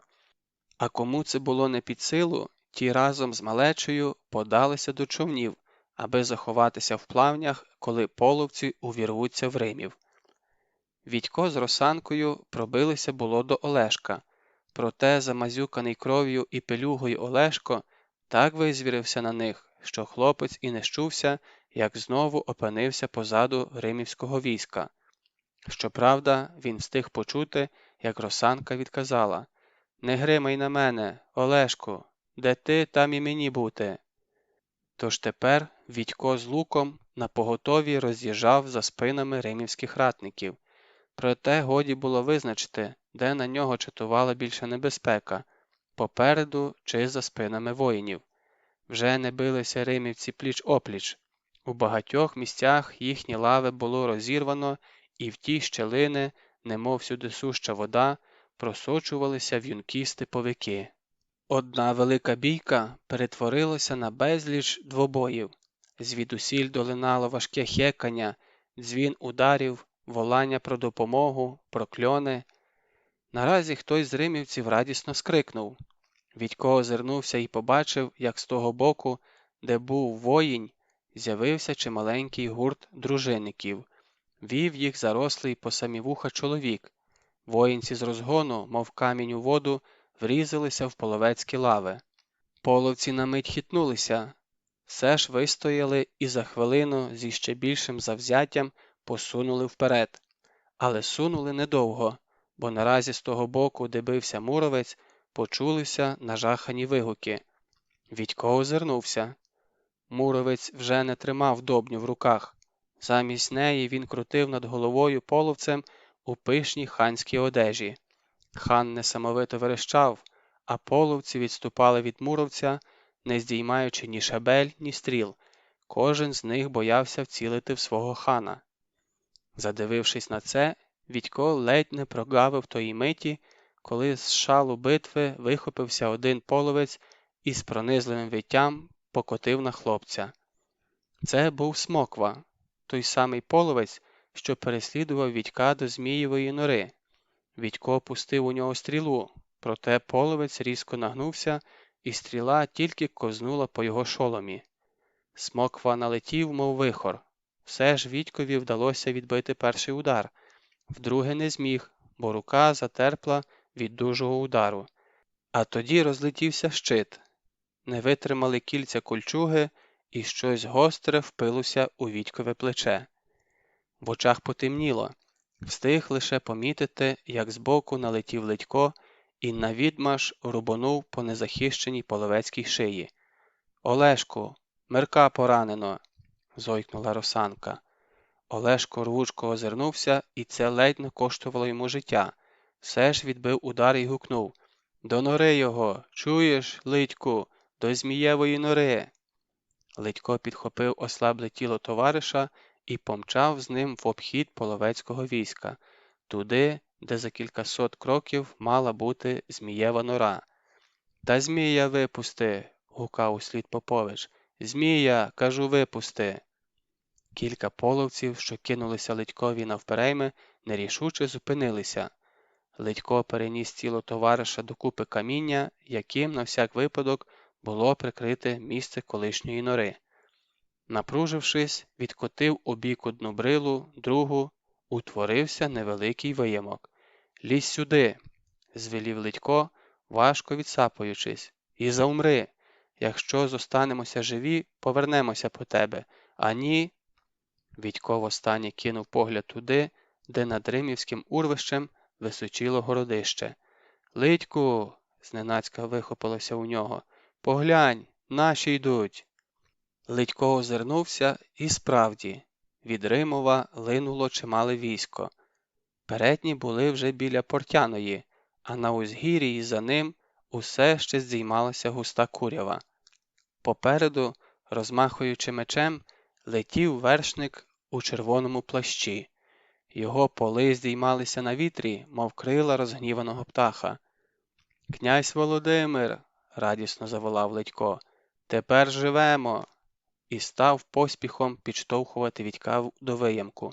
«Лізь, Мирку, і швидше, бо ще копитами затопчуть!» Вітько з останніх сил поповз між камінням, головою прихилився до того місця, де виднілася темна пляма. І тут свідомість полишила його.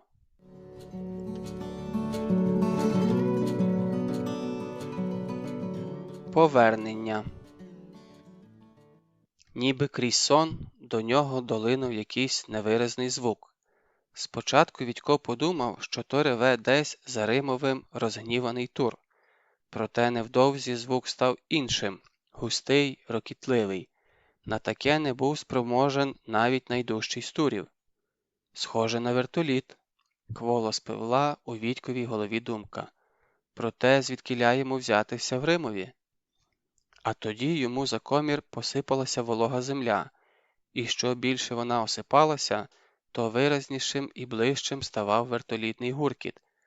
Вітько із зусиллям викинув перед собою здорову руку, відгріб у бік жменьку землі. Попереду засіріло. Він гребнув ще раз, і звідкілясь до нього прилинув промінець іншого світла. Зненацька хтось обережно взяв його на руки і поніс крізь сутінь під сліпуче сонце. Вітько міцно зажмурив повіки, а коли знову розплющив очі, то радісний вигук вихопився з його грудей.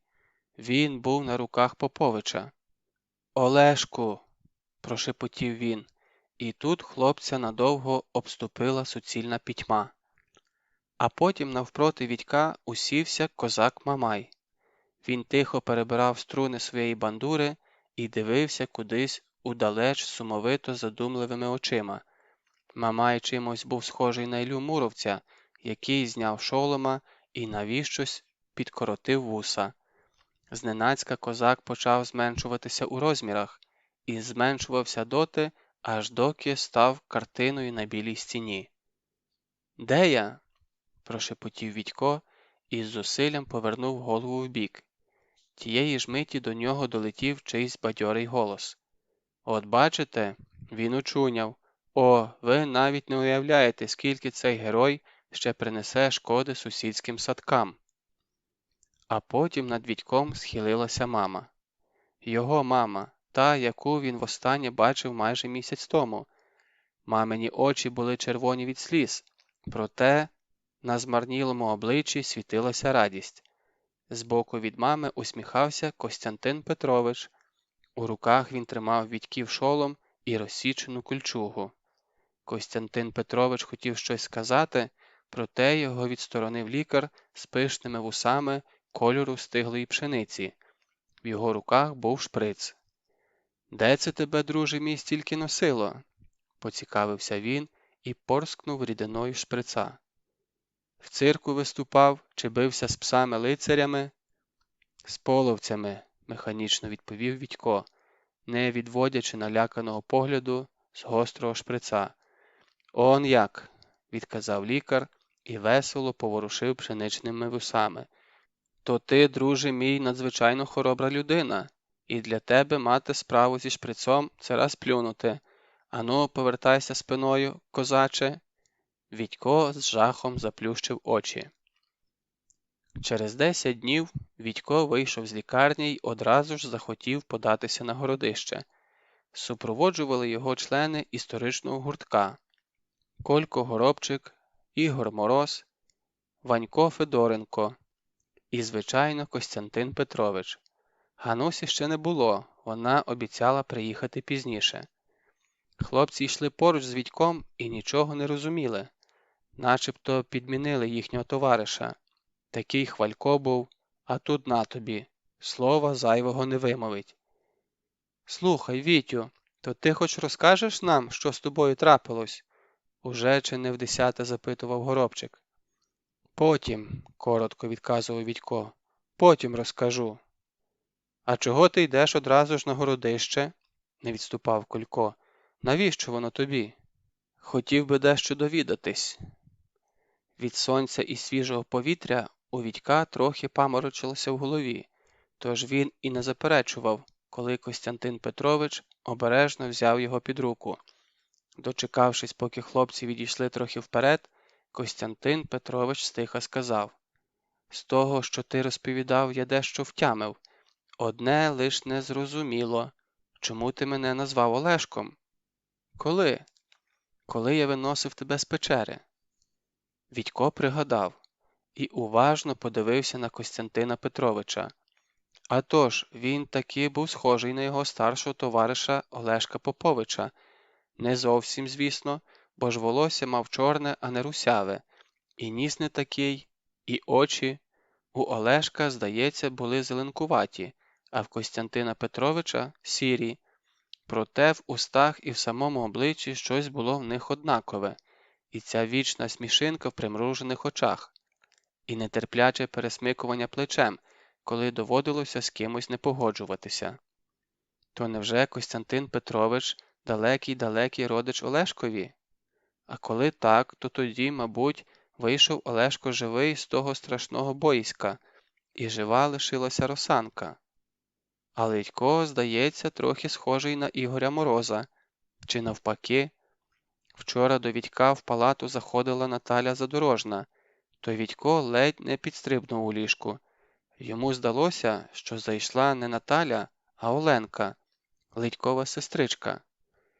Колько Горобчик зачекав, поки Вітько порівнявся з ним і, шанобливо зиркаючи на перев'язану руку, повідомив: «Я, Вітю, прочитав майже все, що було написано про нашу Воронівку.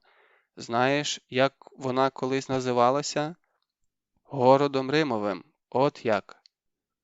Вітько мовчки кивнув головою. Хто, а він у цьому тепер не сумнівався. А Колько вів далі. «От тільки не розумію, чому саме Римів пізніше став називатися Воронівкою?» «Бо римівці часто билися з ворогами», – відказав Вітько, і зупинився, щоб перевести подих. Довге лежання в лікарні безслідно не минулося. Цікаво, скільки б лежав з такою раною Ледько чи Олешко? Мабуть, набагато менше. Або й зовсім не лежав би. «Ну, то й що?» – запитав Горобчик. «А те, що на битви завжди злітається вороняччя. От і назвали Римів Воронівкою, бо його захисники майже щороку відбивали половецькі наскоки». «Може бути», подумавши, згодився Горобчик. Хоча, як на мене, Римів звучить краще. І я так гадаю, сказав Відько. Вони підійшли до Чортового Яру, і Відько подумав, що хоч би як надалі склалося його життя, він за найменшої нагоди повертатиметься сюди, адже, може, знову відкриється нора, і йому пощастить зустрітися з давніми товаришами. Але дідо Овсій казав, що Зміїєва нора може відкритися й не скоро, за 50 або й більше років. А це ж скільки ще треба чекати? А надто, коли тобі лише 12-й. І Відько тяжко зітхнув. А ще, Вітю, я майже на пам'ять вивчив отаке, не вгавав Колько Горобчик. От послухай, що писав сам Володимир Мономах. І пішли ми на військо їхнє, половців, за город Римів, і Бог нам поміг. Наші побили їхнє військо, а других захопили.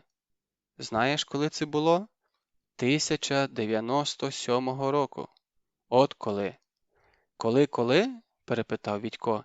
1097-го, повторив Колько. А що? Та нічого, помітно пожвавішав Відько. Отже, таки дали тоді половцям добрячої прочуханки. Хто дав? Наші, хто ж іще? А ще що ти вичитав? О, Колько Горобчик вичитав багато чого. Що князь Володимир не лише написав послання нащадкам, а й полювати любив.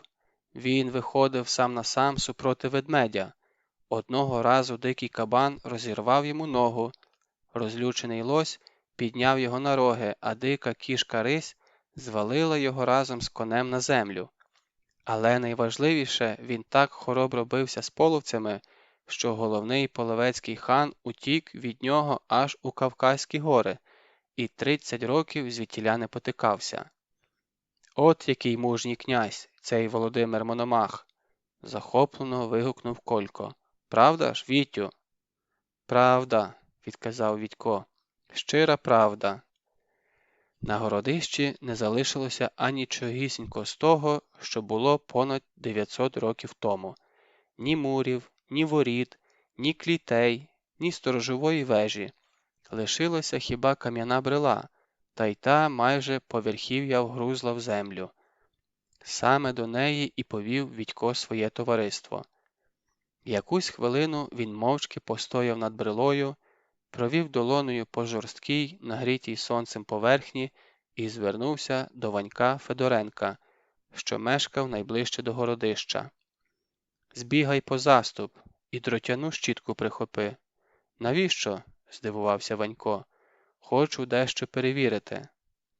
Ванько збігав навдивовижу швидко. Одна його нога, здається, ще була тут, а інша вже поверталася з дому. І приніс він не один заступ, а 2. Ще й вила прихопив. «А більше нічого не знайшлося», – виправдовувався Ванько. Дротяну щітку він позичив у сусідів. Відько увігнав заступ у землю біля самісінького каменя і болісно скривився. Ця робота поки що була йому не під силу. Костянтин Петрович відібрав у нього заступ і почав копати сам. Поруч з ним стали Ігор Мороз і Колько Горобчик. Коли вони закопалися в землю майже по груди, Відько сказав: «Мабуть, досить». Тоді обережно спустився до ями і заходився очищати камінь від залишків землі. Ім'я діда Овсія Відько знайшов майже одразу. На другому боці каменя він не знайшов нічого, на третьому теж. А на четвертому боці, самісінького низу, Відькові пальці намацали якісь борозенки.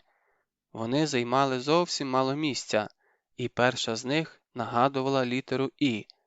Далі вгадувалось щось схоже на «Л». «Знайшов щось?» – нетерпеливився Горобчик. «А що саме?»